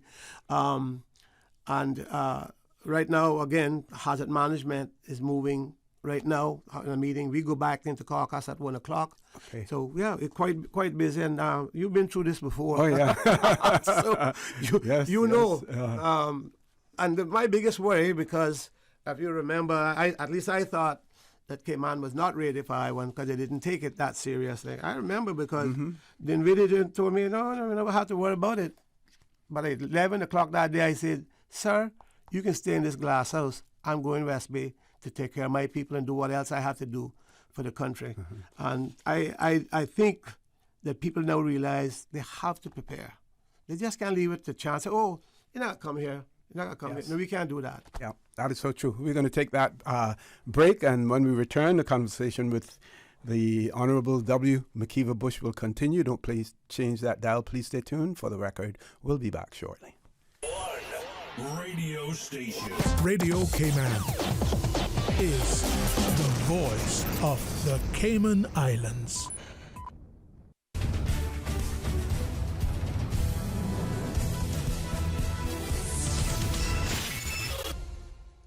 Radio Cayman's 12 p.m. newscast is brought to you by Health City Cayman Islands. World-class healthcare within your reach. For the past 10 years, Health City Cayman Islands has been providing a comprehensive range of in-house medical services, from routine care to highly complex surgeries. We've transformed healthcare in the region, saving thousands of lives in the process. Recognized for quality and excellence, Health City brings together expert doctors, the best technology, and the latest techniques to provide world-class healthcare to those who need it. Health City Cayman Islands, a decade of healing. With your latest news, I'm April Cummings. Our job from a higher perspective and a holistic perspective is to ensure the safety of every single person here, not just Caymanian, but every person here within our jurisdiction. Premier the Honourable Juliana O'Connor Conley there telling Radio Cayman listeners today that preparation is key as we watch the path of Hurricane Beryl across the Caribbean. We're preparing for the worst without anxiety. We've done it in a very measured and moderate way. And if it doesn't come, then we thank God and have a praise dance, as it were, and count it as another exercise, because there's another system coming behind and we're just at the beginning of the system. The Premier reassures the public that resources have been allocated in terms of plywood, but asks for people to be responsible and take only what they truly need. We'll have more on that in a moment. On a special edition of Radio Cayman's For the Record this morning, the Premier was joined by Her Excellency Governor Jane Owen, Hazard Management Director Danielle Coleman, and Cayman Islands National Weather Service Director John Tibbetts, as well as Senior Forecaster Gilbert Miller, to discuss the storm and preparation. The UK is, of course, very, very engaged from the London end. We have a ship in the region. We have a lot of support from colleagues who are watching the course of the hurricane very closely and who will be there on hand to help with whatever response might be necessary. Governor says she is very impressed with preparation locally, as well as the way the government here is working together. I do think it's really, really important that we're working together as a government. As I said earlier on, we do have this executive meeting today. It's fabulous to be working very closely with Honourable Premier and indeed with all of the members of Cabinet and all of our Parliament all together, because of course everybody who has a constituency and constituents, those representatives, those political representatives really know the needs and what is going on in their districts, and we absolutely respect that and we want to work together as a team to respond to it. The Cayman Islands National Weather Service, meantime, wants people to bear in mind that while there is a lot of information out there online about paths and projections, don't get complacent and don't panic. Just be prepared. One of the things that needs to be pointed out is this storm is still fairly compact. And when a storm is fairly compact, it's very difficult to forecast the path exactly. So what I want the Cayman Islands public to look at right now is just understanding that you have a major Category 4 hurricane coming towards the Cayman Islands.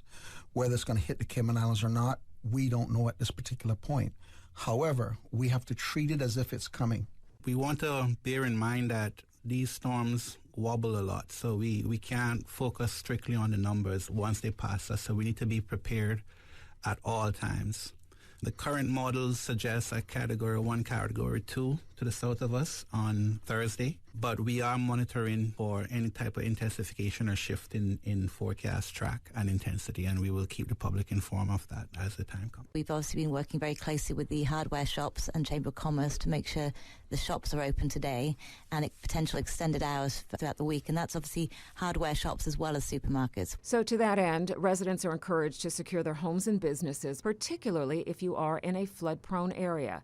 Sandbags are available from local hardware stores, and then sand can be collected from the following locations: East End Civic Center, Frank Sound Fire Station, Anton Baden Drive in Badentown, the Agriculture Grounds in Loire Valley, Bobby Thompson Way Roundabout on the left-hand side in Georgetown, the West Bay Fire Station, and Watering Place Gardens in Cayman Brac. Members of the Lions Club are also on hand to assist with filling bags at the Lions Center. Now, one concern that has come up several times today is that people should only take what they need. They should also contact MPs in their areas for details. Most stores and hardware stores are open today, and some with extended hours on this Constitution Day in order to give people an opportunity to get prepared.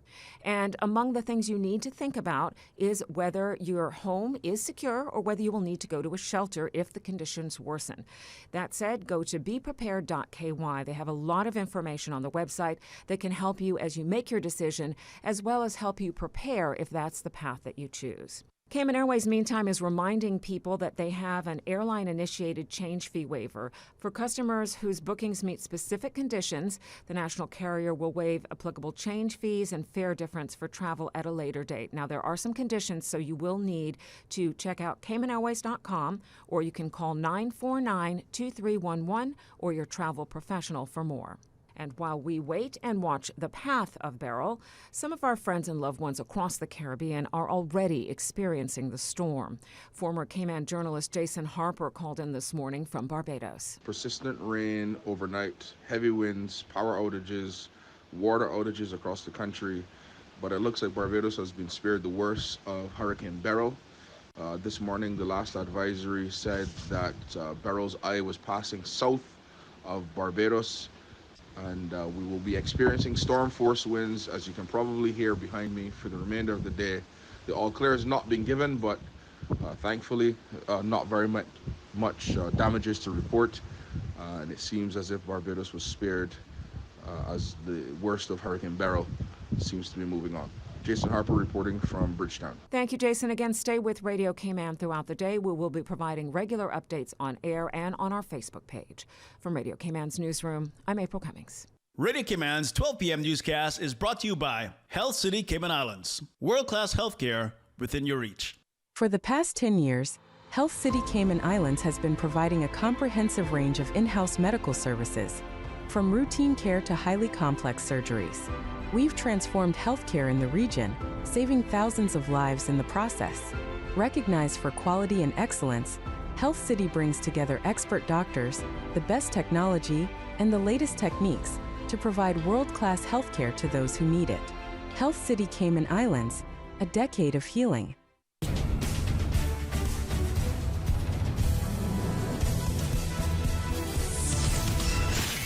Play your part in giving information.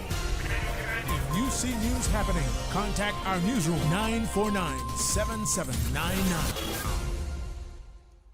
You need delicious food at an unbeatable price. You need Burger King, home of 2 for $9. Choose 2 from the Whopper, Crispy Chicken Sandwich, Original Chicken Sandwich, the Big Fish, or Jumbo Ham and Cheese for only $9. Need a snacky with your Sammy? Grab a Sneaky Snacky. All items under $3, including the new Chicken Junior. Grab 2 for $9 in Sneaky Snackies all week long. Open late weekends at 7 Mile Beach in Red Bay till midnight on Thursdays and 1 a.m. Fridays and Saturdays. Full menu at burgerking.ky.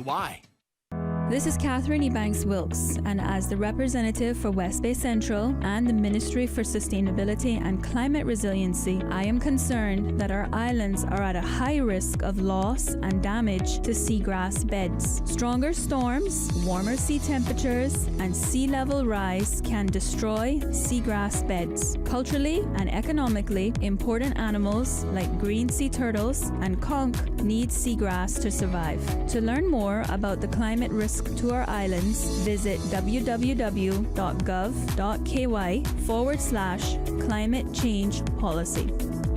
We were on the edge of a breakthrough.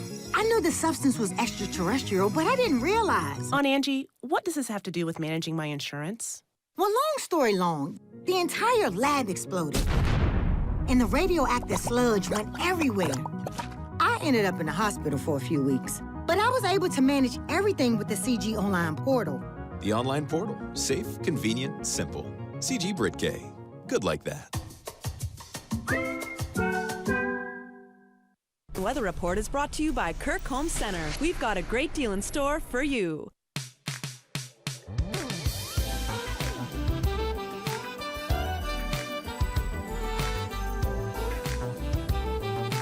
All right, good afternoon, Cayman. Let's take a look at your latest weather. Compliments our friends at Kirk Home Center. Light to moderate easterly winds and seas are expected across the Cayman area for the next 24 hours in association with a ridge of high pressure over the northern Caribbean. And the Cayman Islands is currently under a hurricane alert. The National Weather Service will continue to monitor the development of Hurricane Beryl, which is located at 35 miles east of Grenada. Residents are encouraged to remain vigilant and stay updated with the latest weather developments. Our forecast for today calls for partly cloudy skies with a 30% chance of showers and possible thunder. Temperatures will rise to the upper 80s with a heat index near 109 degrees Fahrenheit. Winds will be easterly at 10 to 15 knots. Seas will be moderate with wave heights of 3 to 5 feet. Looking at tonight, partly cloudy skies with a 30% chance of showers. Temperatures will fall to the upper 70s. Winds will be east to southeast at 5 to 10 knots. Seas will be slight to moderate with wave heights of 2 to 4 feet. Looking at tomorrow, Tuesday, partly cloudy skies with a 30% chance of showers and possible thunder. Temperatures will rise to the upper 80s again with a heat index near 109. Winds will be easterly at 10 to 15 knots. Seas will be moderate with wave heights of 3 to 5 feet. Low tide is coming up at 12:34 this afternoon. It's going to be high at 7:29 tonight. Sunset will be at 7:06 this evening. The outlook is for moderate winds and seas with isolated showers from Wednesday afternoon. That's your latest weather update.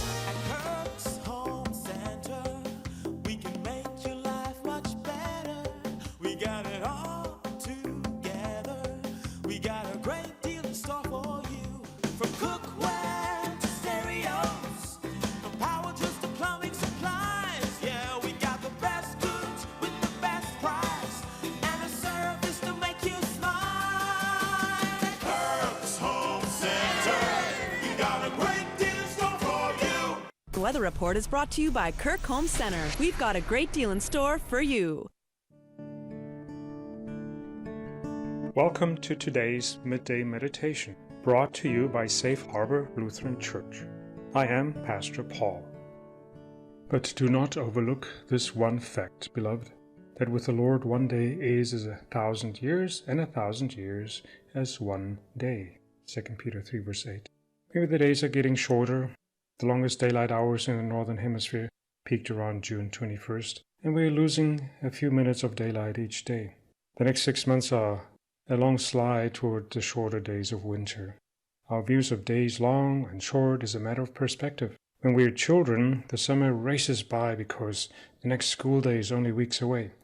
When we are elderly, the days drag until we have the next visit with family or friends, and the hours will remain nothing at all when we live with God in His perfect heaven.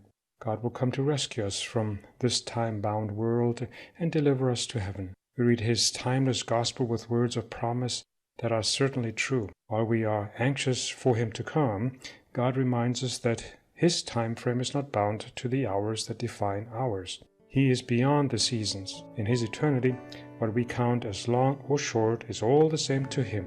In Him there is no darkness at all. When He brings us to heaven, we will be in endless light and the riches of His life. we pray. Jesus, come to us when the time is right, when you know best.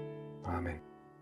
You're welcome to join us every Sunday, 10 a.m. at Safe Harbor Lutheran Church, 20 Memorial Crescent, or call us at 926-5491 for more information. God bless your day.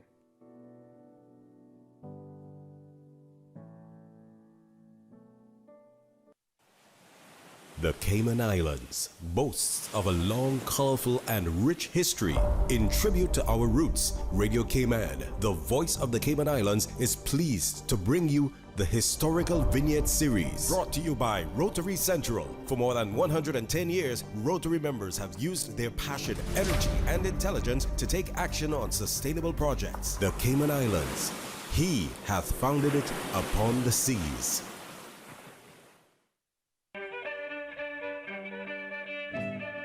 In 1904, Cayman Brac turtling captain and boat builder Daniel Jervis built a prototype Caymanian catboat named Terra, an obvious improvement on the previous canoe-style boats of the day. The Caymanian catboat was on average 16 feet long and drew no more than 8 inches of water. Painted in their distinctive catboat blue color, it provided effective camouflage when seen from below, permitting the crew to discreetly approach turtles. Since 1993, Rotary Central has worked diligently each year to provide quality bus shelters to our community, a traveling convenience to our school children, the elderly, young people going to work, guest workers, and visitors using the public bus. We, Rotary Central, help you, our advertisers, make it happen. Your marketing dollar travels a far way. Positioning your message, your product, your services, your presence in over 83 bus shelters. Every dollar you spend, every advert you place helps to build another bus shelter, providing modest comfort for Cayman travelers. Reserve space now on the only billboard medium in the Cayman Islands. Email rotaryshelters@gmail.com. rotaryshelters@gmail.com. The Bus Shelters, a partner in community convenience. Another inspiration program by Rotary Central Cayman Islands. Radio Cayman's Historical Vignettes was brought to you by Rotary Central. For more than 110 years, Rotary members have used their passion, energy, and intelligence to take action on sustainable projects.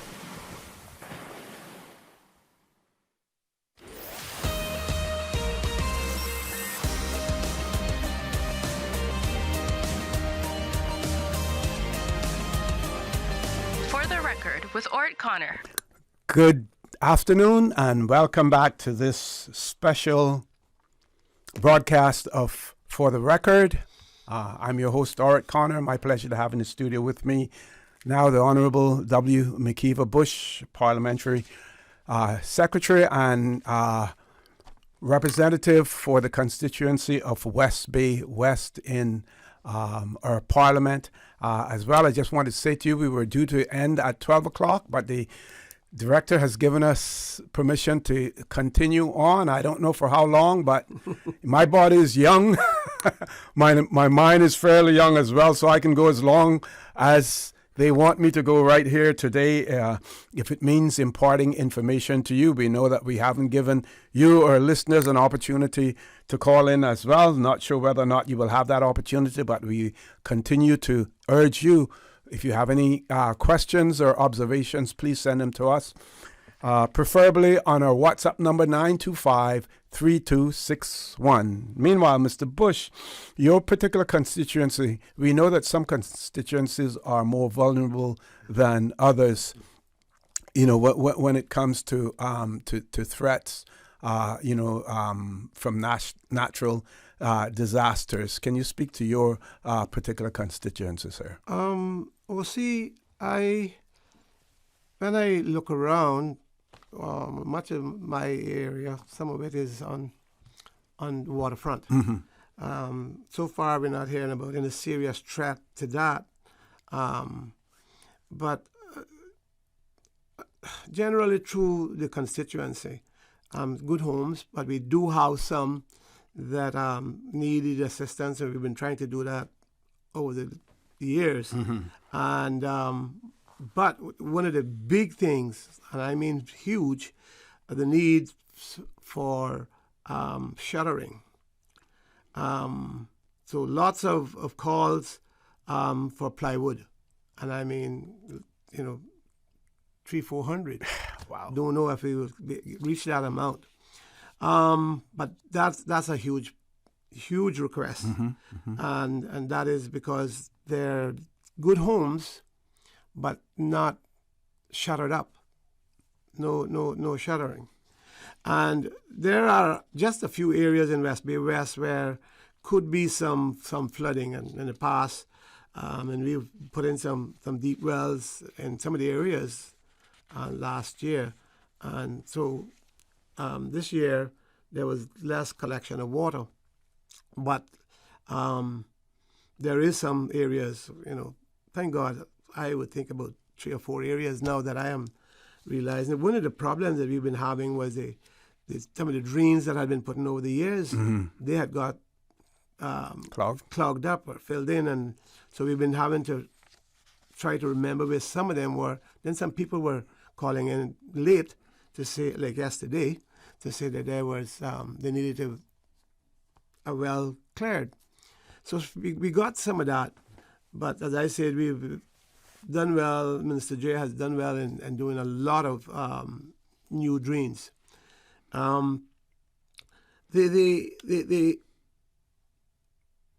As far as I said, houses, thank God we got a good amount of good houses. And I was saying to you just now that while people cuss planning and carry on, it's a good thing that planning has been as strict in the codes. I'm not saying that some people don't have far too much trouble with planning for sometimes what seems to be no reason, but there could be better communications, etc. But on the whole, planning has done extremely well in requiring, and the codes have worked in requiring people to put in good buildings. And so in my area, while there are some areas that are in need, some houses that, yes, could take some assistance, the vast majority are good homes. The big problem coming up, and I think you said Kathy spoke about it earlier, was the need for assistance. And one of the things that I know is that, for instance, in Owen, I had a huge committee, and we had about 15 men that went out with me, and I went to shutter up the elderly and others who were in need. That's not happening on this occasion. People not just coming up to assist. And I think the idea that we do have a lot of development going on in our constituency in West Bay, that hopefully that some of them would offer their assistance, and I encourage them to offer. I know right now I have about 7 or 8 people, maybe 10, that needs assistance. They need assistance. They don't have nobody to help them. And it's not something that I can do personally, and I'm hoping that we'll get some calls between now and tomorrow evening because I would think that we're going to start getting weather in tomorrow sometime. If not, but by tomorrow night.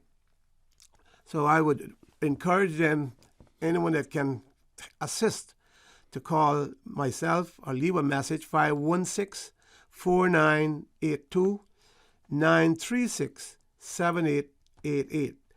And that's for me. And then I have my secretaries, 928-8462 for Louisa Robinson, 323-0409 for Yanette Swebe Ebanks.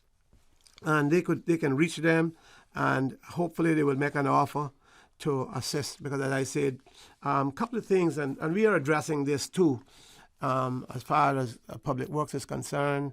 Some elderly who have overhanging trees that could take down a wire or take down or do some damage to the house. And so some people have been asking, and I'm hoping that by tomorrow I can get some of that done.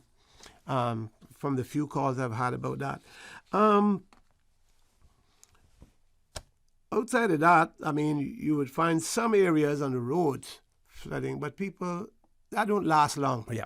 Thank God there's not a lot of standing water, and we would hope that people would stay off the road in these times. And I would encourage people to please don't do any more driving than really, really necessary.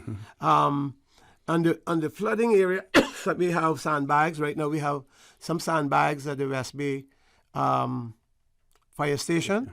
And then I think every district has various points where there's some sandbags are, and people can go and collect. And I'm asking people not to collect any more than they really need. And I'm saying if your house is a foot and a half high, 2 feet high, I doubt, unless you really live in the swamp, that you're going to need that. So if you don't need it, don't take it, because there are some people that need it. I know, a few areas with homes.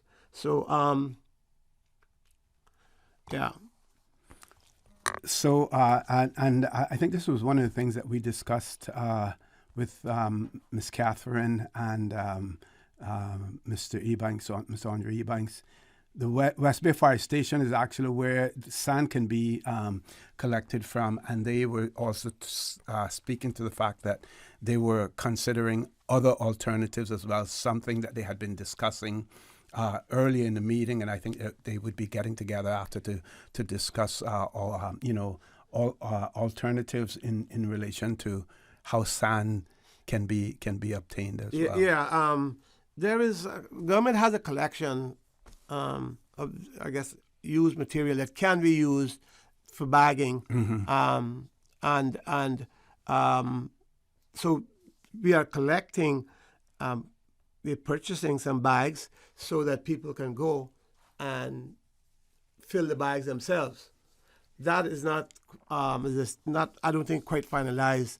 I'm hoping at 1 o'clock meeting that would be should be finalized where the sun is, because I don't think anyone can complain about where the sun come from. Sun comes from somewhere else, but where it's at right now. Yeah. But it's not the beach sun. That's what I can tell people. So nobody need to complain about that. It is. Well, there used to be a law in place where you were allowed to get a certain amount of buckets of sand from the beach. I don't know if that. I don't know if that has been. I think it's still in place. Yeah. I think that is still in place. But Public Works and I guess now NRA has collected. From various projects, I guess. Yeah. Sand. Yeah. Now, Mr. Bush, I know you've been here longer than you had actually planned, but I want to give you an opportunity, for some, closing comments again to say thank you very much for all that you do for the people of the Cayman Islands, for your constituency, as well. And depending on the situation, we may have to have you back on again. Hopefully that. God will bless us. Yes. And that we won't get a direct hit. Well, I think it's obvious that we're going to, have some rough rainy weather, and probably some breeze. Hopefully we won't get any kind of direct hit. But as I said, you well remember, you was part of the administration at the time when Ivan hit us. Yes. And as I said, that we overcame numerous challenges, and we did it together. We worked together as Caymanians, and thank God, not just Caymanian, because a number of foreign nationals living here, they didn't move off. They stayed here and worked with us. And for those people, I give God thanks every day, because we did have a lot of support. Just to say again to our people that the best thing is to do is to prepare yourself now. Your valuable, your passports, your driver's license, those sorts of things, papers, birth papers, put them in a plastic bag and keep them with you. And the other thing I wanted to mention was, and I want to repeat that, if you don't have to be on the road, don't go. Yes. Stay off the road as much as possible. So that those people who really need to be out there, the important people, yes, because we do have, remember this, we do have government workers that have to be out there, and so they need full clearance all the way. I just got another message about food, and I want to say that government that is something that we will help with. I can't just say at this point, but I'm hoping to have by this afternoon where we're at with that part of our assistance. Okay. First thing is to get people dried in, get people protected, and of course, hopefully that nobody will be starving, and we can get on that by tomorrow. Excellent. Okay, Paul, I'm going to throw it back over to you. I'm going to step in and Thank you very have much, a chat. Owen. Yes. We're going to see some of those MPs that we were unable to reach, whether or not we can link up by phone to give them an opportunity if they so wish as well, folks. Please stay tuned. For the record, we'll be back shortly. At Doctor's Hospital, we know life happens, and usually when you least expect it. So when unexpected medical issues arise, you need quality care close to home. Located in the heart of Georgetown, our accomplished team of physicians and medical staff treat minor urgent conditions such as migraines, chest and abdominal pain, shortness of breath, burns, broken bones, open wounds, and more. 24 hours, 7 days a week with no appointment necessary. Peace of mind is important when life happens. At Doctor's Hospital, we're always here just for you. Need to speak to someone? Call 949-6066.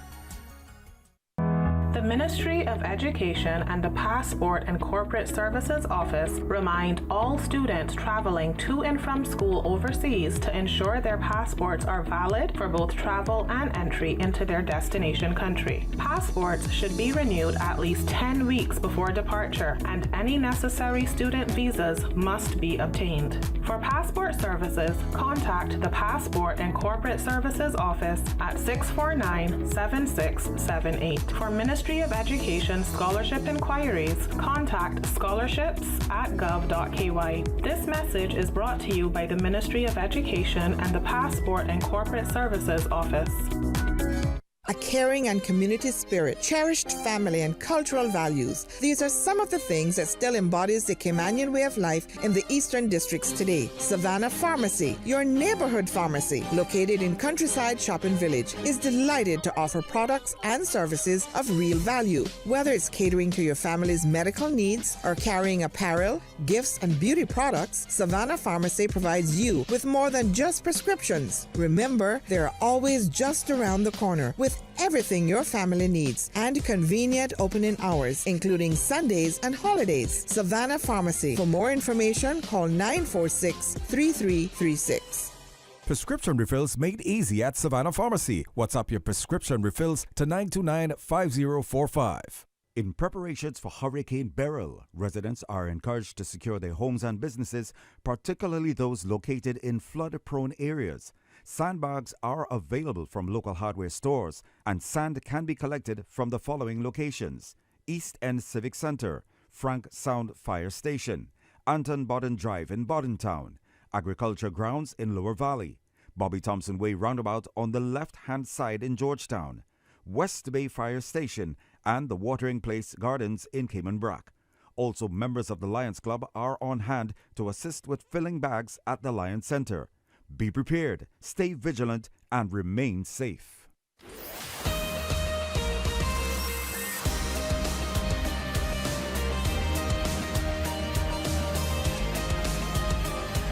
For the Record with Orrett Connor.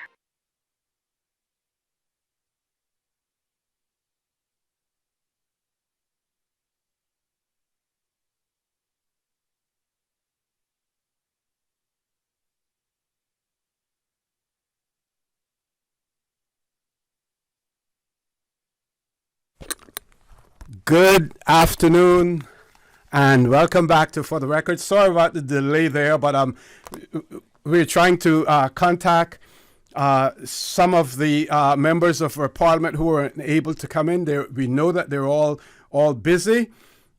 So, folks, what we have done now is we're going to open up the phone lines to give you an opportunity to call in, tell us what's happening in your area, what you're doing, as well. If we do get a lot of calls, we want you to keep it as brief as possible so that we can accommodate as many callers.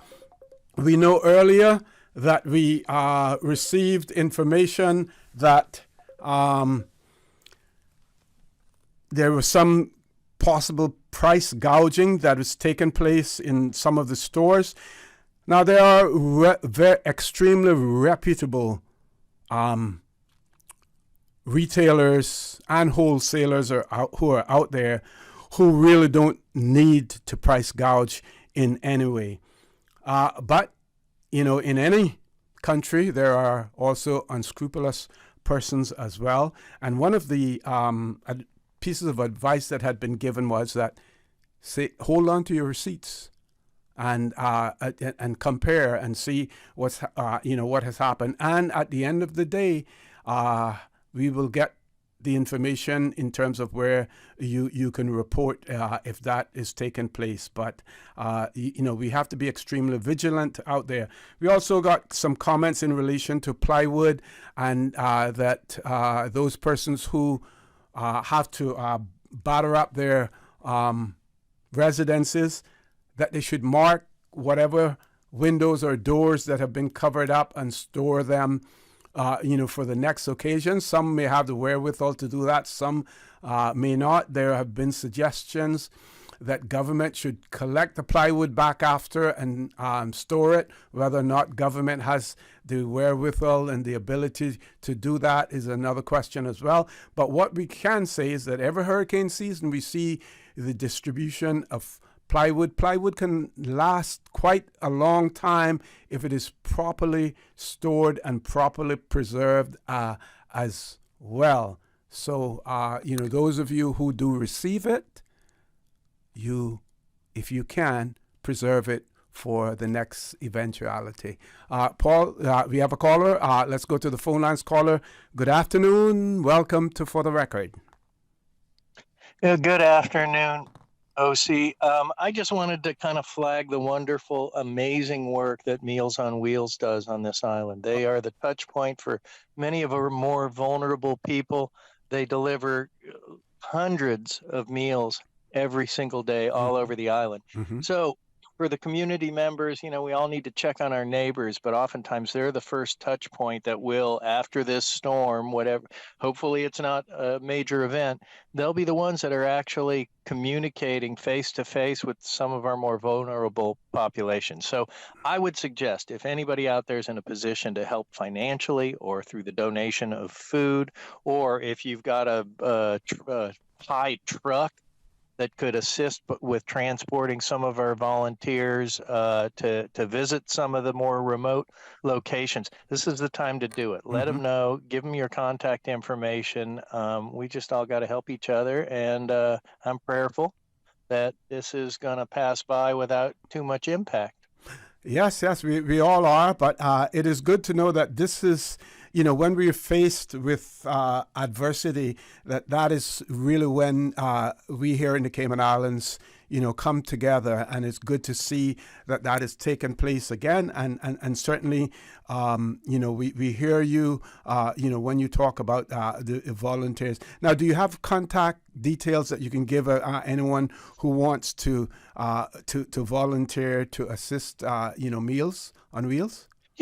You can Google, or I don't offhand have the contact information for Meals on Wheels. I see them out there in the streets. I see them every single day doing the work that they do. But if you Google it, and I will WhatsApp to you, I'll Google the contact information and send that to you, and perhaps you can share that with your listeners. Excellent. Okay. Thank you very much, all right, caller. Everybody Thank you. Stay safe. You do the same as well. You. Thank you very much. Bye-bye. Okay. Any other calls at this point in time? Okay. One of our listeners had earlier also, let me find this one in relation to their concerns about the construction equipment, like cranes, loose and dangerous material, debris on sites, high scaffolding, etc. And I don't think that they were particularly happy with the response that they received. And there are two schools of thoughts in relation to this. Yes, we have the watchdog bodies, the watchdog agencies when it comes to safety and everything. But also, it is incumbent upon those persons who have this type of equipment to ensure that that they are safe, that they're safely stored as well, that they're secured. I would imagine that it has not only safety implications, but also insurance implications as well. So the person said that this is for emergencies, not normal inspections. The developers should be instructed on what to do, not left to their own devices. What happens if a crane collapses and falls onto the roads or fall upon CUC electrical lines, etc.? Well, we would hope that these precautionary measures should not only be in place in the event of abnormal circumstances, but under normal circumstances as well.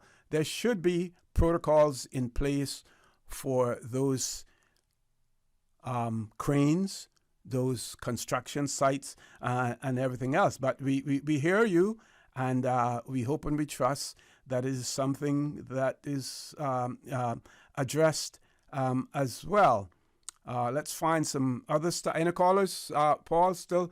Folks, we're looking maybe until 1 o'clock, so if you have any questions or comments, this is your opportunity to send them to call in. Meanwhile, I see some voice notes here. Paul may want to check a voice note as well. Another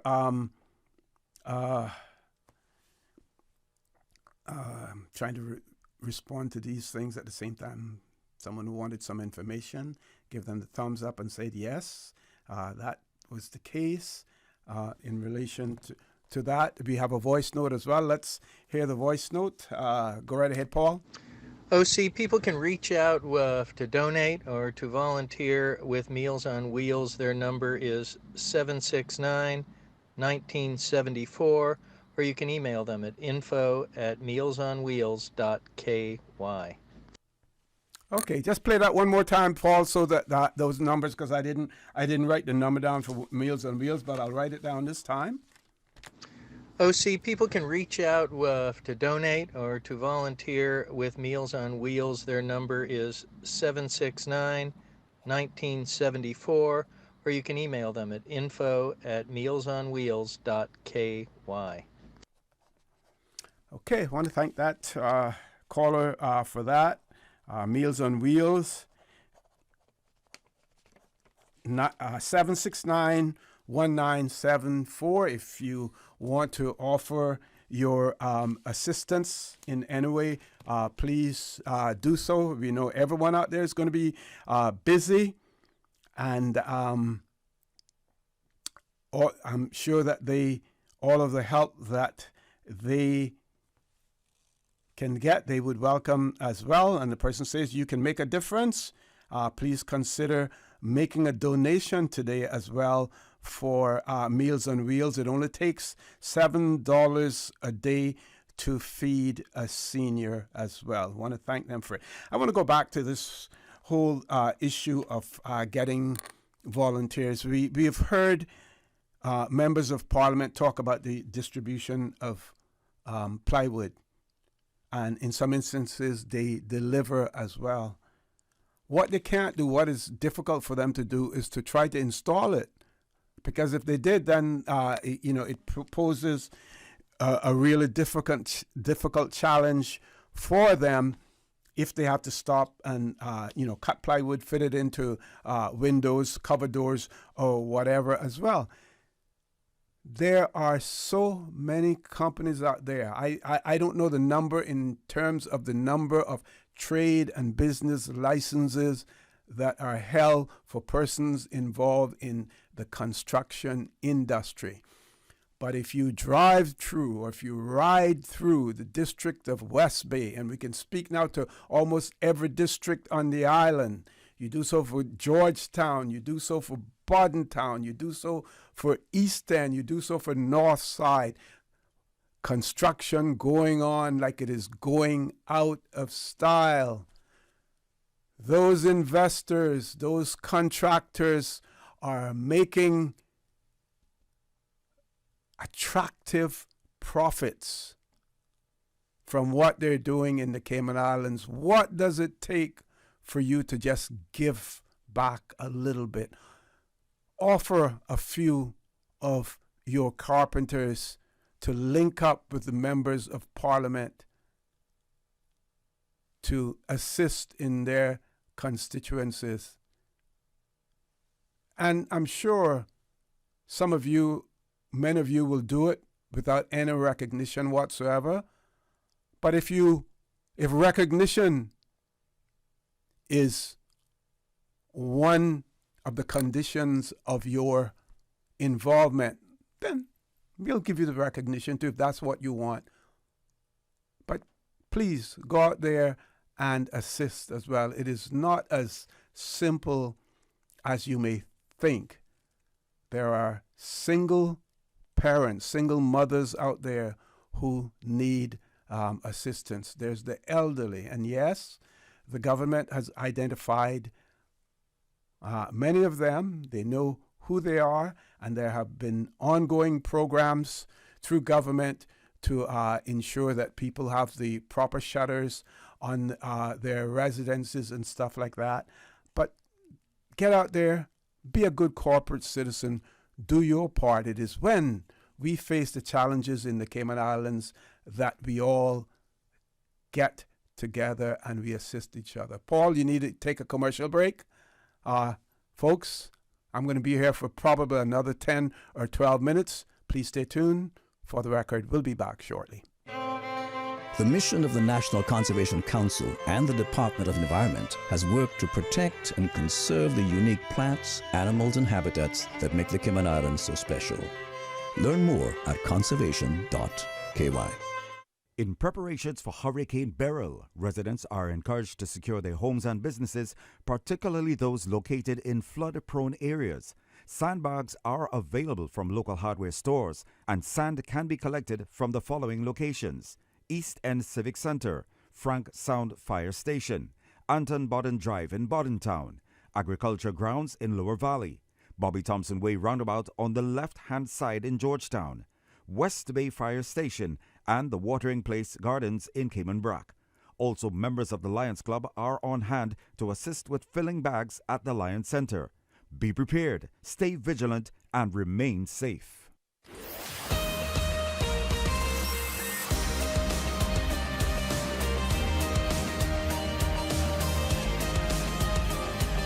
For the Record with Orrett Connor. Good afternoon and welcome to this special broadcast of For the Record on right here on Radio Cayman. Today, I was going to say this morning, but we're gone past the morning now. And this is as a result of the Cayman Islands being placed under a hurricane alert due to the approaching Hurricane Beryl. We're going to go until 1 o'clock. We've gone way over the time that had initially been scheduled for it, but very important messages to put out there as well. We do have a caller. Let's grab the caller. Caller, good afternoon. Welcome to For the Record. Good afternoon, sir, and it's so kind of you to be on. It's very comforting to me as an older person to listen to you and hear what's out there. Thank you. Thank you. I am okay. I'm a senior, 77, and all I'm stuck for is I have shutters, but I can't put them up physically, and there's nobody coming to my rescue. Okay. So I have them cut, the holes are there, everything is there. Mm-hmm. It's just to put them to the window. And I do live in a flooded area, and I was saying on Facebook that the government should ask the hotels that are not right on the sea for those who can afford to get a room, because you'd be higher up than your house. Mm-hmm. Mm-hmm. To allow them to do it. I mean, don't give somebody a room with 15 people, but you know what I mean? I would, if the water starts to come into my house by the floor, I would be able to go there and stay. And you would prefer that over a shelter because the shelters... No, sir. The horror stories I've heard about the shelters, that would basically kill me. Okay. You know? Go ahead. After Ivan, I had to stay in a hotel where the Kimpton was there, the hotel that was there before. I can't remember the name. And I stayed there for quite a while. I think that was that the Holiday Inn then? That was another version of the Holiday Inn. A friend dropped me there, and they lowered the rates to $65 a night for locals. It was me alone in my room, but it's wonderful to have a warm shower, to watch TV, to listen to my radio, and they gave me breakfast every morning. And I'm telling you, it was well spent $3,000 until I could move back into my house to have somewhere I could sleep properly, because you see, I lost all the windows and stuff. Wow. Flies were biting me by day and mosquitoes by night. I was sleeping on a wet couch with a shower curtain on top of it, and it was just horrible. And so, you know, to the people, the hotels that rented rooms and people went there and did bad stuff, I'm sorry for it, but not all of us fit into that category. So it would be nice if they would say, okay, you know, with lower rates and put some people on the upper floors. Wouldn't expect them to operate normally. But I'm quite happy with a peanut butter and jelly sandwich. You know what I mean? So just for us, like right now my ears ringing and I feel like I want to vomit. And I know it's stress. The stress of it all is killing me. Well, we're going to try to relieve that for you. I'm going to ask you to stay on the line. Give Paul your number. Tell him the constituency that you live in, and we will pass that information on to the representative for that constituency for them to be in contact with you to arrange to have your shutters put up for you. Okay, we hope so. Well, if you don't get any response, whenever I'm back on the air, you let me know.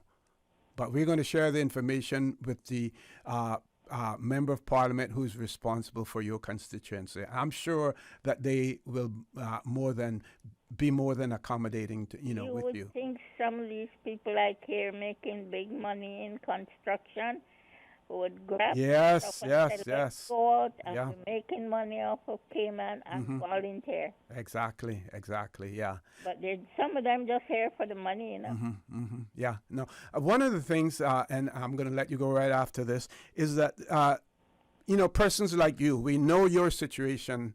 So once your representative gets that information from you, identifies you, know where you are, that should be placed in a database so that you are identified as one of those vulnerable persons. So when situations like these arise again, you shouldn't have to call in. They would be calling you to say, you're on our list, we're coming to take care of you. And exactly. we hope that will happen, at some point in time. We'll keep pushing them to be, more and more proactive, as we go along. Caller, we're going to try to...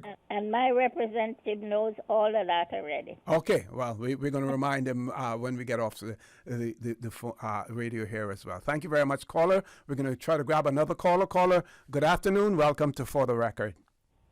Good afternoon, OC. And like that lady just said, I, for one, and she, the next, is so happy that you're giving your time to help the people of the Cayman Islands.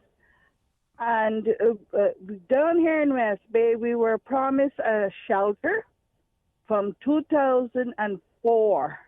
From 2004, when it was Ivan. I don't know what shelters that they're talking about, because the school hall, it can only hold about 400 people. It is built to hold to hold 350 people. And I was there because I was with the Red Cross, so I know.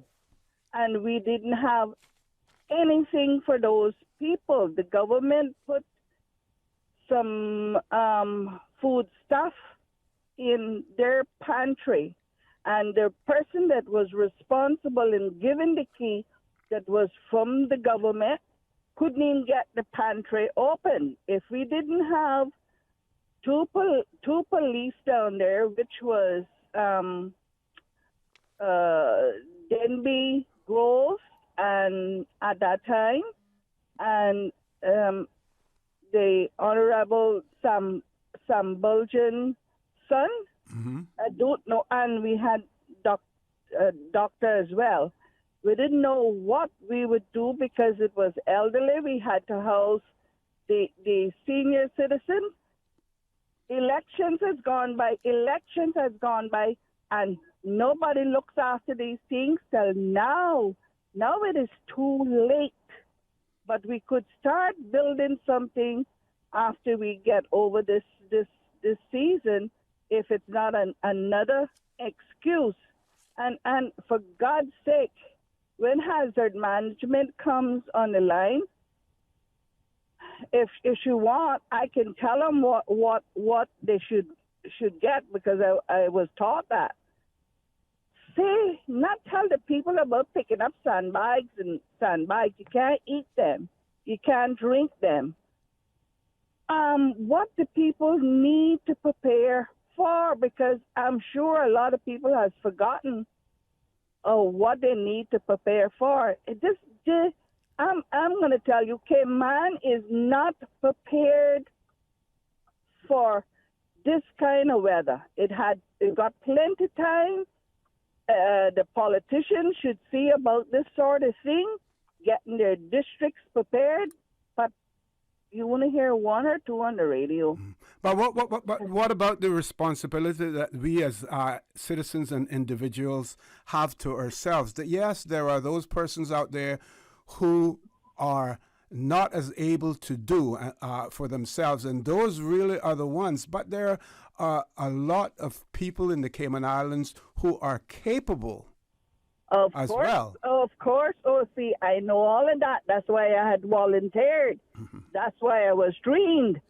But the thing is, they need to remind the people what to get again. Water,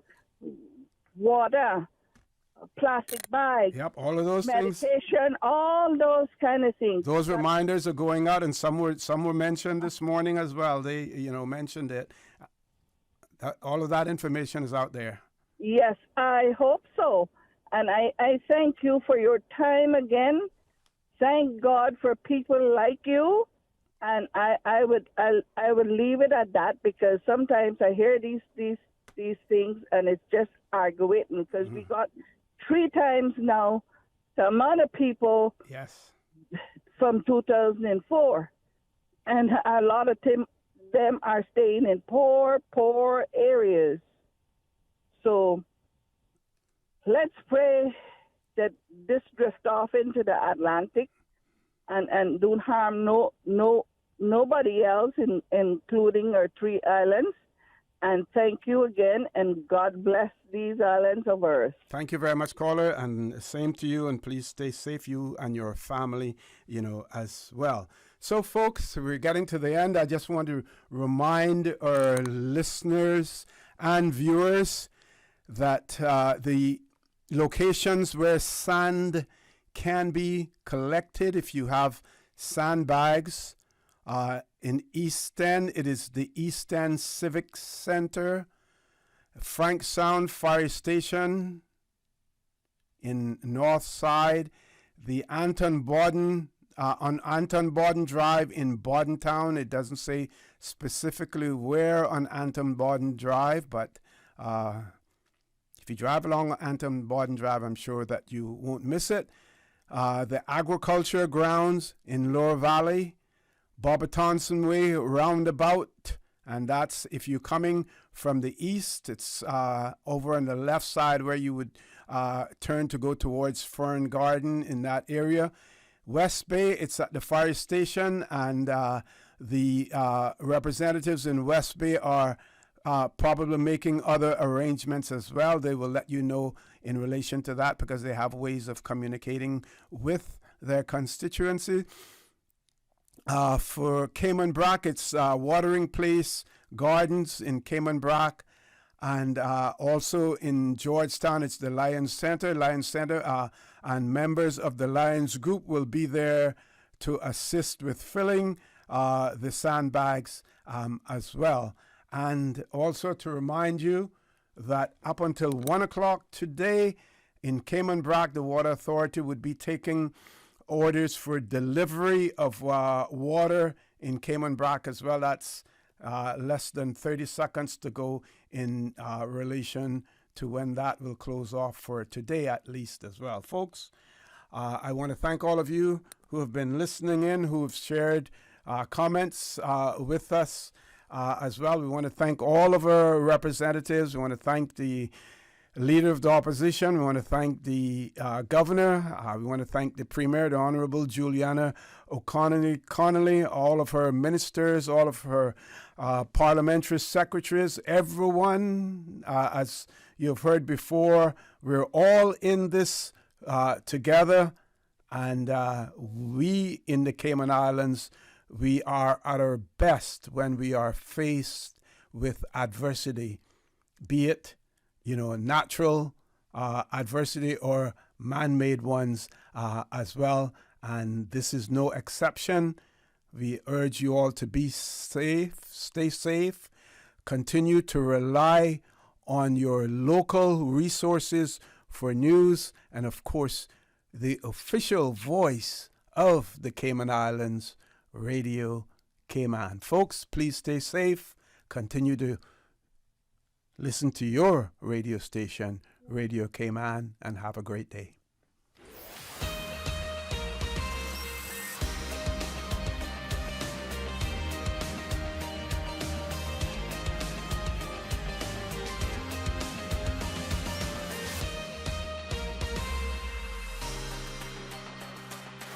Yesterday